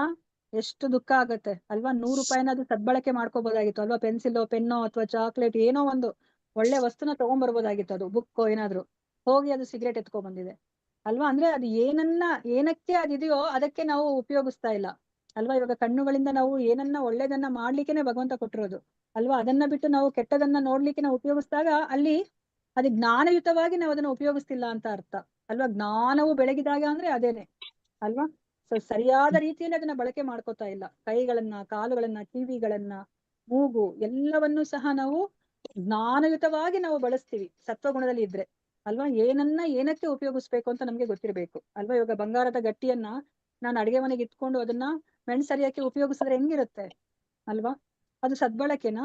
ಇಲ್ಲ ಅಲ್ವಾ. ಅದೇ ತರ ಕಣ್ಣುಗಳಿಂದ ಏನನ್ನ ಮಾಡ್ಬೇಕು, ಕಿವಿಗಳಿಂದ ಏನನ್ನ ನಾವು ಕೇಳಿಸ್ಕೋಬೇಕು, ಅದಕ್ಕೇನೆ ನಾವು ಬಳಸಿದಾಗ ಅದು ಜ್ಞಾನಯುತವಾದಂತಹ ಬಳಕೆ. ಅದು ಸತ್ವಗುಣದಲ್ಲಿರೋರು ಅದನ್ನ ಮಾಡ್ತಾರೆ. ಅಂದ್ರೆ 9 ದ್ವಾರಗಳನ್ನು ಸಹ ಅವರು ಸದ್ಬಳಕೆ ಮಾಡ್ಕೋತಾರೆ. ಈವನ್ ಇವಾಗ ಮಕ್ಕಳನ್ನ ಪಡೆಯೋದನ್ನು ಅಷ್ಟೇನೆ. ಮಕ್ಕಳನ್ನ ಪಡೆಯೋದನ್ನು ಅವ್ರಿಗೆ ಜವಾಬ್ದಾರಿ ಇರುತ್ತೆ. ಆ ಮಕ್ಕಳನ್ನ ಅವರು ಕೃಷ್ಣ ಪ್ರಜ್ಞೆಗೆ ಕರ್ಕೊಂಡ್ ಬರ್ಬೇಕು ಅಥವಾ ಅವ್ರನ್ನ ಸತ್ಪ್ರಜೆಗಳನ್ನಾಗಿ ಮಾಡ್ಬೇಕು. ಅಂತಹ ಮಕ್ಕಳನ್ನ ಪಡಿಲಿಕ್ಕೆ ಅವರು ಉಪಯೋಗಿಸ್ತಾರೆ. ಇದೇ ತರನೇ ಅಂದ್ರೆ ಪ್ರತಿಯೊಂದು ಅಂದ್ರೆ ರಂಧ್ರಗಳನ್ನು ಸಹ ಜ್ಞಾನಯುತವಾಗಿ ಅವರು ಉಪಯೋಗಿಸ್ತಾರೆ ಅಂತ ಹೇಳ್ಬಿಟ್ಟು ಇಲ್ಲಿ ಹೇಳ್ತಿದ್ದಾರೆ. ಅದೇ ಇವಾಗ ರಜೋಗುಣದಲ್ಲಿ ನಾವು ವಾಲಿದ್ರೆ ಯಾವ ತರ ಇರುತ್ತೆ ನಮ್ಮ ಮನಸ್ಥಿತಿ ಅಂತ ಹೇಳ್ತಾ ಇದ್ದಾರೆ. ಲೋಭ ಪ್ರವೃತ್ತಿರಾರಂಭ ಕರ್ಮಣ. ಹರೇ ಕೃಷ್ಣ, ಪ್ಲೀಸ್ ಮ್ಯೂಟ್ ಮಾಡ್ಕೊಳ್ಳಿ. ಲೋಭ ಪ್ರವೃತ್ತಿರಾರಂಭ ಕರ್ಮಣ ಶಮಸ್ಪೃಹ ರಜಸ್ಯೇತಾ ನಿಜಾಯಂತೆ ವಿವೃದ್ಧೆ ಭರತರ್ಷಭ. ಭರತ ವಂಶದಲ್ಲಿ ಮುಖ್ಯನಾದ ಅರ್ಜುನನೇ, ರಜೋಗುಣವು ಹೆಚ್ಚಿದ್ದಾಗ ಅತಿ ಮೋಹ, ಫಲಾಪೇಕ್ಷೆ ಇರುವ ಕರ್ಮ, ಅಧಿಕ ಶ್ರಮ, ತಡೆಯಲಾಗದ ಬಯಕೆ ಮತ್ತು ಹಂಬಲ ಈ ಲಕ್ಷಣಗಳು ಹೆಚ್ಚುತ್ತವೆ. ನೋಡಿ, ರಜೋಗುಣದಲ್ಲಿ ಇದ್ದಾಗ ಏನು ಅಂದ್ರೆ ನಾವು ತುಂಬಾ ಓವರ್ ವರ್ಕ್ ಮಾಡ್ತೀವಿ. ನಮ್ಗೆ ಇದಕ್ಕಿಂತ ಮುಂಚೆ ನಾವು 11ನೇ ಅಧ್ಯಾಯದಲ್ಲಿ ನಾವು ತಿಳ್ಕೊಂಡ್ವಿ ಅಲ್ವಾ. ನಮ್ಮ ಸಮಯವನ್ನ ನಾವು ಹೇಗೆ ಬಳಸ್ಕೋಬೇಕು, 24 ಗಂಟೆಗಳನ್ನ ಹೇಗೆ ಡಿವೈಡ್ ಮಾಡ್ಕೊಂಡು ಉಪಯೋಗಿಸ್ಕೋಬೇಕು ಅಂತ ಹೇಳಿದ್ರು. ಭಕ್ತಿ ವಿನೋದ ಠಾಕೂರ್ ಅವ್ರು ಹೇಳಿದ್ರು ಅಂತ ನಾನು ಹೇಳ್ದೆ. 24 ಗಂಟೆಗಳನ್ನ ಹೇಗೆ ವಿಂಗಡಿಸ್ಕೋಬೇಕು ಅಂತ ಹೇಳಿದ್ರು. 8 ಅವರ್ ಕೊಡ್ಬೇಕು ಮಾತಾಜಿ. 8 ಅವರ್ ಭಕ್ತಿ ಮಾಡಕ್ಕೆ, 8 ಅವರ್ ಕೆಲಸ ಮಾಡಕ್ಕೆ, 8 ಅವರ್ ನಿದ್ದೆ ಮಾಡಕ್ಕೆ. ನಿದ್ದೆ ನಮ್ಮ ನಿತ್ಯ ಕರ್ಮಗಳು ಎಲ್ಲ ಕೆಲಸ ಕಾರ್ಯಗಳನ್ನ ಮಾಡ್ಲಿಕ್ಕೆ ಉಪಯೋಗಿಸ್ಕೋಬೇಕು ಅಂತ ಹೇಳಿದ್ರು ಅಲ್ವಾ. ಆದ್ರೆ ಇಲ್ಲಿ ಇವ್ರೇನ್ ಮಾಡ್ತಿದ್ದಾರೆ ಅಂದ್ರೆ ಓವರ್ ಡ್ಯೂಟಿ ಮಾಡ್ತಾ ಇದ್ದಾರೆ. ಓವರ್ ವರ್ಕ್, ಅಧಿಕ ಶ್ರಮ ಮಾಡ್ತಿದ್ದಾರೆ. ಏನಕ್ಕೋಸ್ಕರ ಮಾಡ್ತಿದ್ದಾರೆ? ಅವರ ಇಂದ್ರಿಯ ಸುಖಕ್ಕೋಸ್ಕರ ಮಾಡ್ತಿದ್ದಾರೆ. ಅಲ್ವಾ? ನಾವ್ ಈ ಒಂದು ಮನುಷ್ಯ ದೇಹವನ್ನ ಪಡ್ಕೊಂಡಿರೋದು ಅದಕ್ಕಲ್ಲ. ಅದನ್ನೆಲ್ಲ ನಾವು ಹರೇ ಕೃಷ್ಣ, ಪ್ಲೀಸ್ ಮ್ಯೂಟ್ ಮಾಡ್ಕೊಳ್ಳಿ. ನಾವ್ ಅದನ್ನ ಹೆಚ್ಚೆಚ್ಚು ಇಂದ್ರಿಯ ಸುಖವನ್ನ ನಾವು ಪ್ರಾಣಿಗಳಿದ್ದಾಗ ನಾವು ಮಾಡ್ಕೊಂಡ್ಬಿಟ್ಟಿದೀವಿ. ನಾವು ಅದೆಲ್ಲ ಅನುಭವಿಸ್ಕೊಂಡು ನಾವ್ ಈ ಮನುಷ್ಯ ಜನ್ಮವನ್ನ ಪಡ್ಕೊಂಡಿರೋದು. ನಾವು ಈ ಮನುಷ್ಯ ಜನ್ಮ ಇರೋದು ಅದಕ್ಕಲ್ಲ. ಅದ್ರಲ್ಲಿ ಇವರು ಓವರ್ ಟೈಮ್ ಮಾಡ್ತಾ ಇದಾರೆ ವರ್ಕ್ ಎಲ್ಲ. ಯಾಕೆ ಅಂತಂದ್ರೆ ಹೆಚ್ಚೆಚ್ಚು ಸಂಪಾದನೆ ಮಾಡಿ ಹೆಚ್ಚೆಚ್ಚು ಇಂದ್ರಿಯ ಸುಖವನ್ನ ಪಡಿಲಿಕ್ಕೆ. ಸೊ ಮತ್ತೆ ಅವ್ರಿಗೆ ಏನು ಕಾಮ, ಲೋಭ ಎಲ್ಲವೂ ಸಹ ಹೆಚ್ಚೆಚ್ಚಾಗಿದೆ. ಇವಾಗ ನೋಡಿ, ನಮ್ಮ ಮನೆ ಮುಂದೆ ಒಂದು ಕಾರ್ ಇದ್ರೆ ಹೌದು ಈ ವ್ಯಕ್ತಿಗೆ ಒಂದು ಆಸೆ ಇದೆ ಅಂತ ನಾವ್ ಅರ್ಥ ಮಾಡ್ಕೋಬಹುದು. ಅದೇ ಇವಾಗ ನನ್ನ ಮನೆ ಮುಂದೆ ನಾವಿರೋದೇ ಇಬ್ರು, 4 ಕಾರ್ ಇದೆ ಅಂತಂದ್ರೆ ಸೊ ಅದನ್ನೇ ಲೋಭ ಅಂತ ಕರೆಯೋದು. ಅಲ್ಲೇ ಗೊತ್ತಾಗ್ತಾ ಇದೆ ನಮ್ಮ ಕಣ್ಣಿಗೆ. ಅಂದ್ರೆ ಆ ಆಸೆ, ಕಾಮ ಅನ್ನೋದು ನಮ್ಗೆ ಕಾಣೋದಿಲ್ಲ. ಆದ್ರೆ ಯಾವಾಗ ಈ ಲೋಭ ಪ್ರವೃತ್ತಿ ಬರುತ್ತೋ ಅದು ನಮ್ಮ ಕಣ್ಣಿಗೆ ಕಾಣಿಸ್ಲಿಕ್ಕೆ ಶುರುವಾಗುತ್ತೆ ಆ ವ್ಯಕ್ತಿಯ ಲೋಭ ಪ್ರವೃತ್ತಿ. ಅಷ್ಟು ಅಗತ್ಯನೇ ಇಲ್ಲ. ಅಗತ್ಯಕ್ಕಿಂತ ಹೆಚ್ಚಾಗಿರೋದನ್ನೆಲ್ಲ ಅವರು ಈ ಒಂದು ಭೌತಿಕ ವಸ್ತುಗಳನ್ನ ಅವರು ಸಂಗ್ರಹಿಸ್ತಾ ಅವರು ಹೋಗ್ತಾರೆ. ಮತ್ತೆ ತಡೆಯಲಾಗದ ಬಯಕೆ, ಹಂಬಲ ಅಲ್ವಾ? ಇವಾಗ ಪಕ್ಕದ ಮನೆಯವರು ಅಥವಾ ಅವರ ನೆಂಟರಿಷ್ಟರಿಗಿನ್ನ ನಾನು ಉನ್ನತವಾದ ಸ್ಥಿತಿಯಲ್ಲಿ ಇರ್ಬೇಕು ಅನ್ನೋ ಒಂದು ಹಂಬಲ, ಅದಕ್ಕೋಸ್ಕರ ಅವರು ಹೆಚ್ಚೆಚ್ಚು ಕೆಲಸವನ್ನ ಮಾಡ್ತಾ ಇದ್ದಾರೆ. ಸೊ ಇದನ್ನ ಇಲ್ಲಿ ನಮ್ಗೆ ಹೇಳ್ತಾ ಇದ್ದಾರೆ. ಅದೇ ಇವಾಗ ತಮೋಗುಣದಲ್ಲಿರೋರು, ನಮ್ಮಲ್ಲಿ ತಮೋಗುಣ ಹೆಚ್ಚಾದಾಗ ನಮ್ಮ ಮನಸ್ಥಿತಿ ಯಾವ ತರ ಆಗುತ್ತೆ? ನಮ್ಮ ಮನಸ್ಸು ಆ ಕಡೆ ವಾಲ್ದಾಗ ಏನಾಗುತ್ತೆ? ಹಗ್ಗ ಜಗ್ಗಾಟದಲ್ಲಿ ಅಂದ್ರೆ ಅಪ್ರಕಾಶೋ ಅಪ್ರವೃತ್ತಿಶ್ಚ ಪ್ರಮಾದೋ ಮೋಹ ಏವಚ ತಮಸ್ಯೇತಾ ನಿಜಾಯಂತೆ ವಿವೃದ್ಧೆ ಕುರು ನಂದನ. ಕುರು ವಂಶಜನಾದ ಅರ್ಜುನನೇ, ತಮೋಗುಣವು ವೃದ್ಧಿಯಾದಾಗ ಕತ್ತಲು, ಜಡತ್ವ, ಹುಚ್ಚು ಮತ್ತು ಭ್ರಾಂತಿಗಳು ಕಾಣಿಸಿಕೊಳ್ಳುತ್ತವೆ. ನೋಡಿ, ಈ ವ್ಯಕ್ತಿ ಅವನು ಪುಷ್ಟವಾಗಿದ್ದಾನೆ, ಅವನು ಚೆನ್ನಾಗಿದ್ದಾನೆ, ಅವನು ಏನ್ ಬೇಕಾದ್ರೂ ಕೆಲಸ ಮಾಡ್ಬೋದು, ಅವನಿಗೆ ಶಕ್ತಿ ಇದೆ ಅಲ್ವಾ? ಆದ್ರೆ ಅವನೇನ್ ಮಾಡ್ತಾ ಇದ್ದಾನೆ? ಅವನು ಸೋಮಾರಿ. ಅವನು ಇವಾಗ ಕಾಡಿ ಬೇಡಿ ಅವನು ತಿಂದು ಅವನು ಜೀವನವನ್ನ ಮಾಡ್ತಾ ಇದ್ದಾನೆ. ಮತ್ತೆ ಅವನಿಗೆ ಅಂದ್ರೆ ಅವನಿಗೆ ಇವಾಗ ಕೆಟ್ಟ ಅಭ್ಯಾಸಗಳೆಲ್ಲ ಶುರುವಾಗಿ ಹೋಗಿದೆ. ಸೊ ಅದಕ್ಕೋಸ್ಕರ ಅವನು ಇವಾಗ ಹಣವನ್ನ ಸಂಪಾದನೆ ಮಾಡ್ಬೇಕು ಅಂತಂದ್ರೆ ಹಣವನ್ನ ಬೇಡಿ ಅವನು ಅದನ್ನ ಆ ಒಂದು ಕೆಟ್ಟ ಅಭ್ಯಾಸಗಳನ್ನ ಪೂರೈಸ್ಕೊಳ್ಳಿಕ್ಕೆ ಅವನು ಉಪಯೋಗಿಸ್ಕೊತಾ ಇದ್ದಾನೆ. ಸೊ ಅದಕ್ಕೋಸ್ಕರ ಇಲ್ಲಿ ಏನನ್ನ ಹೇಳ್ತಾ ಇದಾರೆ? ಏನನ್ನ ಮಾಡ್ಬೇಕು, ಏನನ್ನ ಮಾಡ್ಬಾರ್ದು ಅಂತಾನೆ ಗೊತ್ತಿಲ್ಲ ಅವ್ರಿಗೆ. ಈ ಮನುಷ್ಯ ಜನ್ಮವನ್ನ ಏನಕ್ಕೆ ಉಪಯೋಗಿಸ್ಕೋಬೇಕಂತಾನೆ ಅವ್ರಿಗೆ ಗೊತ್ತಿಲ್ಲ. ಕತ್ತಲಲ್ಲಿದ್ದಾರೆ, ಅಜ್ಞಾನದಲ್ಲಿದ್ದಾರೆ. ಮತ್ತೆ ಅವ್ರಿಗೆ ಜಡತ್ವ, ಸೋಮಾರಿತನ, ಮತ್ತೆ ಹುಚ್ಚು. ಸೊ ಹುಚ್ಚಂದ್ರೆ ಏನ್ ಮಾಡ್ಬಾರ್ದೋ ಅದನ್ನ ಮಾಡೋ ತರ ಮನಸ್ಥಿತಿ. ಮತ್ತೆ ಭ್ರಾಂತಿಯಲ್ಲಿದ್ದಾರೆ. ಭ್ರಾಂತಿ ಅಂದ್ರೆ ಅವ್ರಿಗೆ ಶಕ್ತಿ ಇದೆ, ಆದ್ರೆ ಅದನ್ನ ಅವರು ಉಪಯೋಗಿಸ್ಕೊತಾ ಇಲ್ಲ. ಸೊ ಅದನ್ನ ಭ್ರಾಂತಿ ಅಂತ ಕರೀತಾರೆ. ಭ್ರಮೆಯಲ್ಲಿದ್ದಾರೆ. ಸೊ ಈ ಎಲ್ಲವೂ ಸಹ ತಮೋಗುಣದಲ್ಲಿರುವಂತಹ ವ್ಯಕ್ತಿಯಲ್ಲಿ ಇರುತ್ತೆ. ಇವಾಗ ನಾವು ಅಷ್ಟೇ ಕೆಲಸವನ್ನ ಪೋಸ್ಟ್ಪೋನ್ ಮಾಡ್ತಾನೆ ಇರ್ತೀವಲ್ವಾ? ನಮ್ ಕೈಲಿ ಆಗುತ್ತೆ, ಆದ್ರೂ ಸಹ ನಾಳೆ ಮಾಡೋಣಂತೆ ಬಿಡು, ನಾಡದ್ ಮಾಡೋಣಂತೆ ಬಿಡು ಅಂತ ಹೇಳ್ಬಿಟ್ಟು ತಳ್ಕೊಂಡ್ ಹೋಗ್ತಾ ಇರ್ತೀವಿ. ಮತ್ತೆ ಏನೋ ಒಂದ್ ಕಾರಣ ಕೊಟ್ಟು ನಾವು ಎಸ್ಕೇಪ್ ಆಗ್ತಾ ಇರ್ತೀವಿ. ಇದೆಲ್ಲವೂ ಸಹ ತಮೋಗುಣದ ವ್ಯಕ್ತಿಯಲ್ಲಿ ಇರುತ್ತೆ. ಸೊ ಇವಾಗ ನಮ್ಗೆ ಏನನ್ನ ಹೇಳ್ತಿದಾರೆ ಅಂದ್ರೆ, ಇವಾಗ ಅಕಸ್ಮಾತ್ ನಾವ್ ಇದೇ ಗುಣದಲ್ಲಿ ಹೆಚ್ಚು ಅಂದ್ರೆ ಇವಾಗ ನಾನು ಸತ್ವಗುಣದಲ್ಲೇ ಹೆಚ್ಚು ನಾನು ಜೀವನವನ್ನ ಮಾಡಿದ್ರೆ, ನಾನು ದೇಹವನ್ನ ಬಿಟ್ಮೇಲೆ ನಾನು ಎಲ್ಲಿಗೆ ಹೋಗ್ತೀನಿ, ನನ್ನ ಗತಿ ಏನು ಅಂತ ಹೇಳ್ಬಿಟ್ಟು ಇಲ್ಲಿ ನಮ್ಗೆ ಅರ್ಥ ಮಾಡಿಸ್ತಾ ಇದಾರೆ. ಸತ್ವಗುಣ, ರಜೋಗುಣ ಮತ್ತೆ ತಮೋಗುಣ ಇರುವಂತಹ ವ್ಯಕ್ತಿಗಳು ದೇಹವನ್ನ ಬಿಟ್ಮೇಲೆ ಅವರು ಎಲ್ಲಿಗೆ ಹೋಗ್ತಾರೆ ಅಂತ ಹೇಳ್ಬಿಟ್ಟು. ಯದಾ ಸತ್ವೇ ಪ್ರವೃದ್ಧೇತು ಪ್ರಲಯಂ ಯಾತಿ ದೇಹಭೃತ್ ತದೋತ್ತಮ ವಿಧಾಂ ಲೋಕಾನ್ ಅಮಲಾನ್ ಪ್ರತಿಪದ್ಯತೆ. ಸತ್ವಗುಣದಲ್ಲಿ ಮನುಷ್ಯನು ಸತ್ತರೆ ಅವನು ಮಹರ್ಷಿಗಳ ಪರಿಶುದ್ಧವಾದ ಉನ್ನತ ಲೋಕಗಳನ್ನು ತಲುಪುತ್ತಾನೆ ಅಲ್ವಾ? ನಾವು ಇದಕ್ಕೆ ಮುಂಚೆ ಚರ್ಚೆ ಮಾಡಿರೋ ಹಾಗೇನೆ ಅವರು ಜ್ಞಾನದಲ್ಲಿ ಇರ್ತಾರೆ ಅಲ್ವಾ? ಅವ್ರಿಗೆ ಏನ್ ಮಾಡ್ಬೇಕು, ಏನ್ ಮಾಡ್ಬಾರ್ದು ಅಂತ ಗೊತ್ತು. ಅದಕ್ಕೆ ಅವರು ಪಾಪ ಕಾರ್ಯಗಳನ್ನ ಮಾಡೋದೇ ಇಲ್ಲ. ಅದಕ್ಕೆ ಅವ್ರಿಗೆ ಅವರ ಪುಣ್ಯದ ಅನುಸಾರವಾಗಿ ಅವರು ಮೇಲಿನ ಲೋಕಗಳಿಗೆ ಅವರು ಹೋಗ್ತಾ ಇರ್ತಾರೆ ಅಲ್ವಾ? ನಮ್ಮ ಭೂಮಿ ಮೇಲೆ ಮತ್ತೆ ಮೇಲಿನ ಲೋಕಗಳಿದೆ ಅಲ್ವಾ? ಮಹರ್ಲೋಕ, ತಪೋಲೋಕ, ಜನಲೋಕ, ಬ್ರಹ್ಮಲೋಕ ಅಂತ ಹೇಳ್ಬಿಟ್ಟು ಮೇಲಿನ ಲೋಕಗಳಿದೆ. ಆ ಸ್ವರ್ಗದ ಮೇಲೆಗಡೆ ಲೋಕಗಳಿದೆ ಅಲ್ವಾ? ಆ ಲೋಕಗಳಿಗೆ ಅವರು ಹೋಗ್ತಾರೆ. ಸತ್ವಗುಣದಲ್ಲಿ ಸತ್ರೆ ಅವನು ಮಹರ್ಷಿಗಳ ಪರಿಶುದ್ಧವಾದ ಉನ್ನತ ಲೋಕಗಳನ್ನು ಅವನು ತಲುಪ್ತಾನೆ. ಅಕಸ್ಮಾತ್ ಇವಾಗ ರಜೋಗುಣದಲ್ಲಿದ್ದು ನಾವು ದೇಹವನ್ನ ಬಿಟ್ಟರೆ ನಾವ್ ಎಲ್ಲಿ ಹೋಗ್ತೀವಿ? ರಜಸಿ ಪ್ರಳಯಂ ಗತ್ವಾ ಕರ್ಮ ಸಂಗಿಷು ಜಾಯತೆ ತಥಾ ಪ್ರಲಿನಸ್ತಮಸಿ ಮೂಢ ಯೋನಿಷು ಜಾಯತೆ. ರಜೋಗುಣದಲ್ಲಿ ಮರಣ ಹೊಂದುವ ಮನುಷ್ಯನು ಫಲಾಪೇಕ್ಷೆ ಇರುವ ಕರ್ಮಗಳಲ್ಲಿ ತೊಡಗಿರುವವರ ಮಧ್ಯೆ ಹುಟ್ಟುತ್ತಾನೆ. ತಮೋಗುಣದಲ್ಲಿ ಮನುಷ್ಯನು ಸತ್ತರೆ ಪ್ರಾಣಿ ವರ್ಗದಲ್ಲಿ ಹುಟ್ಟುತ್ತಾನೆ ಅಂತ ಹೇಳ್ತಾರೆ. ನೋಡಿ, ರಜೋಗುಣದಲ್ಲಿ ಹುಟ್ಟ್ರೆ ನಾವು ಮತ್ತೆ ಮನುಷ್ಯರಾಗಿ ಹುಡ್ತೀವಿ. ಮತ್ತೆ ನಮ್ಗೆ ಎಂತಹ ಮನುಷ್ಯರಾಗಿ ಹುಡ್ತೀವಿ ಅಂತಂದ್ರೆ, ಇವಾಗ ನಾವು ನೋಡಿದ್ವಲ್ವಾ, ತಂದೆ ತಾಯಿಗಳು ಎಷ್ಟು ಪ್ಲಾನ್ ಮಾಡ್ತಾರೆ ಅಂದ್ರೆ ಅವ್ರಿಗಿನ ಮಗುನೇ ಹುಟ್ಟಿರೋದಿಲ್ಲ, ಅವಾಗ ತಾನೇ ಮದ್ವೆ ಆಗಿರುತ್ತೆ. ಮುಂದೆ ಹುಟ್ಟೋ ಮಗುಗೆ ಆಲ್ರೆಡಿ ಹೋಗ್ಬಿಟ್ಟು ಅವರು ಪ್ರೀ ಕೆಜಿಗೆ ಬುಕ್ ಮಾಡ್ಬಿಟ್ಟಿರ್ತಾರೆ. ಯಾವ್ದೋ ಒಂದು ಚೆನ್ನಾಗಿರುವಂತಹ ಅವರ ಏರಿಯಾದಲ್ಲಿ ಇರುವಂತಹ ಹೆಸರುವಾಸಿ ಆಗಿರುವಂತಹ ಒಂದು ಸ್ಕೂಲಲ್ಲಿ ಅವ್ರು ಬುಕ್ ಮಾಡ್ಬಿಡ್ತಾರೆ. ಸೊ ಅಂದ್ರೆ ಇಷ್ಟೊಂದು ಅವ್ರಿಗೆ ಆ ಒಂದು ಇಂದ್ರಿಯ ಸುಖ, ಒಂದು ಪೊಸಿಷನ್ಗೆ ಬರ್ಬೇಕು ಅನ್ನೋ ಒಂದು ಆಸೆ ಇರುತ್ತೆ. ಅಂತಹ ಜನಗಳ ಮಧ್ಯೆ ನಾವು ಹುಡ್ತೀವಿ. ಅದೇ ತಮೋಗುಣದಲ್ಲಿ ಏನಾದ್ರು ನಾವು ಹೆಚ್ಚು ಜೀವನವನ್ನ ಮಾಡಿ ನಾವೇನಾದ್ರೂ ದೇಹವನ್ನ ಬಿಟ್ರೆ ಏನಾಗುತ್ತೆ ಅಂದ್ರೆ ನಾವು ಪ್ರಾಣಿ ವರ್ಗದಲ್ಲಿ ನಾವು ಹುಡ್ತೀವಿ. ನಾನು ತಮೋಗುಣ ಅಂದ್ರೆ ನಾನು ಮನುಷ್ಯನಾಗಿ ಇದ್ದಾಗ ನಾನು ಬಟ್ಟೆನೆ ಹಾಕೊಂಡಲೇ ಬೆತ್ತಲೆಯಾಗಿ ಅಥವಾ ಜಾಸ್ತಿ ದೇಹವನ್ನ ಪ್ರದರ್ಶನೆ ಮಾಡ್ಕೊಂಡು ನನ್ನ ಜೀವನವನ್ನ ಮಾಡಿದ್ರೆ ಒಂದು ಮರವಾಗಿ ಹುಟ್ಟಿಸ್ತಾರೆ ಭಗವಂತ. ಇಲ್ಲ ಅಂತಂದ್ರೆ ಮಾಂಸವನ್ನ ತಿನ್ಕೊಂಡು ಓಡಾಡ್ತಾ ಇದ್ರೆ ಒಂದು ಕಾಡು ಪ್ರಾಣಿಯಾಗಿ ಹುಟ್ಟಿಸ್ತಾರೆ. ಯಾವ್ದಕ್ಕೂನು ವ್ಯತ್ಯಾಸನೇ ಇಲ್ಲ. ಆತರ ನಾನು ಆಹಾರವನ್ನ ತಿಂತಾ ಇದ್ರೆ ಒಂದು ಹಂದಿಯಾಗಿ ಭಗವಂತ ಹುಟ್ಟಿಸ್ತಾರೆ. ಸೊ ಅದಕ್ಕೇನೆ ಇಲ್ಲಿ ನಮ್ಗೆ ಹೇಳ್ತಾ ಇದ್ದಾರೆ. ಸೊ ನಾವು ರಜೋಗುಣದಲ್ಲಿ ಮರಣ ಹೊಂದಿದ್ರೆ ಫಲಾಪೇಕ್ಷೆ ಇರುವಂತಹ ಕರ್ಮಗಳಲ್ಲಿ ತೊಡಗಿರೋರ ಮಧ್ಯೆ ಹುಟ್ಟುತ್ತಾನೆ. ತಮೋಗುಣದಲ್ಲಿ ಮನುಷ್ಯ ಸತ್ರೆ ಪ್ರಾಣಿ ವರ್ಗದಲ್ಲಿ ಹುಟ್ಟುತ್ತಾನೆ ಅಂತ ಹೇಳ್ಬಿಟ್ಟು ಇಲ್ಲಿ ನಮ್ಗೆ ಹೇಳ್ತಾ ಇದ್ದಾರೆ. ಇವಾಗ ಕೊನೆಗೆ ಮತ್ತೆ ನಮ್ಗೆ ಇಷ್ಟನ್ನ ಇಲ್ಲಿ ಹೇಳ್ತಾ ಇದ್ದಾರೆ. ಕರ್ಮಣ ಸುಕೃತಸ್ಯಾಹು ಸಾತ್ವಿಕಂ ನಿರ್ಮಲಂ ಫಲಂ ರಜಸಸ್ತು ಫಲಂ ದುಃಖಂ ಅಜ್ಞಾನಂ ತಮಸಃ ಫಲಂ. ಸುಕೃತದ ಫಲ ಪರಿಶುದ್ಧವಾದದ್ದು, ಅದು ಸಾತ್ವಿಕ ಎಂದು ಹೇಳುತ್ತಾರೆ. ಆದ್ರೆ ರಜೋಗುಣದಲ್ಲಿ ಮಾಡಿದ ಕೆಲಸದಿಂದ ದುಃಖವು ಬರುತ್ತದೆ, ತಮೋಗುಣದಲ್ಲಿ ಮಾಡಿದ ಕೆಲಸದಿಂದ ಅಜ್ಞಾನವು ಬರುತ್ತದೆ ಅಂತ ಹೇಳ್ಬಿಟ್ಟು ಹೇಳ್ತಾ ಇದ್ದಾರೆ ಅಲ್ವಾ. ಇವಾಗ ಸತ್ವಗುಣದವ್ರು ಏನೇ ಕೆಲಸ ಮಾಡಿದ್ರು ಸಹ ಅವ್ರಿಗೆ ಒಳ್ಳೆ ಫಲ ಸಿಗುತ್ತೆ, ಅದು ಪರಿಶುದ್ಧವಾಗಿರುತ್ತೆ ಅದರ ಫಲ. ಅದಕ್ಕೆ ನೋಡಿ ಇಲ್ಲಿ ಏನಾರ ಹೇಳ್ತಾ ಇದಾರೆ, ನೋಡಿ ಇಲ್ಲಿ ದೇವಸ್ಥಾನ ಕಟ್ಸೋದು ಏನೋ ಒಂದು ಮಾಡಿದ್ದಾರೆ.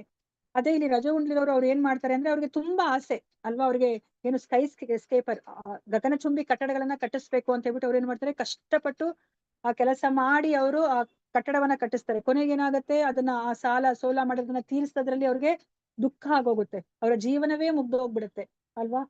ಸೊ ಅದನ್ನ ಇಲ್ಲಿ ಹೇಳ್ತಾ ಇದಾರೆ. ತಮೋಗುಣದಲ್ಲಿ ಮಾಡಿದ ಕೆಲಸದಿಂದ ಅಜ್ಞಾನ ಬರುತ್ತೆ. ನೋಡಿ ಇಲ್ಲಿ ಏನೋ ಒಂದು ಕೆಲಸ ಮಾಡಿದ್ದಾರೆ, ಆದ್ರೆ ನೋಡಿ ಇಲ್ಲಿ ಮೆಟ್ಲಿರೋದು ಹತ್ಕೊಂಡ್ ಹೋಗ್ಲಿಕ್ಕೆ, ಇಲ್ಲಿ ಹತ್ಕೊಂಡ್ ಹೋಗ್ಲಿಕ್ಕೂ ಸಹ ಜಾಗ ಇಲ್ಲ. ಅಂದ್ರೆ ವ್ಯರ್ಥವಾದ ಕೆಲಸವನ್ನ ಅವ್ರು ಮಾಡ್ತಾರೆ ತಮೋಗುಣದಲ್ಲಿ ಮಾಡಿರೋರು. ಅಲ್ಲಿ ಅಜ್ಞಾನನೇ ಇರೋದು ಅಂತ ಹೇಳ್ಬಿಟ್ಟು ಇಲ್ಲಿ ಹೇಳ್ತಾ ಇದ್ದಾರೆ. ಸತ್ವ ಸಂಜಾಯತೆ ಜ್ಞಾನಂ ರಜಸೋ ಲೋಭ ಏವಚ ಪ್ರಮಾದ ಮೋಹ ತಮಸೋ ಭವತೋ ಅಜ್ಞಾನಮೇವಚ. ನೋಡಿ ಇಲ್ಲಿ ಆ ಮುಖಗಳನ್ನ ನೋಡಿದ್ರೆ ನಿಮ್ಗೆ ಗೊತ್ತಾಗುತ್ತೆ. ನೋಡಿ ಈ ವ್ಯಕ್ತಿ ಎಷ್ಟು ಸಂತೋಷವಾಗಿದ್ದಾನೆ ಅಂದ್ರೆ ಏನ್ ಅರ್ಥ, ಅವನು ರಜೋಗುಣ ಸತ್ವಗುಣದಲ್ಲಿ ಅವನು ಇದ್ದಾನೆ ಅಂತ, ಅವನು ನಿಜವಾದ ಜ್ಞಾನದಲ್ಲಿದ್ದಾನೆ, ಅವನು ಸುಖವಾಗಿದ್ದಾನೆ. ನೋಡಿ ಇಲ್ಲಿ ರಜೋಗುಣದಲ್ಲಿ ಲೋಭ ಬೆಳೆಯುತ್ತೆ, ಅವನಿಗೆ ಇರೋದ್ ಸಾಕಾಗೋದಿಲ್ಲ, ಇನ್ನ ಹೆಚ್ಚೆಚ್ಚು ಬೇಕು. ಸೊ ಅದಕ್ಕೋಸ್ಕರ ನೋಡಿ ಅವನು ಯಾವಾಗ್ಲೂ ಆತಂಕದಲ್ಲಿ ಇರ್ತಾನೆ, ನಾನೇನೋ ಇವಾಗ ಕಷ್ಟಪಟ್ಟೆ, ನನಗೆ ಸಿಗುತ್ತಾ ಅದರ ಫಲ ಸಿಗುತ್ತಾ ಅಂತ ಹೇಳ್ಬಿಟ್ಟು ಅವನಿಗೆ ನಿದ್ದೆ ಸಹ ಬರೋದಿಲ್ಲ. ಆ ತರ ಅವನು ಜೀವನವನ್ನ ಕಳೀತಾ ಇದ್ದಾನೆ, ಆತಂಕದಲ್ಲಿ ಕಳೀತಾ ಇದ್ದಾನೆ. ಮತ್ತೆ ಇಲ್ಲಿ ತಮೋಗುಣದಲ್ಲಿರೋರಂತೂ ಯಾವಾಗ್ಲೂ ಹುಚ್ಚು, ಅವರಿಗೆ ಎಲ್ಲ ಕೆಟ್ಟ ಅಭ್ಯಾಸಗಳೆಲ್ಲ ಇರುತ್ತೆ ಅಲ್ವಾ. ಭ್ರಾಂತಿಯಲ್ಲಿ ಅವರು ಮೂರ್ಖತನ, ಹುಚ್ಚು, ಭ್ರಾಂತಿಯಲ್ಲಿ ಅವರ ಜೀವನವನ್ನ ಅವರು ಕಳೀತಾ ಇದ್ದಾರೆ. ಸೊ ಇವಾಗ ಮತ್ತೆ ಭಗವಂತ ಅದನ್ನ ಹೇಳ್ತಾ ಇದ್ರೆ, ಅವರು ದೇಹವನ್ನ ಬಿಟ್ಟ ಮೇಲೆ ಯಾವ ತರ ಇರ್ತಾರೆ ಅನ್ನೋದನ್ನ ಮತ್ತೆ ಇಲ್ಲಿ ಜಿಸ್ಟ್ ಹೇಳ್ತಾ ಇದಾರೆ. ಊರ್ಧ್ವಂ ಗಚ್ಚಂತಿ ಸತ್ವಸ್ಥ ಮಧ್ಯೆ ತಿಷ್ಟಂತಿ ರಾಜಸ ಜಗನ್ಯಗುಣ ವೃತ್ತಿಸ್ಥ ಅದೋ ಗಚ್ಚಂತಿ ತಾಮಸ. ಸತ್ವಗುಣದಲ್ಲಿರುವವರು ಕ್ರಮೇಣ ಊರ್ಧ್ವ ಲೋಕಗಳಿಗೆ ಏರಿ ಹೋಗುವರು, ರಜೋಗುಣದಲ್ಲಿ ಇರುವವರು ಭೂಲೋಕದಲ್ಲಿ ವಾಸ ಮಾಡುವರು, ಅಸಹ್ಯಕರವಾದಂತಹ ತಾಮಸ ಗುಣದಲ್ಲಿ ಇರುವವರು ನರಕ ಲೋಕಗಳಿಗೆ ಇಳಿಯುವರು ಅಂತ ಹೇಳ್ಬಿಟ್ಟು ಇಲ್ಲಿ ಹೇಳ್ತಾ ಇದ್ದಾರೆ. ಸೊ ಸತ್ವಗುಣದವರು ಮೇಲಿನ ಲೋಕಗಳಿಗೆ ಹೋಗ್ತಾರೆ, ಜನಲೋಕ, ತಪೋಲೋಕ, ಬ್ರಹ್ಮಲೋಕ, ಅಲ್ಲಿ ತನಕನೂ ಅವ್ರು ಹೋಗ್ಬೋದು. ಸೊ ಅದೇ ಇವಾಗ ರಜೋಗುಣದಲ್ಲಿರೋರು ಅವ್ರು ಈ ಭೂಲೋಕದಲ್ಲೇ ಭೂಮಿ ಮೇಲೆನೆ ವಾಸ ಮಾಡ್ತಾರೆ, ಅಂದ್ರೆ ಮನುಷ್ಯರಾಗಿ ಹುಟ್ಟಬಹುದು, ಇಲ್ಲ ಅಂತಂದ್ರೆ ಪ್ರಾಣಿಗಳಾಗಾದ್ರೂ ಹುಟ್ಟಬಹುದು. ಅದೇ ಇಲ್ಲಿ ತಾಮಸ ಗುಣದಲ್ಲಿರೋರು ನರಕ ಲೋಕಗಳಿಗೆ ಅವರು ಹೋಗ್ತಾರೆ, ಕೆಳಗಿನ ಯೋನಿಗಳಲ್ಲಿ ಅವರು ಜೀವನವನ್ನ ಮಾಡ್ಬೇಕಾಗತ್ತೆ ಅಂತ ಹೇಳ್ಬಿಟ್ಟು ಹೇಳ್ತಾ ಇದ್ದಾರೆ. ಸೊ ಇವಾಗ ಏನ್ ಗೊತ್ತಾಯ್ತು ನಮ್ಗೆ, ಸತ್ವಗುಣ ಅದು ಶುದ್ಧವಾಗಿದೆ, ಅಲ್ಲಿ ನಿಜವಾದ ಸಂತೋಷ ಇರುತ್ತೆ, ಮತ್ತೆ ಜ್ಞಾನ ಇರುತ್ತೆ. ಅವರು ಪಾಪ ಮಾಡುವಂತಹ ಕೆಲಸಗಳನ್ನ ಮಾಡೋದಿಲ್ಲ, ಪಾಪ ಕರ್ಮಗಳಿಂದ ಅವರು ಮುಕ್ತರಾಗಿರ್ತಾರೆ, ಮತ್ತೆ ಅವರು ಎಲ್ಲರನ್ನ ಸಮನಾಗಿ ಕಾಣ್ತಾ ಇರ್ತಾರೆ, ಅವ್ರಿಗೆ ಮೇಲಿನ ಗ್ರಹಗಳ ಪ್ರಾಪ್ತಿ ಆಗತ್ತೆ. ರಜೋಗುಣದಲ್ಲಿರೋರು ಅಸೀಮಿತ ಇಚ್ಛೆ, ಅದಕ್ಕೆ ಲೆಕ್ಕ ಅನ್ನೋದೇ ಇಲ್ಲ, ಅಷ್ಟು ಇಚ್ಛೆ ಇರುತ್ತೆ. ಕರ್ಮ ಫಲದ ಮೇಲೆ ಆಸೆ, ಏನೇ ಒಂದ್ ಕೆಲಸ ಮಾಡ್ಲಿ ಅದಕ್ಕೆ ಏನಾದ್ರೂ ಒಂದು ನನಗೆ ಸಿಗುತ್ತಾ ಫಲ ಅಂತಾನೆ ಅವ್ರು ಯೋಚನೆ ಮಾಡ್ತಾರೆ. ಅದರಿಂದ ಅವ್ರಿಗೆ ಒಂದೊಂದ್ಸತಿ ಏನಾಗುತ್ತೆ, ಸಂತೋಷ ಸಿಗೋದು, ಎಷ್ಟೊಂದ್ಸತಿ ಅವ್ರಿಗೆ ದುಃಖ ಉಂಟಾಗತ್ತೆ. ಮತ್ತೆ ಅವರ ಆಸೆ ನೆರವೇರಿದ್ಮೇಲೆ ಅವ್ರಿಗೆ ಲೋಭ ಉಂಟಾಗತ್ತೆ. ಇವಾಗ ಒಂದ್ ಕಾರ್ ತಗೊಂಡ್ಮೇಲೆ ನಾನು ಇನ್ನೊಂದ್ ಕಾರ್ ಯಾಕೆ ತಗೋಬಾರ್ದು, ಈಗ ಇನ್ಯಾವುದೋ ಹೊಸ ಬ್ರ್ಯಾಂಡ್ ಬಂದಿದೆ ಅಂತ ಹೇಳ್ಬಿಟ್ಟು ಅವ್ರಿಗೆ ಆ ಲೋಭ ಅನ್ನೋದು ಶುರುವಾಗಿ ಹೋಗುತ್ತೆ. ಮತ್ತೆ ಇದರಿಂದ ಅವ್ರಿಗೆ ಏನಾಗುತ್ತೆ, ಕಾಮ್ಯ ಕರ್ಮ ಮಾಡೋದ್ರಿಂದ ಅವರು ಪುನಃ ಅವರು ಬಂಧನಕ್ಕೆ ಸಿಕ್ಕಾಕೊಂಡು ಹುಟ್ಟು ಸಾವಿನ ಚಕ್ರದಲ್ಲಿ ಅವರು ಸಿಕ್ಕಾಕೋತಾರೆ. ತಮೋಗುಣದಲ್ಲಿರೋರು ಯಾವಾಗ್ಲೂ ಕತ್ತಲೆಯಲ್ಲಿ ಇರ್ತಾರೆ, ಮದ ಮತ್ಸರ, ಅತಿಯಾದ ನಿದ್ರೆ, ಮೂರ್ಖತನ ಈ ತರ ಇರ್ತಾರೆ. ಅವರು ದೇಹವನ್ನ ಬಿಟ್ಮೇಲೆ ಕೆಳಗಿನ ಗ್ರಹಗಳಿಗೆ ಅವರು ಹೋಗ್ತಾರೆ. ಸೊ ಈಗ ನಮ್ಮನ್ನ ನಾವು ಜಡ್ಜ್ ಮಾಡ್ಕೊಳ್ಳುವಂತ ಸಮಯ, ನಾವ್ ಯಾವ ಗುಣದಲ್ಲಿ ಇದೀವಿ ಅಂತ ಹೇಳ್ಬಿಟ್ಟು ನಾನ್ ನಿಮ್ಮನ್ನ ಕೇಳಕ್ ಹೋಗ್ತಾ ಇಲ್ಲ, ನೀವೇನೆ ಅನಲೈಸ್ ಮಾಡ್ಕೊಳ್ಳಿ, ನೀವ್ ಯಾವ ಒಂದು ಗುಣದಲ್ಲಿ ಇದ್ದೀರಾ ಅಂತ ಹೇಳ್ಬಿಟ್ಟು. ನೀವು ಬೆಳಗ್ಗೆ ಹೇಳೋ ಸಮಯ ನೋಡಿ, ಬೆಳಗ್ಗೆ ಸೂರ್ಯ ಹುಟ್ಟಕ್ಕಿಂತ ಮುಂಚೆ ನೀವ್ ಎದ್ರೆ ನೀವು ಸತ್ವಗುಣದಲ್ಲಿ ಇದ್ದೀರಾ ಅಂತ. ಸೊ ನೀವು ಸೂರ್ಯ ಹುಟ್ಟಿದಾದ್ಮೇಲೆ 8 ಗಂಟೆ ಹಂಗೆ ಏನಾದ್ರು ಎದ್ರೆ ರಜೋಗುಣದಲ್ಲಿ ಇದ್ದೀರಾ ಅಂತ. ತಮೋಗುಣದಲ್ಲಿರೋರು ಇನ್ನೇನು ಸೂರ್ಯ ನೆತ್ತಿ ಮೇಲೆ ಬರ್ಬೇಕು ಅವಾಗ ಎದ್ದೋಳ್ತಾರೆ. ಮತ್ತೆ ಎದ್ಮೇಲೆ ನೀವ್ ಏನ್ ಕೆಲಸ ಮಾಡ್ತೀರಾ ಅದ್ರ ಮೇಲೆ ನೀವ್ ಯಾವ ಗುಣದಲ್ಲಿ ಇದ್ದೀರಾ ಅಂತ ಹೇಳ್ಬಿಟ್ಟು ಗೊತ್ತಾಗುತ್ತೆ. ಸತ್ವಗುಣದಲ್ಲಿದ್ರೆ ಅವರು ಒಳ್ಳೆ ಪಾಸಿಟಿವ್ ಇರುವಂತಹ ಕೆಲಸಗಳನ್ನ ಅವರು ಮಾಡ್ತಾರೆ. ರಜೋಗುಣದಲ್ಲಿರೋರು ಅವ್ರು ಯಾವಾಗ್ಲೂ ಅವ್ರಿಗೆ ದೇಹದ ಮೇಲೆ ತುಂಬಾ ಆಸಕ್ತಿ, ಅವ್ರಿಗೆ ದೇಹವನ್ನ ಚೆನ್ನಾಗಿ ಇಟ್ಕೋಬೇಕು. ಯಾಕೆ ಇಟ್ಕೋಬೇಕು ಅಂದ್ರೆ ಇನ್ನ ಹೆಚ್ಚೆಚ್ಚು ಇಂದ್ರಿಯ ಸುಖವನ್ನ ಮಾಡ್ಬೇಕು ಅಂತ. ಅಂದ್ರೆ ವಾಕಿಂಗ್ ಹೋಗೋದು ತಪ್ಪಲ್ಲ, ಆದ್ರೆ ಅದನ್ನೇ ಅವರು ಅದಕ್ಕೇನೆ ಅವ್ರು ಹೆಚ್ಚು ಸಮಯವನ್ನ ಕೊಡೋ ಹಾಗಿಲ್ಲ. ಬೆಳಗಿನ ಸಮಯ ಬ್ರಹ್ಮ ಮುಹೂರ್ತ, ಅದು ತುಂಬಾ ಒಳ್ಳೆಯ ಸಮಯ, ನಾವು ಜ್ಞಾನವನ್ನ ಬೆಳೆಸ್ಕೊಳ್ಳುವಂತಹ ಸಮಯ. ಸೊ ಆ ರಜೋಗುಣದಲ್ಲಿರೋರು ಈ ತರ ಅವರು ದೇಹವನ್ನ ಸದೃಢವಾಗಿ ಸುಂದರವಾಗಿ ಇಟ್ಕೊಳ್ಲಿಕ್ಕೆ, ಯಾಕೆ ಅಂದ್ರೆ ಬೇರೆಯವರೆಲ್ಲ ಹೊಗಳ್ಳಿ ಮತ್ತೆ ಇನ್ನ ಹೆಚ್ಚೆಚ್ಚು ಇಂದ್ರಿಯ ಸುಖವನ್ನ ಮಾಡ್ಲಿ ಅನ್ನೋ ಒಂದು ಕಾರಣಕ್ಕೋಸ್ಕರ ಅವರು ಈ ತರ ವ್ಯಾಯಾಮ ಅಂತಹ ಕಾರ್ಯಗಳನ್ನ ಮಾಡ್ತಾರೆ. ತಮೋಗುಣದಲ್ಲಿರೋರು ಎದ್ದೊಳದೆ ಲೇಟು ಅಲ್ವಾ, 11 ಗಂಟೆಗೆ ಎದ್ದೊಳ್ತಾರೆ. ಎದ್ಮೇಲೂ ಸಹ ಅವರು ಹಾಸಿಗೆ ಮೇಲೆನೆ ಇಟ್ಕೊಂಡು ಈ ತರ ಕೆಲಸಕ್ಕೆ ಬಾಗದಿರುವಂತಹ ಕೆಲಸಗಳನ್ನ ಮಾಡ್ತಾ ಇರ್ತಾರೆ. ಅಂದ್ರೆ ಏನು ಉಪಯೋಗ ಇಲ್ದಿರುವಂತಹ ವ್ಯರ್ಥ ಕೆಲಸಗಳನ್ನ ಅವರು ಮಾಡ್ತಾ ಇರ್ತಾರೆ. ನೋಡಿ, ಮೊಬೈಲ್ ಅನ್ನ ನೋಡ್ತಾ ಇದೆ ಇದು ಪಾಪು. ಮತ್ತೆ ಎಂತಹ ಪುಸ್ತಕಗಳನ್ನ ಓದ್ತಾರೆ ಅಂತ. ಸತ್ವಗುಣದಲ್ಲಿರೋರು ನಮ್ಮ ಜ್ಞಾನ ವೃದ್ಧಿ ಆಗುವಂಥದ್ದು, ಈ ಮನುಷ್ಯ ಜನ್ಮವನ್ನ ಸಾರ್ಥಕ ಮಾಡ್ಕೊಳ್ಳುವಂತಹ ಪುಸ್ತಕಗಳನ್ನ ಓದ್ತಾರೆ. ರಜೋಗುಣದಲ್ಲಿರೋರು ಇನ್ನ ಹೆಚ್ಚೆಚ್ಚು ಹಣವನ್ನ ಹೇಗೆ ಸಂಪಾದನೆ ಮಾಡ್ಬೇಕು, ಹೆಚ್ಚೆಚ್ಚು ಹೆಸರು ಹೇಗೆ ಬರ್ಬೇಕು, ನಾನು ಇನ್ನ ಹೆಚ್ಚೆಚ್ಚು ಇಂದ್ರಿಯ ಸುಖವನ್ನ ಹೇಗೆ ಮಾಡ್ಬೇಕು ಅಂತ ಪುಸ್ತಕಗಳನ್ನ ಓದ್ತಾರೆ. ಮತ್ತೆ ತಮೋಗುಣದಲ್ಲಿರೋರು ವ್ಯರ್ಥವಾಗಿರುವಂತಹ ಪುಸ್ತಕಗಳನ್ನ ಓದ್ತಾರೆ. ಅದು ಕಾಮಿಕ್ಸ್ ಅಂತೀವಲ್ಲ, ಅದ್ರಲ್ಲಿ ಯಾವುದೇ ಒಂದು ಜ್ಞಾನ ಅನ್ನೋದು ನಮ್ಗೆ ಸಿಗೋದಿಲ್ಲ, ಸಮಯ ವ್ಯರ್ಥ, ಅಂತಹ ಪುಸ್ತಕಗಳನ್ನ ಅವರು ಓದ್ತಾರೆ.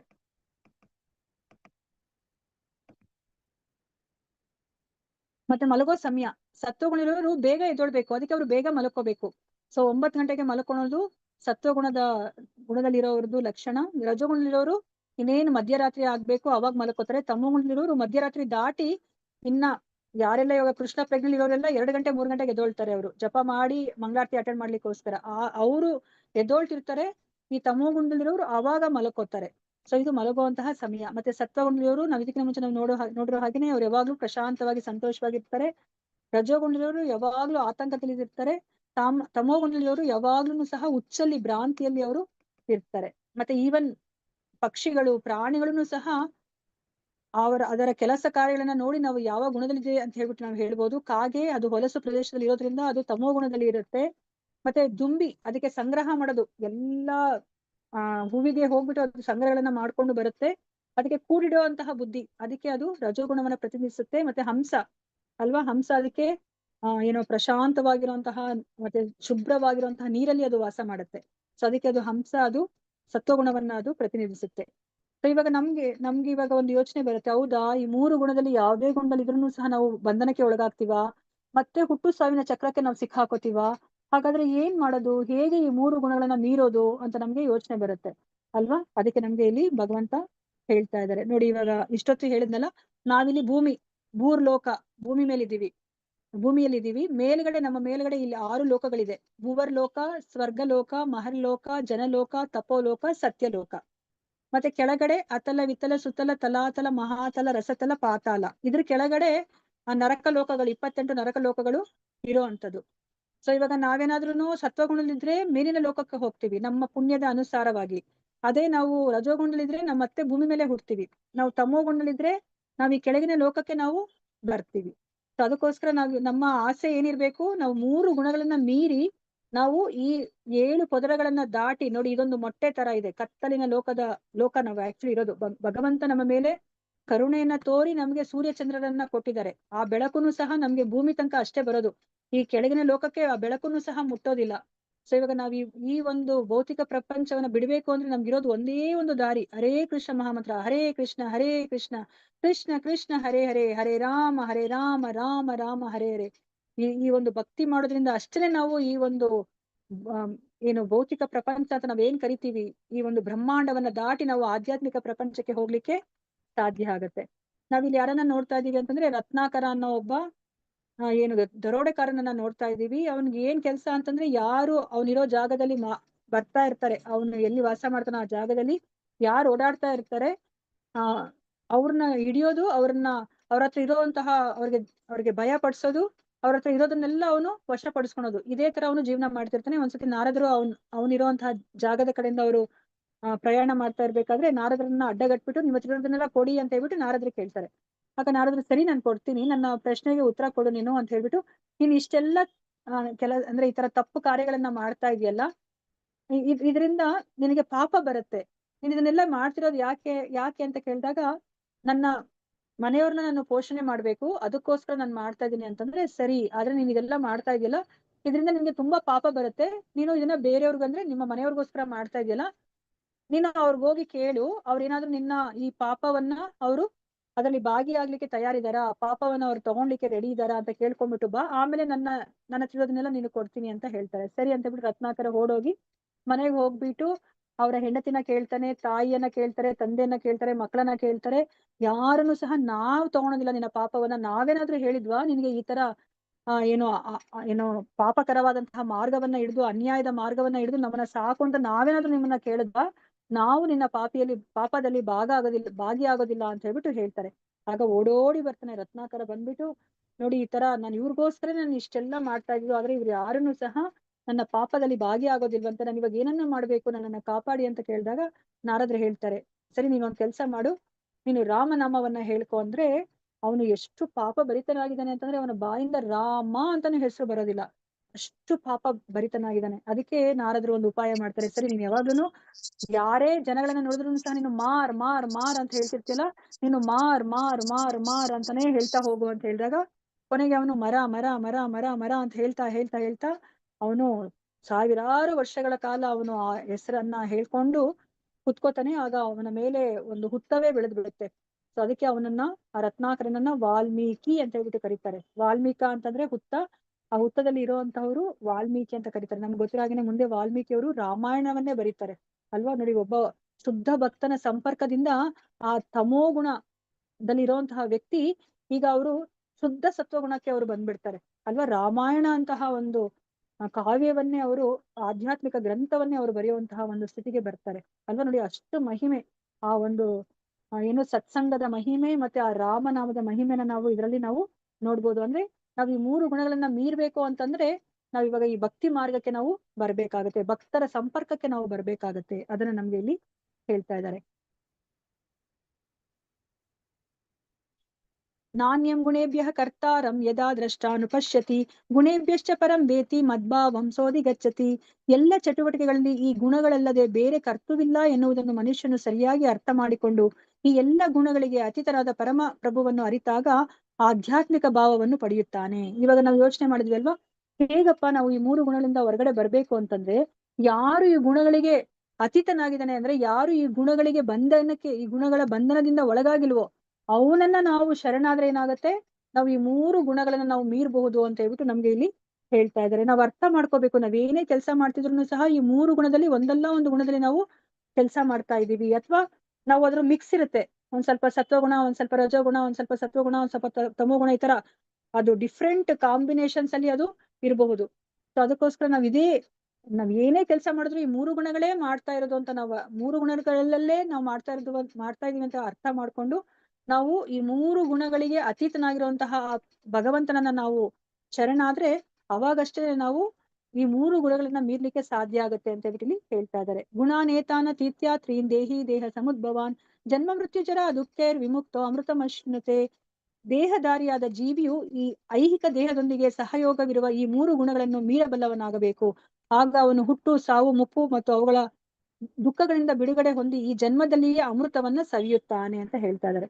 ನಾವ್ ಇದನ್ನ ಅರ್ಥ ಮಾಡ್ಕೊಂಡ್ಬಿಟ್ಟು ನಾವು ಈ 3 ಗುಣಗಳನ್ನ ಮೀರ್ಬೇಕು. ಮೀರಿದಾಗ ಅಷ್ಟೇ ನಾವು ಈ ಹುಟ್ಟು ಸಾವಿನ ಚಕ್ರದಿಂದ ನಾವು ಬಿಡುಗಡೆ ಹೊಂದಿ ನಾವು ಅಮೃತತ್ವವನ್ನ ಅಂದ್ರೆ ಅಮರತ್ವವನ್ನ ನಾವು ಪಡಿಲಿಕ್ಕೆ ಸಾಧ್ಯ ಆಗುತ್ತೆ ಅಂತ ಹೇಳ್ಬಿಟ್ಟು ಹೇಳ್ತಾ ಇದ್ದಾರೆ. ಸೊ ಇವಾಗ ನಾವು ಇಲ್ಲಿ 3 ಗುಣಗಳನ್ನ ಮೀರೋದು ಅಂದ್ರೆ ಏನ್ ಅರ್ಥ, ನಾವು ಶುದ್ಧ ಸತ್ವಗುಣಕ್ಕೆ ಬರ್ತೀವಿ. ಶುದ್ಧ ಸತ್ವಗುಣದಲ್ಲಿ ಏನಾಗುತ್ತೆ, ಇಲ್ಲಿ ಸತ್ವಗುಣದಲ್ಲಿರೋರು ಎಲ್ಲ ಒಳ್ಳೆ ಕೆಲಸನೇ ಮಾಡ್ತಾ ಇದ್ದಾರೆ, ಆದ್ರೆ ಇಲ್ಲಿ ಶುದ್ಧ ಸತ್ವಗುಣದಲ್ಲಿ ಎಲ್ಲಾ ಒಳ್ಳೆ ಕೆಲಸವನ್ನ ಕೃಷ್ಣನ ಸಂತೋಷಕ್ಕೋಸ್ಕರ ಮಾಡ್ತಾ ಇದ್ದಾರೆ, ಅಷ್ಟೇ ವ್ಯತ್ಯಾಸ ಇರೋದು. ಅದಕ್ಕೋಸ್ಕರ ನಾವಿಲ್ಲಿ ಶುದ್ಧ ಸತ್ವಗುಣಕ್ಕೆ ಬಂದಿದ ತಕ್ಷಣನೇ ನಾವು ಅಕರ್ಮಕ್ಕೆ ಬಂದ್ಬಿಡ್ತೀವಿ. ಆಗ ನಮ್ಮ ಅಕೌಂಟ್ ಅಲ್ಲಿ ಪಾಪ ಪುಣ್ಯ ಎರಡೂ ಇರೋದಿಲ್ಲ.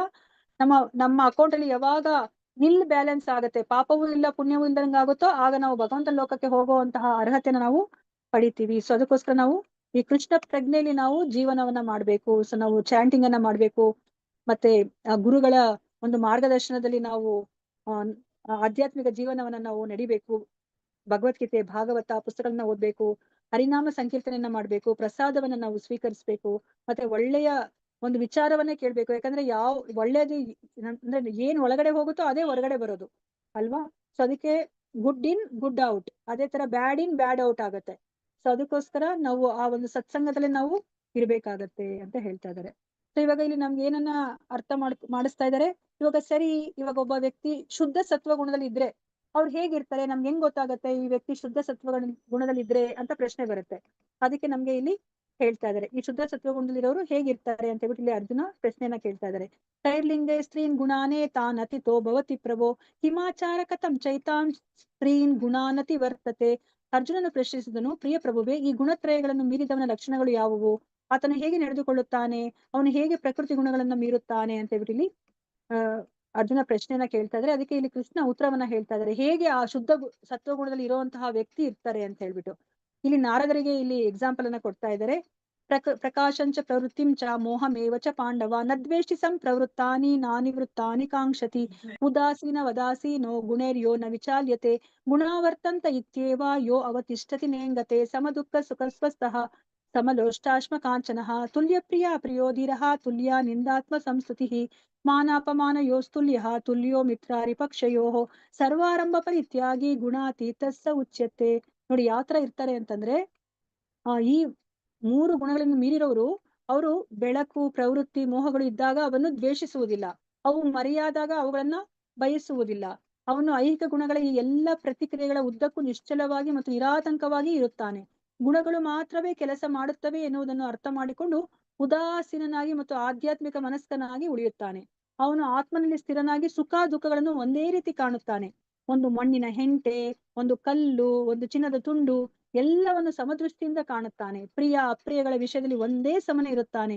ಹೊಗಳಿಕೆ, ತೆಗಳಿಕೆ, ಮಾನ, ಅಪಮಾನ ಇವುಗಳ ವಿಷಯದಲ್ಲಿ ಒಂದೇ ರೀತಿ ಇದ್ದು ಸ್ಥಿರವಾಗಿರುತ್ತಾನೆ. ಮಿತ್ರ ಮತ್ತು ಶತ್ರುಗಳ ವಿಷಯದಲ್ಲಿ ಒಂದೇ ರೀತಿ ನಡೆದುಕೊಳ್ಳುತ್ತಾನೆ ಮತ್ತು ಎಲ್ಲ ಐಹಿಕ ಚಟುವಟಿಕೆಗಳನ್ನು ಪರಿತ್ಯಜಿಸಿರುತ್ತಾನೆ ಅಂತ ಹೇಳ್ಬಿಟ್ಟು ಇಲ್ಲಿ ಹೇಳ್ತಾ ಇದ್ದಾರೆ. ನೋಡಿ, ಇಲ್ಲಿ 3 ಗುಣಗಳಿಂದ ಮೀರಿದವರು ಯಾವ ತರ ಇರ್ತಾರೆ, ನಾವು ಆ ಪ್ರಿಯ ಅಷ್ಟಕದಲ್ಲಿ ನೋಡಿದ್ವಿ ಅಲ್ವಾ, ಭಕ್ತಿ ಯೋಗದಲ್ಲಿ 8 ಶ್ಲೋಕದಲ್ಲಿ ಕೃಷ್ಣ ಹೇಳ್ತಾರಲ್ವಾ, ನನಗೆ ಎಂತಹ ಭಕ್ತ ಅಂದ್ರೆ ಇಷ್ಟ ಅಂತ ಹೇಳ್ಬಿಟ್ಟು ಸಮಚಿತ್ತದಲ್ಲಿರ್ಬೇಕು, ಮತ್ತೆ ಶೀತ ಉಷ್ಣ, ಮಾನ ಅಪಮಾನ, ಜಯ ಅಪಜಯ ಎಲ್ಲವನ್ನು ಒಂದೇ ತರ ಕಾಣೋದು. ಅಲ್ಲೂ ನೋಡಿ, ಇಲ್ಲೂ ಸಹ ಈ 3 ಗುಣಗಳನ್ನ ಮೀರಿರೋರು ಒಂದು ಮಣ್ಣಿನ ಹೆಂಟೆ ಕೊಟ್ರು, ಒಂದು ಕಲ್ಲನ್ನ ಕೊಟ್ರು, ಒಂದು ಚಿನ್ನದ ತುಂಡನ್ನ ಕೊಟ್ರು ಎಲ್ಲವನ್ನು ಸಮದೃಷ್ಟಿಯಿಂದ ಅವನು ನೋಡ್ತಾನೆ. ಮತ್ತೆ ಅವನಿಗೆ ಶತ್ರು ಮಿತ್ರರು ಅನ್ನೋ ವ್ಯತ್ಯಾಸ ಇಲ್ಲ. ಇವಾಗ ನಾವು ಅಂಬರೀಷ ಮಹಾರಾಜನನ್ನ ನೋಡಿದ್ವಿ ಅಲ್ವಾ, ಅಂಬರೀಷ ಮಹಾರಾಜನನ್ನ ದೂರ್ವಾಸ ಮುನಿ ಕೊಲ್ಬೇಕು ಅಂತ ಬ್ರಹ್ಮರಾಕ್ಷಸನನ್ನು ಸೃಷ್ಟಿ ಮಾಡ್ತಾರೆ. ಆದ್ರೆ ಕೊನೆಗೆ ಆ ಸುದರ್ಶನ ಚಕ್ರದಿಂದ ಏನು ದೂರ್ವಾಸ ಮುನಿಯನ್ನ ಕಾಪಾಡ್ಕೊಳ್ಲಿಕ್ಕೆ ದೂರ್ವಾಸ ಮುನಿ ಅಂಬರೀಷ ಮಹಾರಾಜನಿಗೆ ಶರಣಾದ್ರೆ ಅಂಬರೀಷ ಮಹಾರಾಜ ಏನ್ ಮಾಡ್ತಾರೆ, ಇಲ್ಲ ನನ್ನನ್ನ ಸಾಯಿಸಕ್ ಬಂದಿದ್ದೆ, ನಾನು ನಿನ್ನ ಸಾಯಿಸ್ತೀನಿ ಅಂತ ಹೇಳ್ಬಿಟ್ಟು ಅವರು ಹೋಗ್ಲಿಲ್ಲ. ಅವ್ರು ಏನ್ ಮಾಡಿದ್ರು, ಸುದರ್ಶನ ಚಕ್ರಕ್ಕೆ ಅವರು ವಿನಂತಿಯನ್ನ ಮಾಡ್ಕೋತಾರೆ, ಅವನನ್ನ ಬಿಟ್ಬಿಡು ಅಂತ ಹೇಳ್ಬಿಟ್ಟು ಅಲ್ವಾ. ನೋಡಿ, ಅವ್ರಿಗೆ ಶತ್ರು ಮಿತ್ರ ಅಂದ್ರೆ ಒಂದೇ. ಅಂದ್ರೆ ಈ ತರ ಇರೋರು 3 ಗುಣಗಳನ್ನ ಅವರು ಮೀರಿರ್ತಾರೆ ಅಂತ ಹೇಳ್ಬಿಟ್ಟು ಇಲ್ಲಿ ಹೇಳ್ತಾ ಇದ್ದಾರೆ. ಮಾಂಚಾಯೋ ಅವ್ಯಭಿಚಾರೇಣ ಮಾಂಚಾಯೋ ಅವ್ಯಭಿಚಾರೇಣ ಭಕ್ತಿ ಯೋಗೇನ ಸೇವತೆ ಸಗುಣಾನ್ ಸಮತಿ ಇತ್ಯೈತಾನ್ ಬ್ರಹ್ಮ ಭೂಯಾಯ ಕಲ್ಪತೆ. ಎಲ್ಲ ಸನ್ನಿವೇಶಗಳಲ್ಲಿಯೂ ಲೋಪ ಮಾಡದೆ ಸಂಪೂರ್ಣ ಭಕ್ತಿ ಸೇವೆಯಲ್ಲಿ ನಿರತನಾದವನು ಕೂಡಲೇ ಐಹಿಕ ಪ್ರಕೃತಿ ಗುಣಗಳನ್ನ ಮೀರುತ್ತಾನೆ, ಹೀಗೆ ಬ್ರಹ್ಮನ್ ಹಂತಕ್ಕೆ ಬರುತ್ತಾನೆ. ನೋಡಿ, ನಾವು ಭಕ್ತಿ ಮಾರ್ಗಕ್ಕೆ ಬಂದ್ರೆ ಅಷ್ಟೇನೆ ನಾವು ಈ ಒಂದು ಬಂಧನದಿಂದ ನಾವು ಬಿಡುಗಡೆ ಹೊಂದಿ ನಾವು ಆ ಶುದ್ಧ ಸತ್ವಗುಣಕ್ಕೆ ಬರ್ಲಿಕ್ಕೆ ಸಾಧ್ಯ ಆಗುತ್ತೆ. ಬ್ರಹ್ಮಣೋ ಹಿ ಪ್ರತಿಷ್ಠಾ ಹಂ ಅಮೃತಾಸ್ಯ ವ್ಯಯಸ್ಯ ಚ ಶಾಶ್ವತಸ್ಯ ಚ ಧರ್ಮಸ್ಯ ಸುಖಸ್ಯ ಏಕಾಂತಿಕಸ್ಯ ಚ. ನಿರಾಕಾರ ಬ್ರಹ್ಮನಿಗೆ ಮೃತ್ಯುವಿಲ್ಲ, ಅವನು ಅವಿನಾಶಿ, ಶಾಶ್ವತ, ಪರಮ ಸುಖವೇ ಅದರ ಸಹಜ ಸ್ಥಿತಿ. ನಾನು ಆ ನಿರಾಕಾರ ಬ್ರಹ್ಮನಿಗೆ ಆಧಾರ. ಸೊ ಇವತ್ತಿನ ದಿನದಲ್ಲಿ 27 ಶ್ಲೋಕಗಳಿತ್ತು. ಅದರಲ್ಲಿ ನಮ್ಗೆ ಮೊದಲು ನಾವು ಆ 3 ಗುಣಗಳಿಂದ ನಾವು ಸತ್ವಗುಣಗಳಿದ್ರೂ ಸಹ ನಾವು ಬಂಧನಕ್ಕೆ ಒಳಗಾಗ್ತೀವಿ, ರಜೋ ತಮ ಗುಣಗಳು ನಮ್ಗೆ ಬಂಧನಕ್ಕೆ ಒಳಗಾಗೋ ತರ ಮಾಡುತ್ತೆ ಅಂತ ನಾವು ಅರ್ಥ ಮಾಡ್ಕೊಂಡ್ವಿ. ಮತ್ತೆ 3 ಗುಣದಲ್ಲಿ ಯಾವ ಒಂದು ಕೆಲಸಗಳನ್ನ ನಾವು ಮಾಡ್ತೀವಿ, ಆ 3 ಗುಣದಲ್ಲಿ ಇರುವಂತಹ ವ್ಯಕ್ತಿಗಳ ಗುಣಲಕ್ಷಣಗಳೇನು, ಅವರು ದೇಹವನ್ನ ತ್ಯಾಗ ಮಾಡಿದ್ಮೇಲೆ ಎಂತಹ ಒಂದು ಫಲವನ್ನ ಪಡಿತಾರೆ ಅಂತ ನಾವು ತಿಳ್ಕೊಂಡ್ವಿ. ಅದಾದ್ಮೇಲೆ ಈ 3 ಗುಣಗಳನ್ನ ಮೀರೋದ್ ಹೇಗೆ ಅಂತ ಹೇಳ್ಬಿಟ್ಟು ನಾವು ಅರ್ಥ ಮಾಡ್ಕೊಂಡ್ವಿ. ಆ 3 ಗುಣಗಳನ್ನ ಮೀರಿದ್ಮೇಲೆ ಎಂತಹ ಗುಣಲಕ್ಷಣಗಳನ್ನ ಒಬ್ಬ ವ್ಯಕ್ತಿ ಪಡೆದಿರ್ತಾನೆ ಅಂತ ಹೇಳ್ಬಿಟ್ಟು ನಾವು ಇವತ್ತಿನ ದಿವಸ ನಾವು ಅರ್ಥ ಮಾಡ್ಕೊಂಡ್ವಿ. ಭಗವತ್ ಗ್ರಂಥ ಮಹಾರಾಜ್ ಕಿ ಜೈ, ಶಿಲ ಪ್ರಭುಪಾದ್ ಕಿ ಜೈ, ಶಿಲ ಗುರುದೇವ್ ಕಿ ಜೈ. ಇಲ್ಲಿ ನಡೆದಿರುವ ಅನಂತ ಕೋಟಿ ವೈಷ್ಣವ ಭಕ್ತರೊಂದು ಕಿ ಜೈ. ಪಾಂಚಕಲ್ಪತೃಭ್ಯಶ್ಚ ಕೃಪಾ ಸಿಂಧು ಭ್ಯೇವಚ ಪತಿತಾನಾಂ ಪಾವನೇಭ್ಯೋ ವೈಷ್ಣವೇಭ್ಯೋ ನಮೋ ನಮಃ. ಹರೇ ಕೃಷ್ಣ ಕೃಷ್ಣ ಕೃಷ್ಣ ಹರೇ ಹರೇ, ಹರೇ ರಾಮ ರಾಮ ರಾಮ ಹರೇ ಹರೇ. ಹರೇ ಕೃಷ್ಣ. ಎಲ್ಲರಿಗೂ ಧನ್ಯವಾದಗಳು. ಇಷ್ಟೊತ್ತು ನೀವು ಶ್ರದ್ಧೆಯಿಂದ ಕುತ್ಕೊಂಡು ಕೇಳಿರೋದಕ್ಕೆ. ಪ್ರತಿ ಕ್ಷಣವು ಕೃಷ್ಣನ ನಾಮಸ್ಮರಣೆ ಮಾಡ್ತಾ ಇರಿ, ಒಂದು ಕ್ಷಣವು ಕೃಷ್ಣನನ್ನ ಮರೆತು ಇರ್ಬೇಡಿ. ಹರೇ ಕೃಷ್ಣ. ಎಲ್ಲರಿಗೂ ಧನ್ಯವಾದಗಳು. ಸೊ 3 ನಿಮಿಷ ಇದೆ. ಜ್ಯೋತಿ ಮಾತಾಜಿ ಇದ್ದೀರಾ? ಹರೇ ಕೃಷ್ಣ ಮಾತಾಜಿ. ನನ್ಗೆ ಹೇಳಿದ್ದಾರೆ ಮಾತಾಜಿ, ಜ್ಯೋತಿ ಮಾತಾಜಿ. ಹೌದಾ? ಶ್ಲೋಕ ಹೇಳಿಸ್ತೀರಾ ಮಾತಾಜಿ? ಹೇಳ್ಕೊಡ್ತೀನಿ ಮಾತಾಜಿ. ಯಾರಿಗಾದ್ರೂ ಪ್ರಶ್ನೆ ಇದೆಯಾ? ಪ್ರಶ್ನೆಗಳೇನಾದ್ರು ಕೇಳುವುದಿಲ್ಲ ಅಂದ್ರೆ ಶ್ಲೋಕಗಳನ್ನ ಹೇಳಿ. ಮಾತಾಜಿ ನಿಮ್ಗೆ ಇವಾಗ ಶ್ಲೋಕವನ್ನ ಹೇಳಿಸ್ತಾರೆ. ಮಾತಾಜಿ ಹೇಳ್ತೀನಿ ನಂದು ಮಾತಾಜಿ. ಪ್ರಶ್ನೆ ಇದೆ. ಹೇಳಿ ಮಾತಾಜಿ. ಇಲ್ಲಿ ಪ್ರಭು ಅಂದ್ರೆ ಭಗವಂತ ನಮ್ಗೇನ್ ಇಂಟೆನ್ಷನ್ ಇಂದ ಇಲ್ಲಿ ಹುಟ್ಸಿರೋದು? ಮಾತಾಜಿ ಅವ್ರಿಗೆ ಯಾವುದೇ ಒಂದು ಇಚ್ಛೆ ಇರ್ಲಿಲ್ಲ ಮಾತಾಜಿ, ನಾವು ಕೇಳ್ಕೊಂಡಿದ್ದಕ್ಕೆ ಅವ್ರು ಹುಟ್ಟಿಸಿದ್ದಾರೆ ಮಾತಾಜಿ. ನಾವು ಭಗವಂತನ ಜೊತೆಯಲ್ಲಿ ಇದ್ದವರು, ನಾವು ಭಗವಂತನನ್ನ ನೋಡಿದಾಗ ಅವ್ರು ಇವಾಗ ಒಡೆಯರಾಗಿದ್ದಾರೆ. ಎಲ್ಲವೂ ಅವನ ನಿಯಂತ್ರಣದಲ್ಲಿದೆ ಅಲ್ವಾ. ಅವನು ಸೆಂಟರ್ ಆಫ್ ಅಟ್ರಾಕ್ಷನ್ ಆಗಿದ್ದಾನೆ ಆ ಗೋಲಕ ವೃಂದಾವನದಲ್ಲಿ. ಅವಾಗ ನಮ್ಗೆ ಅವರನ್ನ ನೋಡಿದಾಗ ನಮ್ಗೆ ನಾನು ಆತರ ಆಗ್ಬೇಕು ಅಂತ ನಮ್ಗೆ ಇಚ್ಛೆ ಬಂದಿದೆ, ಪಾಪಪೂರ್ಣ ಇಚ್ಛೆ. ಯಾಕಂದ್ರೆ ನಮ್ಗೆ ಭಗವಂತ ಒಂದು ಚಿಕ್ಕ ಸ್ವತಂತ್ರವನ್ನ ಕೊಟ್ಟಿದ್ದಾರೆ, ಆಸೆ ಪಡುವಂತಹ ಸ್ವತಂತ್ರವನ್ನ ಕೊಟ್ಟಿದ್ದಾರೆ. ಆ ಒಂದು ಸ್ವತಂತ್ರವನ್ನ ಉಪಯೋಗಿಸ್ಕೊಂಡು ನಾವ್ ಎಂತಹ ಒಂದು ಇಚ್ಛೆಯನ್ನ ಪಟ್ವಿ ಅಂದ್ರೆ, ನಾನು ಭಗವಂತನ ತರ ಆಗ್ಬೇಕು ಅಂತ ಇಚ್ಛೆಯನ್ನ ಪಟ್ವಿ. ಆದ್ರೆ ಅದು ಸಾಧ್ಯ ಇಲ್ಲದ ಮಾತು. ಆದ್ರೆ ನಾವು ಗಲಾಟೆ ಮಾಡಿದ್ವಿ, ಹಠ ಮಾಡಿದ್ವಿ, ಭಗವಂತ ಅರ್ಥ ಮಾಡ್ಸಿದ್ರು, ಇಲ್ಲ ನೀವು ನನ್ನನ್ನ ಬಿಟ್ಟು ದೂರ ನೀವು ಇರ್ಲಿಕ್ಕೆ ಸಾಧ್ಯನೇ ಇಲ್ಲ ಅಂತ ಹೇಳ್ಬಿಟ್ಟು ಹೇಳಿದ್ರು. ಅರ್ಥ ಮಾಡ್ಸಿದ್ರು ನಾವು ಅರ್ಥ ಮಾಡ್ಕೊಳಂಗಿರ್ಲಿಲ್ಲ. ಅದಕ್ಕೆ ಕೊನೆಗೆ ಕೃಷ್ಣ ನಮ್ಗೆ ಈ ಭೌತಿಕ ಪ್ರಪಂಚವನ್ನ ಸೃಷ್ಟಿ ಮಾಡಿ, ಸರಿ ನಿನ್ಗೆ ಒಡೆಯನ ಆಗ್ಬೇಕಾ, ಒಂದು ಮನೆಗೆ ಒಡೆಯನಾಗು, ನೀನು ಎಲ್ಲವನ್ನ ನಿಯಂತ್ರಣ ಮಾಡ್ಬೇಕಾ, ಸರಿ ಒಂದು ಸಂಸ್ಥೆಯನ್ನ ಕಟ್ಕೋ, ಅದನ್ನ ನಿಯಂತ್ರಣ ಮಾಡಿಸು, ಎಲ್ಲವನ್ನ ಅನುಭವಿಸ್ಬೇಕು ಅಂತ ಇಚ್ಛೆ ಇದೆಯಾ, ಸರಿ ಎಲ್ಲವನ್ನ ನೀನು ಅನುಭವಿಸು ಅಂತ ಹೇಳ್ಬಿಟ್ಟು ನಮ್ಗೆ ಈ ಭೌತಿಕ ಪ್ರಪಂಚವನ್ನ ಸೃಷ್ಟಿ ಮಾಡಿ ಕೊಟ್ಟಿದ್ದಾರೆ ಮಾತಾಜಿ. ಬಟ್ ಏನಂತಂದ್ರೆ ನಾವು ಅರ್ಥ ಮಾಡ್ಕೊಂಡು ಬೇಗ ನಾವು ಭಗವಂತನಿಂದ ನಾವು ದೂರ ಇರ್ಲಿಕ್ಕೆ ಸಾಧ್ಯ ಇಲ್ಲ. ಹೇಗೆ ಇವಾಗ ನೋಡಿ, ಈ ಕೈ ಈ ದೇಹದ ಜೊತೆನೆ ಇರ್ಬೇಕು ಅಲ್ವಾ. ಇವಾಗ ಈ ಕೈ ಏನ್ ಮಾಡುತ್ತೆ, ಎಷ್ಟು ಕಷ್ಟ ಪಡುತ್ತೆ ಅಲ್ವಾ. ಅದು ಕೆಸರಲ್ಲೆಲ್ಲ ಕೈ ಹಾಕ್ಬಿಟ್ಟು ನಾವು ಕೆಲ್ಸ ಅಂದ್ರೆ ಕಷ್ಟಪಟ್ಟು ಕೆಲಸ ಮಾಡುತ್ತೆ ಕೈ. ಆದ್ರೆ ಆ ಒಂದು ಆ ಕೈಯ ಶ್ರಮದ ಫಲವನ್ನ ಯಾವ್ದು ಅನುಭವಿಸೋದು, ನಮ್ಮ ನಾಲಿಗೆ ಅನುಭವಿಸುತ್ತೆ, ನಮ್ಮ ಹೊಟ್ಟೆ ಅನುಭವಿಸುತ್ತೆ. ಆಗ ಕೈಗೇನಾದ್ರೂ ಒಂದು ಕ್ಷಣ ಒಂದು ಇಚ್ಛೆ ಬರುತ್ತೆ, ಇದೇನಿದು ನಾನ್ ಎಷ್ಟ್ ಕಷ್ಟ ಪಡ್ತೀನಿ, ನೋಡಿದ್ರೆ ಎಂಜಾಯ್ ಮಾಡ್ತಾ ಇರೋದು ಹೊಟ್ಟೆ ಮತ್ತೆ ನಾಲಿಗೆ ಅಲ್ವಾ ಅಂತ ಹೇಳ್ಬಿಟ್ಟು ನಾನು ಈ ದೇಹದಿಂದ ನಾನು ಪ್ರತ್ಯೇಕಗೊಳ್ತೀನಿ ಅಂತ ಹೇಳ್ಬಿಟ್ಟು ಈ ಕೈ ಏನಾದ್ರೂ ದೇಹದಿಂದ ಅದು ಪ್ರತ್ಯೇಕಗೊಂಡು ಹೊರಗಡೆ ಬಿದ್ರೆ ನೋಡ್ಲಿಕ್ಕೆ ಕೈ ತರನೇ ಇದೆ, ಆದ್ರೆ ಅದಕ್ಕೆ ಏನಾದ್ರೂ ಒಂದು ಅರ್ಥ ಇದೆಯಾ, ಆ ಕೈಗೆ ಏನಾದ್ರೂ ಒಂದು ಅರ್ಥ ಇದೆಯಾ, ಇಲ್ಲ ಮಾತಾಜಿ. ದೇಹದಿಂದ ಅದು ಬೇರ್ಪಟ್ರೆ ಏನಾದ್ರೂ ಒಂದು ಅರ್ಥ ಇದೆಯಾ, ಇಲ್ಲ ಇಲ್ಲ. ಅದಕ್ಕೆ ಆ ಕೈ ದೇಹಕ್ಕೆ ಅಂಟ್ಕೊಂಡಿರ್ಬೇಕು, ಅವಾಗ್ಲೇ ಈ ಕೈಗೊಂದು ಅರ್ಥ ಅಲ್ವಾ. ಅದೇ ತರನೇ ನಾವು ಭಗವಂತನ ಅಂಶಗಳು, ನಾವು ಭಗವಂತನ ಜೊತೆಗೆ ಇರ್ಬೇಕು, ಭಗವಂತನ ಜೊತೆಗೆ ಇಟ್ಕೊಂಡು ಭಗವಂತನಿಗೆ ಸೇವೆಯನ್ನ ಮಾಡ್ಬೇಕು, ಅವಾಗ್ಲೇ ನಮ್ಗೆ ಪರಿಪೂರ್ಣತೆ. ಆದ್ರೆ ನಮ್ಗೆ ಇವಾಗ ಈ ಕೈಗೆ ಹೇಗೆ ಒಂದು ಪಾಪಪೂರ್ಣ ಇಚ್ಛೆ ಬಂತು ಹಾಗೆ ನಮ್ಗೆ ಬಂದ್ಬಿಟ್ಟಿದೆ. ಅದಕ್ಕೆ ನಾವು ಈ ಭೂಮಿಗೆ ಬಂದಿದೀವಿ. ಭೂಮಿ ಅಂದ್ರೆ ಈ ಬ್ರಹ್ಮಾಂಡಕ್ಕೆ ಬಂದಿದೀವಿ. ನಮ್ಮ ಆಸೆಗಳನ್ನ ನಾವು ಪೂರೈಸ್ಕೊತಾ ಇದೀವಿ, ನಮ್ಗೆ ಏನೆಲ್ಲ ಇಚ್ಛೆ ಇತ್ತು. ಆದ್ರೆ ನಾವಿಲ್ಲಿ ಮನುಷ್ಯ ಜನ್ಮ ಬಂದಾಗ ನಾವ್ ಅರ್ಥ ಮಾಡ್ಕೊಂತೀವಿ, ಅಯ್ಯೋ ಇಲ್ಲ ನಾವು ತಪ್ಪನ್ನ ಮಾಡಿದ್ವಿ ಅಂತ ಹೇಳ್ಬಿಟ್ಟು. ಸೊ ಇಲ್ಲಿ ನಮ್ಗೆ ಇದೊಂದು ಜೈಲಲ್ಲಿ ನಮ್ಗೆ ಭಗವಂತ ನಮ್ಗೆ ಇವಾಗ ನಮ್ಗೆ ಇಲ್ಲಿ ನೋಡಿದೀವಲ್ಲ, ಸಿಟಿಯಲ್ಲಿ ನಾವೇನಾದ್ರೂ ತಪ್ಪು ಮಾಡಿದ್ರೆ ನಮ್ಗೆ ಜೈಲಲ್ಲಿ ಇಡ್ತಾರೆ. ಏನಕ್ಕೆ ಇಡ್ತಾರೆ, ಸೊ ನಮ್ಮನ್ನ ಟ್ರೈನ್ ಮಾಡ್ತಾರೆ. ಅಲ್ಲಿ ಟ್ರೈನ್ ಮಾಡಿದ್ಮೇಲೆ ನಾವು ಸರಿ ಹೋಗಿದೀವಿ ಅಂದ್ರೆ ಮಾತ್ರ ಅವ್ರು ಮತ್ತೆ ನಮ್ಮನ್ನ ಈ ಸಿಟಿಗೆ ಕಳಿಸ್ತಾರೆ ಅಲ್ವಾ. ಅದೇ ತರ ನಮ್ಗೆ ಇಲ್ಲಿ ಟ್ರೈನಿಂಗ್ ಅಂದ್ರೆ ಈ ಮಾಯಾದೇವಿ ಟ್ರೈನ್ ಮಾಡ್ತಾ ಇದಾರೆ, ನಮ್ಗೆ ಕಷ್ಟಗಳನ್ನ ಕೊಡ್ತಾ ಇದಾರೆ, ಕೊಟ್ಬಿಟ್ಟು ನಮಗೆ ಅರ್ಥ ಮಾಡಿಸ್ತಾ ಇದಾರೆ, ನೀವು ಭಗವಂತನಿಂದ ದೂರ ಇರ್ಲಿಕ್ಕೆ ಸಾಧ್ಯನೇ ಇಲ್ಲ, ನೀವು ಭಗವಂತನ ಜೊತೆಲಿ ಇರ್ಬೇಕಾದವರು ಅಂತ. ಅದಕ್ಕೆ ಇಲ್ಲಿ ಕಷ್ಟಗಳಿದೆ. ಅದಕ್ಕೆ ಭಗವಂತ ಸೃಷ್ಟಿ ಮಾಡಿರೋದೇ ಹಾಗೆ ಇದು. ಸೊ ದುಃಖಾಲಯಂ ಅಶಾಶ್ವತಂ ತರ. ಸೊ ಇವಾಗ ಜೈಲಲ್ಲೇ ಒಬ್ಬ ವ್ಯಕ್ತಿ ಇದ್ಬಿಟ್ರೆ, ನನಗೆ ಊಟ ಮಾಡ್ಲಿಕ್ಕೆಲ್ಲ ಸಿಗ್ತಾ ಇದೆ, ಮಲ್ಕೊಳಕ್ ಒಂದ್ ಜಾಗ ಇದೆ, ಸೊ ದಿಂಬಿದೆ ಅನ್ಕೊಂಡು ಅಲ್ಲೇ ಇದ್ಬಿಟ್ರೆ ಅದು ಸರಿಯಾಗಿರುವಂತಹ ಒಂದು ಸ್ಥಿತಿನಾ ಜೈಲಲ್ಲಿ ಇರೋದು? ಇಲ್ಲ ಅಲ್ವಾ. ಸೊ ನಾವ್ ಈ ಜೈಲಿನಿಂದ ನಾವು ಪಾರಾಗ್ಬೇಕು. ಅದೇ ತರ ಈ ಭೌತಿಕ ಪ್ರಪಂಚದಿಂದ ನಾವು ಪಾರಾಗ್ಬೇಕು. ಅದಕ್ಕೆ ಮಾಯಾದೇವಿಗೆ ಅವರು ನಮ್ಗೆ ಟ್ರೈನಿಂಗ್ ಕೊಡಕ್ಕೆ ಬಿಟ್ಟಿದ್ದಾರೆ, ನೀನ್ ಅವ್ರಿಗೆ ಟ್ರೈನಿಂಗ್ ಕೊಡು, ಸೊ ಅವ್ರನ್ನ ಸರಿ ಮಾಡ್ಬಿಟ್ಟು ನನ್ನ ಲೋಕಕ್ಕೆ ಅವ್ರು ಬರೋ ತರ ಮಾಡು ಅಂತ ಹೇಳ್ಬಿಟ್ಟು. ಯಾಕಂದ್ರೆ ಭಗವಂತನಿಗೆ ಅವರ ಮಕ್ಕಳು ಅವ್ರ ಜೊತೆನೆ ಇರ್ಬೇಕು ಅಂತಾನೆ ಆಸೆ ಇರೋದು. ಇವಾಗ ನಮ್ಮ ಮಕ್ಕಳಿಗೂ ಅಷ್ಟೇ ಅಲ್ಲ, ನಾವ್ ಹೇಳ್ತೀವಲ್ವಾ ಬೇಡಪ್ಪ ನೀವು ಬೇರೆ ಹೋಗ್ಬೇಡಿ ಅಂತ. ಇವಾಗ ನಮ್ಮ ಮಕ್ಕಳು ಇಲ್ಲ ನಾವು ಹೋಗ್ತೀವಿ, ನಿಮ್ ಜೊತೆ ಇದ್ರೆ ನಮ್ಗೆ ಸಂತೋಷ ಇಲ್ಲ ಅಂದಾಗ ನಾವೇನ್ ಮಾಡಕ್ಕಾಗತ್ತೆ, ನಾವ್ ಬಿಡ್ತೀವಿ. ಆದ್ರೆ ಅವ್ರಿಗೆ ಶಕ್ತಿ ಇಲ್ಲ ಅಂದಾಗ ನಾವೇನ್ ಮಾಡ್ತೀವಿ, ನಾವು ಅವ್ರನ್ನ ಇಂಡೈರೆಕ್ಟ್ ಆಗಿ ನೋಡ್ಕೋತೀವಿ ಅಲ್ವಾ. ಬೇರೆಯವ್ರ ಮೂಲಕ ನಾವು ಅವ್ರಿಗೆ ಹಣ ಕೊಡೋದು ಅಥವಾ ಏನೋ ಒಂದು ಸಹಾಯ ಮಾಡೋದೋ ಮಾಡ್ತೀವಿ, ನಮ್ಮ ಮಗು ಎಲ್ಲಿದ್ರು ಚೆನ್ನಾಗಿರ್ಲಿ ಅಂತ ಹೇಳ್ಬಿಟ್ಟು ಅಲ್ವಾ. ಇವಾಗ ತಂದೆಯ ಆಸೆ ಏನು, ಮಕ್ಳು ಚೆನ್ನಾಗಿರ್ಲಿ ಅಂತಾನೆ ಇರೋದು. ಆದ್ರೆ ಅವ್ರು ಇವಾಗ ಹಠ ಮಾಡಿದ್ರೆ ಏನ್ ಮಾಡಕ್ಕಾಗತ್ತೆ. ಸೊ ಅದಕ್ಕೋಸ್ಕರ ಭಗವಂತ ಈ ಬ್ರಹ್ಮಾಂಡವನ್ನ ಸೃಷ್ಟಿ ಮಾಡಿದ್ರೆ, ಆದ್ರೆ ಇಲ್ಲೇ ಇರಬಾರ್ದು ಈ ಲೋಕದಲ್ಲಿ. ಸೊ ನಾವು ಭಗವಂತನ ಲೋಕಕ್ಕೆ ನಾವು ಹೋಗ್ಬೇಕು. ಅದಕ್ಕೋಸ್ಕರ ನಮ್ಗೆ ಈ ಜ್ಞಾನವನ್ನೆಲ್ಲ ನಮ್ಗೆ ಭಗವಂತ ಕೊಡ್ತಾ ಇರೋದು. ಅದಕ್ಕೆ ಗುರುಗಳನ್ನ ಕಳಿಸ್ತಾ ಇದ್ದಾರೆ, ಇಂತಹ ಒಂದು ಶಾಸ್ತ್ರಗಳನ್ನ ನಮ್ಗೆ ಕೊಡ್ತಾ ಇದ್ದಾರೆ, ವೈದಿಕ ಗ್ರಂಥಗಳನ್ನ ಕೊಡ್ತಾ ಇದ್ದಾರೆ. ಹರೇ ಕೃಷ್ಣ ಮಾತಾಜಿ. ಮಾತಾಜಿ ನಂದೇನು ಅಂತಂದ್ರೆ, ಈಗ ಹೋದ ಜನ್ಮದಲ್ಲಿ ನಾವೇನ್ ಕೇಳ್ಕೊಂಡಿರ್ತೀವಿ ಅದ್ರ ಮೇಲೆನೆ ನಮ್ ಜನ್ಮ ತಾಳುತ್ತೆ ಅಂತ ಹೇಳಿದ್ರಿ.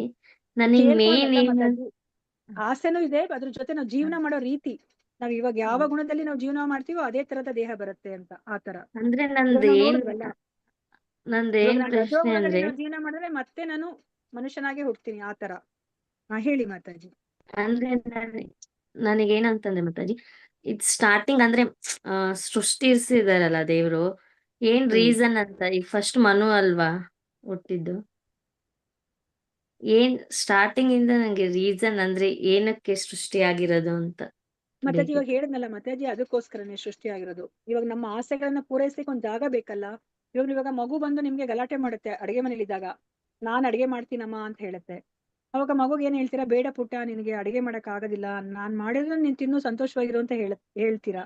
ಆದ್ರೆ ಮಗು ಹಠ ಮಾಡಿದ್ರೆ ಏನ್ ಮಾಡ್ತೀರಾ ನೀವು?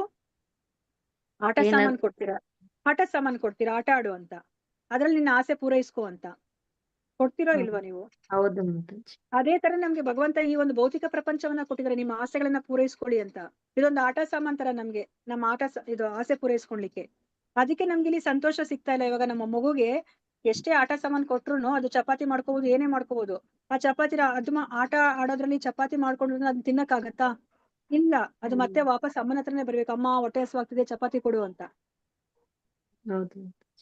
ಇದು ಒಂದು, ಅಂದ್ರೆ ಇದನ್ನ ನೀವು ಆ ತರ ಅರ್ಥ ಮಾಡ್ಕೊಳ್ಳಿ ಮಾತಾಜಿ. ಅಷ್ಟೇ, ನಮ್ಮ ಆಸೆಗಳನ್ನ ಪೂರೈಸ್ಲಿಕ್ಕೆ ಭಗವಂತ ಈ ಒಂದು ಭೌತಿಕ ಪ್ರಪಂಚವನ್ನ ಸೃಷ್ಟಿ ಮಾಡಿ ಕೊಟ್ಟಿದ್ದಾರೆ ಅಂತ ಇವಾಗ ಸದ್ಯಕ್ಕೆ ನಾವ್ ಅರ್ಥ ಮಾಡ್ಕೊಳ್ಳಿ. ಮುಂದೆ ನಿಮ್ಗೆ ಇನ್ನ ಡೀಪ್ ಆಗಿ ಅರ್ಥ ಆಗ್ತಾ ಹೋಗುತ್ತೆ. Okay Mataji, thank you. ಯಾಕಂದ್ರೆ ನಾವಲ್ಲಿ ಇವಾಗ ನಾನ್ ಪ್ರೈಮ್ ಮಿನಿಸ್ಟರ್ ಆಗ್ಬೇಕು ಅಂತಂದ್ರೆ, ಸೊ ಇವಾಗ ನಾನು ಇರೋ ಪ್ರೈಮ್ ಮಿನಿಸ್ಟರ್ನ ನಾನು ಅವ್ರನ್ನ ಮುಗಿಸ್ಬಿಟ್ಟು ನಾನು ಪ್ರೈಮ್ ಮಿನಿಸ್ಟರ್ ಸ್ಥಾನಕ್ಕೆ ಬರ್ಬೇಕಾಗತ್ತೆ ಅಲ್ವಾ? ನನಗ ಅದು ಪ್ರೈಮ್ ಮಿನಿಸ್ಟರ್ ಆಗಕ್ಕೆ ನನಗೆ ಯೋಗ್ಯತೆನೇ ಇಲ್ಲ ಅಲ್ವಾ? ಆಸೆ ಪಟ್ಬಿಟ್ರೆ ಆಗತ್ತಾ? ಆಸೆ ಪಟ್ಬಿಟ್ರೆ ಆಗಲ್ಲ ಅಲ್ವಾ? ಅದೇ ತರ ನಾವು ಭಗವಂತನಾಗ್ಲಿಕ್ಕೆ ಆಗಕ್ ಸಾಧ್ಯನೇ ಇಲ್ಲ. ಯಾಕಂದ್ರೆ ನೋಡಿ, ನಮ್ಗೆ ನಮ್ಮ ದೇಹವನ್ನೇ ನಮ್ಗೆ ನಿಯಂತ್ರಿಸ್ಕೊಳ್ಲಿಕ್ಕೆ ಆಗ್ತಾ ಇಲ್ಲ. ನನಗೆ ಇವಾಗ 1, 2 ಹೋಗ್ಬೇಕಂದ್ರೆ ನನಗೆ ಅದನ್ನೇ ನನ್ಗೆ ಕಂಟ್ರೋಲ್ ಮಾಡ್ಲಿಕ್ಕೆ ಆಗ್ತಿಲ್ಲ. ನನ್ ಮತ್ತೆ ಏನನ್ನ ಕಂಟ್ರೋಲ್ ಮಾಡ್ಲಿಕ್ಕೆ ಆಗತ್ತೆ ಅಲ್ವಾ? ಇವಾಗ 9ನೇ ಅಧ್ಯಾಯದಲ್ಲಿ ಭಗವಂತ ಏನ್ ಹೇಳಿದ್ರು? ನಾನು ಮಳೆಯನ್ನ ತಡೆ ಹಿಡಿತೀನಿ, ಗಾಳಿಯನ್ನ ತಡೆ ಹಿಡಿತೀನಿ ಅಂತೆಲ್ಲ ಹೇಳಿದ್ರು. ನಮ್ಗೆ ನಮ್ಮನ್ನೇ ತಡೆ ಹಿಡಿಯಕ್ ಆಗ್ತಾ ಇಲ್ಲ ಅಲ್ವಾ? ಸೊ ನಾವ್ ಆಗ್ಲಿಕ್ಕೆ ಆಗ್ತಿಲ್ಲ, ಬರೀ ಆಸೆ ಪಡ್ತಾ ಇದೀವಿ ಅಷ್ಟೇ. ನಾವು ದೇವರಾಗ್ಲಿಕ್ಕೆ ಹೊರಟಿದೀವಿ, ಬಟ್ ಅದ್ ಸಾಧ್ಯ ಇಲ್ಲ ಅದು. ಅದಕ್ಕೆ ನಮ್ಗೆ ಸರಿ ಇಷ್ಟಪಟ್ಟಿದಾರಲ್ಲ, ಆಸೆ ಪಟ್ಟಿದಾರಲ್ಲ ಅಂತ ಹೇಳ್ಬಿಟ್ಟು ಒಂದು ಚಿಕ್ಕ ಚಿಕ್ಕ ಸಂಸ್ಥೆಗೋ ಒಂದು ಮನೆಗೆ ನೀವು ಒಡೆಯರಾಗಿ ನಿಮ್ಮ ಆಸೆಯನ್ನ ಪೂರೈಸ್ಕೊಳ್ಳಿ ಅಂತ ಹೇಳ್ಬಿಟ್ಟು ನಮ್ಗೆ ಇಲ್ಲಿ ಒಂದು ಅವಕಾಶ ಕೊಟ್ಟಿದ್ದಾರೆ ಮಾತಾಜಿ. ಹರೇ ಕೃಷ್ಣ ಮಾತಾಜಿ. ಹರೇ ಕೃಷ್ಣ ಹರೇ ಮಾತಾಜಿ. ಮಾತಾಜಿ ಮಾತಾಜಿ ನಾನು ಎಂಡ್ ಮಾಡ್ಲಾ ಮಾತಾಜಿ? ಮಾತಾಜಿ ಎಂಡ್ ಮಾಡ್ಬಿಡಿ ಮಾತಾಜಿ, ಟೈಮ್ ಆಯ್ತು, ಬೇರೆ ಹೇಳಿ, ಕ್ಲಾಸ್ 5 ಸ್ಟಾರ್ಟ್ ಆಗುತ್ತೆ ಆಯ್ತು. ಮಾತಾಜಿ. ಹೌದು ಹರೇ ಮಾತಾಜಿ, ಕೃಷ್ಣ. ಬೇರೆ